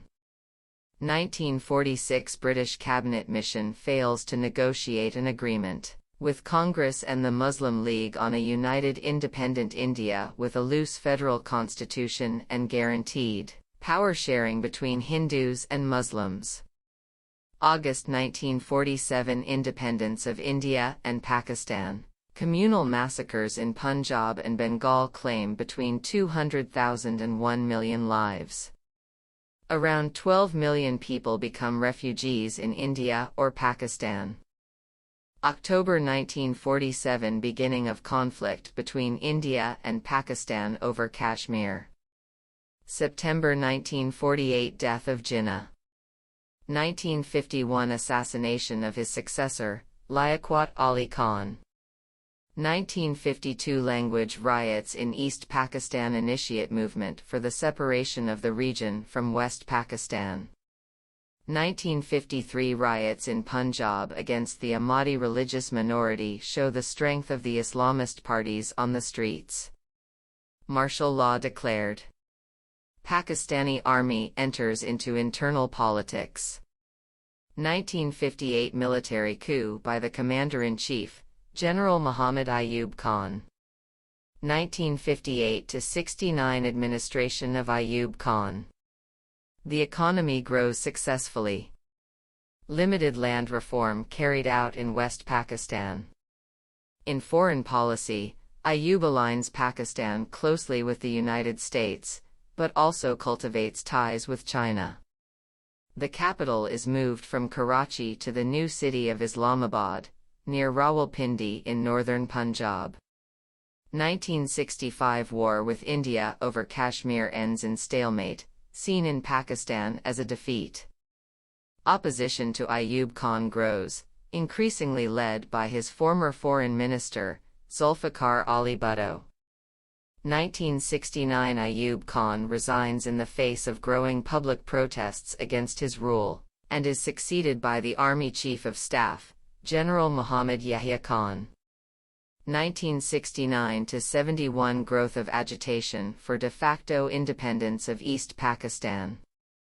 1970 National elections lead to the victory of Sheikh Mujibur Rahman's pro-independence Awami League in East Pakistan, with a majority in Pakistan overall, and of Bhutto's Pakistan People's Party in West Pakistan. March 1971 Pakistan Army begins a savage campaign against the separatist movement in East Pakistan. Civil war begins. Millions of refugees flee to India. December 1971 Bangladesh War. India invades East Pakistan, and defeats and captures the Pakistani forces there. East Pakistan becomes independent as Bangladesh. Resignation of Yahya Khan. 1971–7 Government of Zulfikar Ali Bhutto and the Pakistan People's Party. The government carries out limited land reform and a more radical nationalization of banks and industries. The dismissal of the provincial government of Balochistan leads to a Baloch revolt which is suppressed by the army. Bhutto distances Pakistan from the United States and moves closer to China. 1977 Allegations of the rigging of elections by the government lead to a mass movement against Bhutto's rule. July 1977 The Army Chief of Staff, General Zia-ul-Haq, carries out military coup. 1977–88 Administration of Zia-ul-Haq.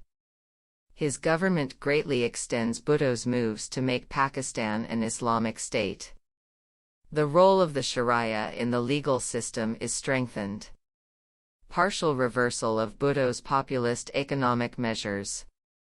April 1979 Bhutto hanged after being convicted of responsibility for the murder of a political opponent, charges which are fiercely contested by Bhutto's supporters. His daughter Benazir succeeds to leadership of PPP. December 1979 Soviet invasion of Afghanistan.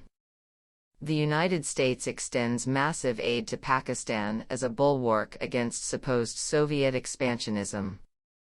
Together with Saudi Arabia and other states, the U.S. and Pakistan build up the Afghan Mujahideen forces to fight against the Soviet troops and Afghan communist government. First beginnings of the Taleban in southern Afghanistan. Some 3 million Afghan refugees flee to Pakistan. 1981 Violent protests in Sindh against Zia's rule are suppressed by the military, leaving around 1,500 dead. 1984 Foundation of the Muhajir Qawmi movement to represent Urdu-speaking migrants from India in Karachi and other cities of Sindh. 1985 Ethnic riots in Karachi begin years of ethnic violence in that city. 1988 protests against rigged elections in Indian Kashmir are bloodily suppressed by Indian troops, leading to a long-running insurgency in which tens of thousands are killed.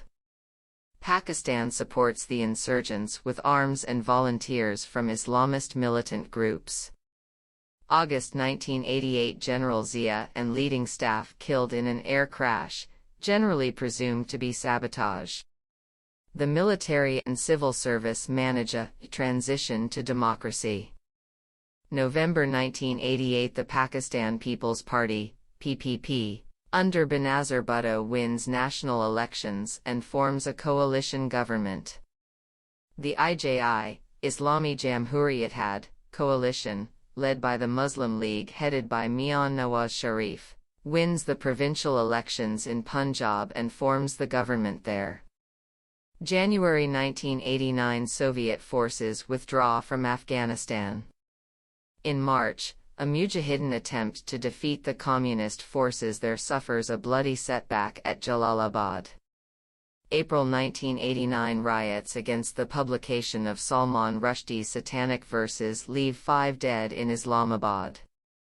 1990 The U.S. imposes economic sanctions against Pakistan, after it fails to show that it is not conducting a nuclear weapons program. President Ghulam Ishaq Khan dismisses the PPP government on charges of corruption and incompetence. Caretaker administration. The Muslim League wins the subsequent national elections and forms a coalition government. 1991-3 First government of Nawaz Sharif begins liberalization of the economy. A military campaign launched in Karachi to bring ethnic conflict there to an end. March 1992 Fall of the Communist Government of Afghanistan. Mujahideen parties seize power and soon begin bloody civil war among themselves.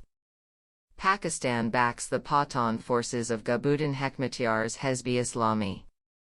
December 1992 A Hindu mob encouraged by the Bharatiya Janata Party, BJP, destroys the Babri Mosque in the North Indian city of Ayodhya, on the grounds that it was originally the site of a Hindu temple. This increases Hindu-Muslim tension and violence in India.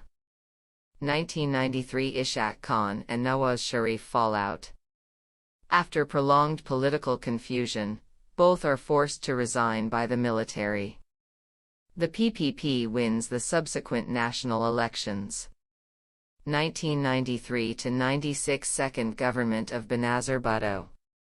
The government regains control of Karachi. Pakistan switches its support in the Afghan civil war to the newly reformed Taliban of Kandahar. 1994 Taliban capture Kabul. 1996 President Farooq Laghari dismisses PPP government on charges of corruption. Elections lead to a sweeping victory for the Muslim League of Nawaz Sharif. 1997-9 Second government of Nawaz Sharif. The government carries out important economic reforms, but becomes increasingly autocratic. The Chief Justice is forced from office and opposition journalists are targeted. May 1998 India explodes nuclear devices.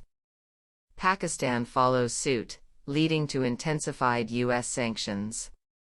April 1999 Benazir Bhutto and her husband, Asif Ali Zardari, are convicted of corruption.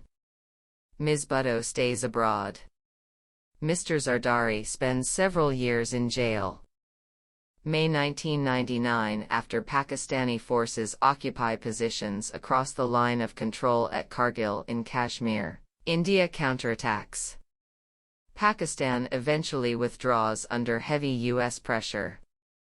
October 1999 After Nawaz Sharif attempts to dismiss the Army Chief of Staff, General Pervez Musharraf, he is overthrown in a military coup. Musharraf takes power. 1999-2008 Musharraf administration. Musharraf institutes stern measures against corruption, and rolls back some of the Islamist laws passed by Zia and Sharif. He liberalizes media laws, allowing a vast growth in private television channels, and institutes policies intended to improve the position of women. However, like previous military rulers, Musharraf becomes increasingly dependent on the existing political elites. September 2001, Al-Qaeda launches terrorist attacks on New York and Washington. Musharraf given ultimatum by the Bush administration to support U.S. invasion of Afghanistan.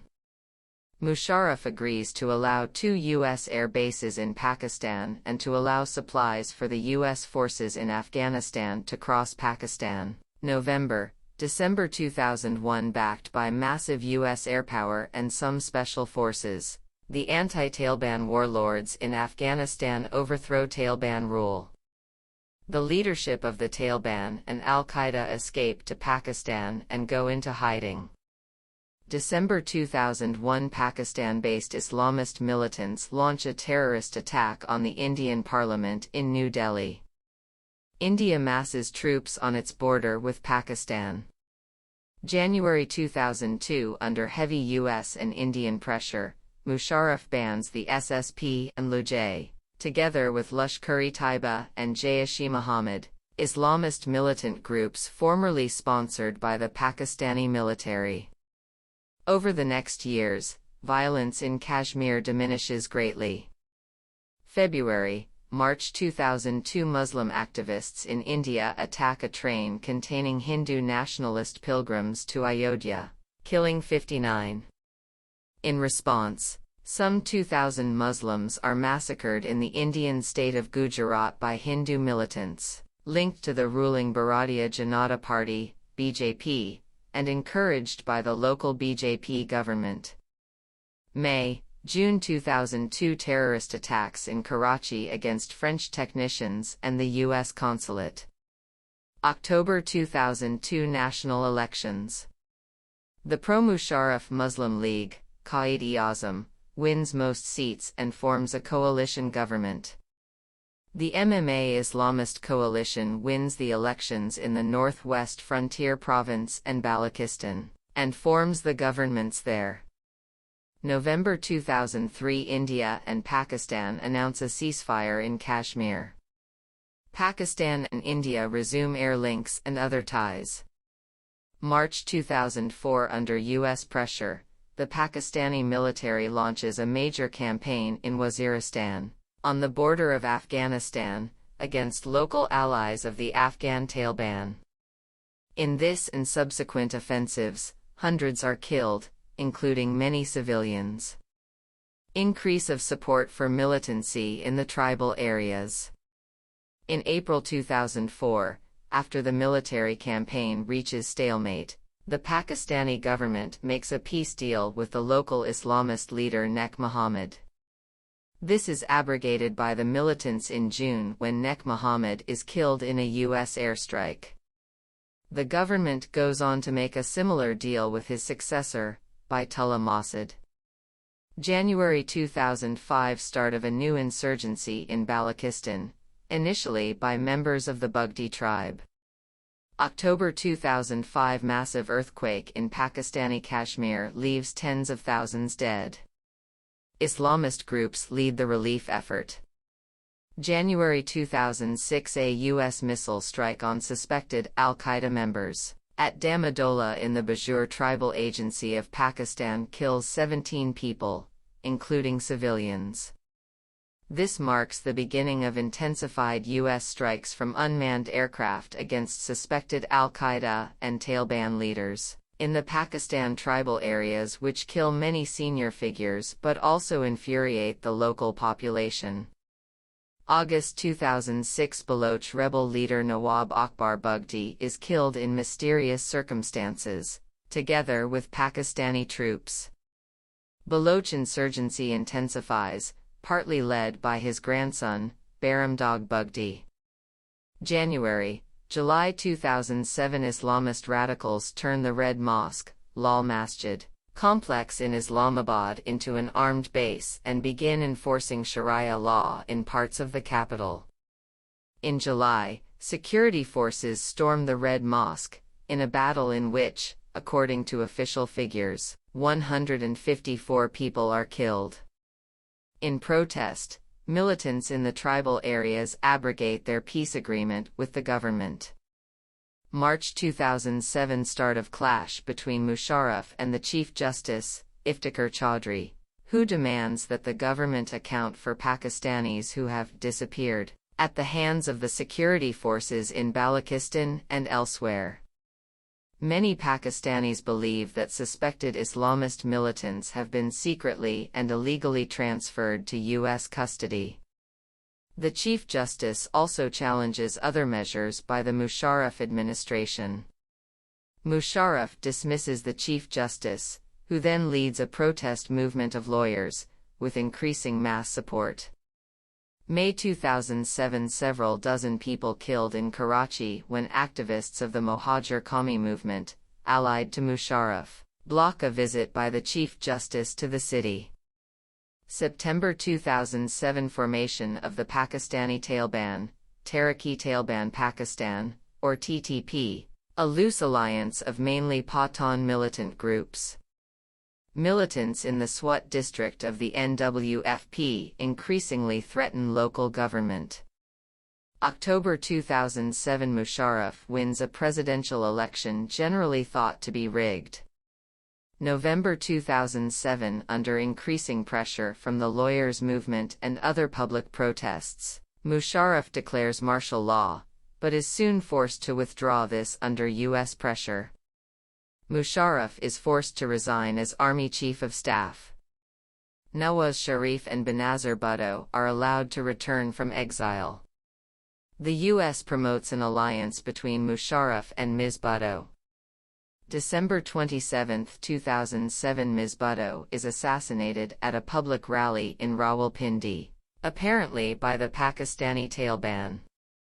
According to the alleged terms of her will, which is, however, not made public, her widower, Asif Ali Zardari, succeeds her as co-leader of the Pakistani People's Party, in tandem with their underage son Bilawal, a student at Oxford. February 2008 Parliamentary elections. The PPP wins most seats and forms a coalition government at the center. Yusuf Raza Gilani becomes Pakistani Prime Minister. The Muslim League of Nawaz Sharif wins a majority in Punjab and forms the government there. The moderate Pathan Nationalist Awami National Party, ANP, forms the government of the NWFP. July 2008 – The Pakistani Army launches an offensive against the Pakistani Taleban in the Bajur Tribal Agency. August 2008 – Musharraf resigns as president.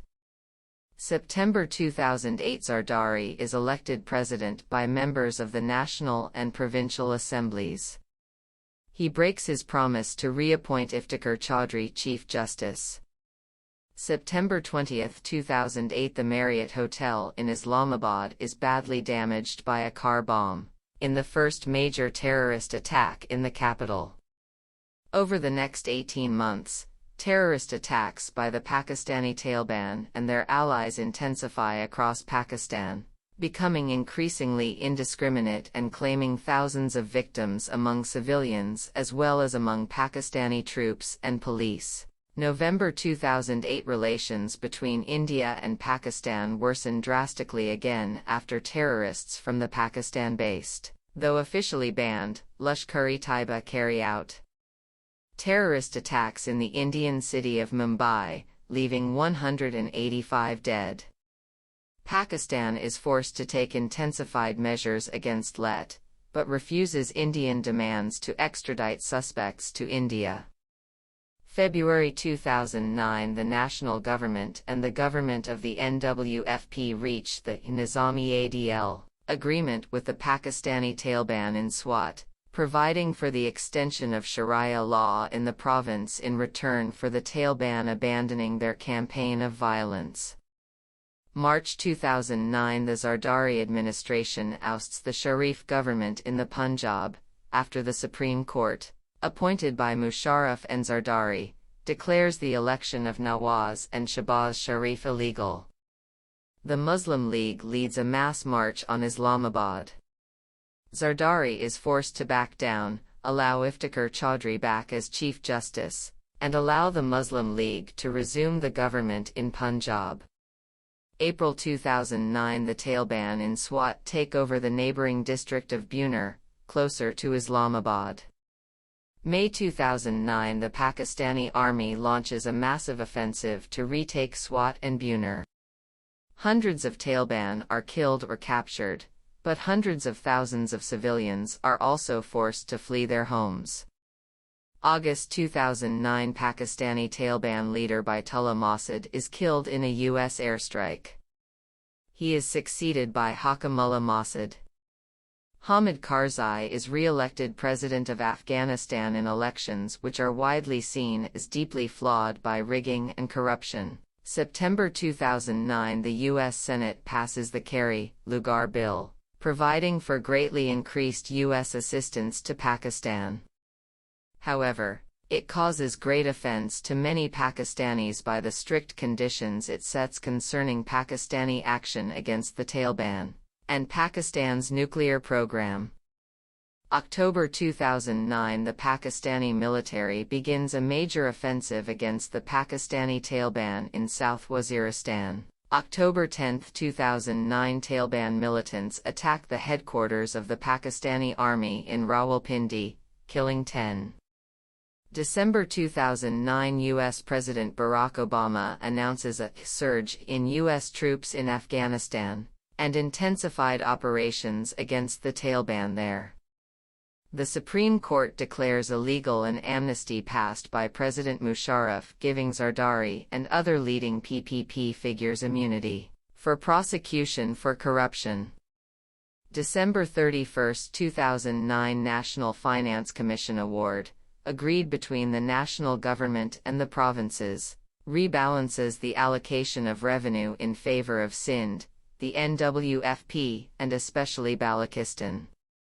January 1, 2010, more than 90 people killed by Taliban suicide bomb at a volleyball game in Laki Marwat district of the NWFP.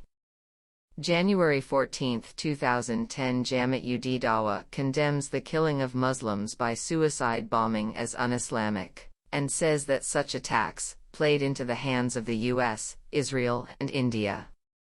April 19, 2010, President Zardari signs into law sweeping constitutional reforms transferring powers from the President to the Prime Minister, thereby reversing changes introduced by Presidents Zia-ul-Haq and Musharraf. In accordance with a long-standing demand of the Awami National Party, ANP, the Northwest Frontier Province is renamed Khyber Pakhtunkhwa. This move sets off violent protests in the Hindko-speaking area of the province in which several people are killed. May 1, 2010, Faisal Shehzad, a Pakistani American, attempts to detonate a car bomb in Times Square, New York. U.S. Secretary of State Hillary Clinton subsequently warns Pakistan that there would have been very severe consequences had the bomb exploded. July 1, 2010, suicide bombers kill more than 40 worshippers at the shrine of Data Ganj Bakhsh in Lahore. July 29, 2010, the heaviest monsoon rains on record cause catastrophic floods in Pakistan, starting with Swat and the northern mountains, which eventually leave 1,900 dead and more than 20 million displaced. The Zardari administration comes under strong criticism for failures in the relief effort. September. October 2010, Pakistan temporarily blocks NATO supplies to Afghanistan via the Khyber Pass in protest against a U.S. helicopter attack that killed Pakistani soldiers on the Afghan border. November. December 2010, WikiLeaks reveals details of Pakistani cooperation with the U.S., including the presence of limited numbers of U.S. special forces in Pakistan. Leaked cables also record unflattering U.S. opinions of President Zardari, and the diversion and misuse of U.S. military aid to Pakistan. January 4, 2011, Salman Taseer, Liberal governor of Punjab, appointed by President Zardari, is assassinated by one of his own bodyguards. A Barelvi conservative Muslim outraged by Mr. Taseer's criticism of Pakistan's harsh blasphemy law and its use to persecute religious minorities. Appendix 2, Pakistani Statistics. Population growth. 1951 census, 33,816,000, 17.8% urban. 1961 census, 42,978,000, 22.46% urban. 1972 census, 65,321,000, 25.4% urban. 1981 census, 84,254,000, 28.28% urban.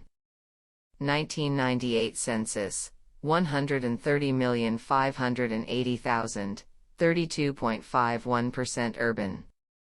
2010, 180,000 to 200,000, estimate. Annual rate of population growth, 2010 estimate. 2.2%, down from 3.1% in the 1980s. Infant mortality, 2009 estimate. 62 per 1,000 births. Age distribution, 2008. 0 to 14 years, 42%. 15 to 64 years, 55%. 65 and over, 4%. Life expectancy, 2007 estimate. Men, 66.5 years. Women, 67.2 years. Literacy, 2010. Women, 43.6%. Population by province, 1998 census. Punjab, 56%, approximate. Sindh, 22%, approximate. Northwest Frontier Province, NWFP 13%, approximate. Balochistan, 7%, approximate. Federally administered tribal areas, FATA. 2.5%, approximate. Territory of Pakistan. 803,940 square kilometers, 340,000 square miles, plus 85,000 square kilometers, 32,818 square miles, for Azad Kashmir and the northern areas, both disputed with India. Territory by province. Balochistan, 347,000 square kilometers. Punjab, 205,000 square kilometers. Sindh, 140,000 square kilometers. NWFP, 74,000 square kilometers. Federally administered tribal areas, FATA 27,000 square kilometers. Azad Kashmir 13,000 square kilometers. Northern areas 72,000 square kilometers. Human Development Index, 2006. Pakistan, 0.539, comparable to Ghana. Urban, 0.656, comparable to South Africa. Rural, 0.496, comparable to Togo. Urban Punjab, 0.657, comparable to Tajikistan. Urban Sindh, 0.659. Urban NWFP, 0.627, comparable to India. Rural Punjab, 0.517, comparable to Sudan. Rural NWFP, 0.489. Urban Balochistan, 0.571. Rural Balochistan, 0.486. Rural Sindh, 0.456, comparable to Eritrea.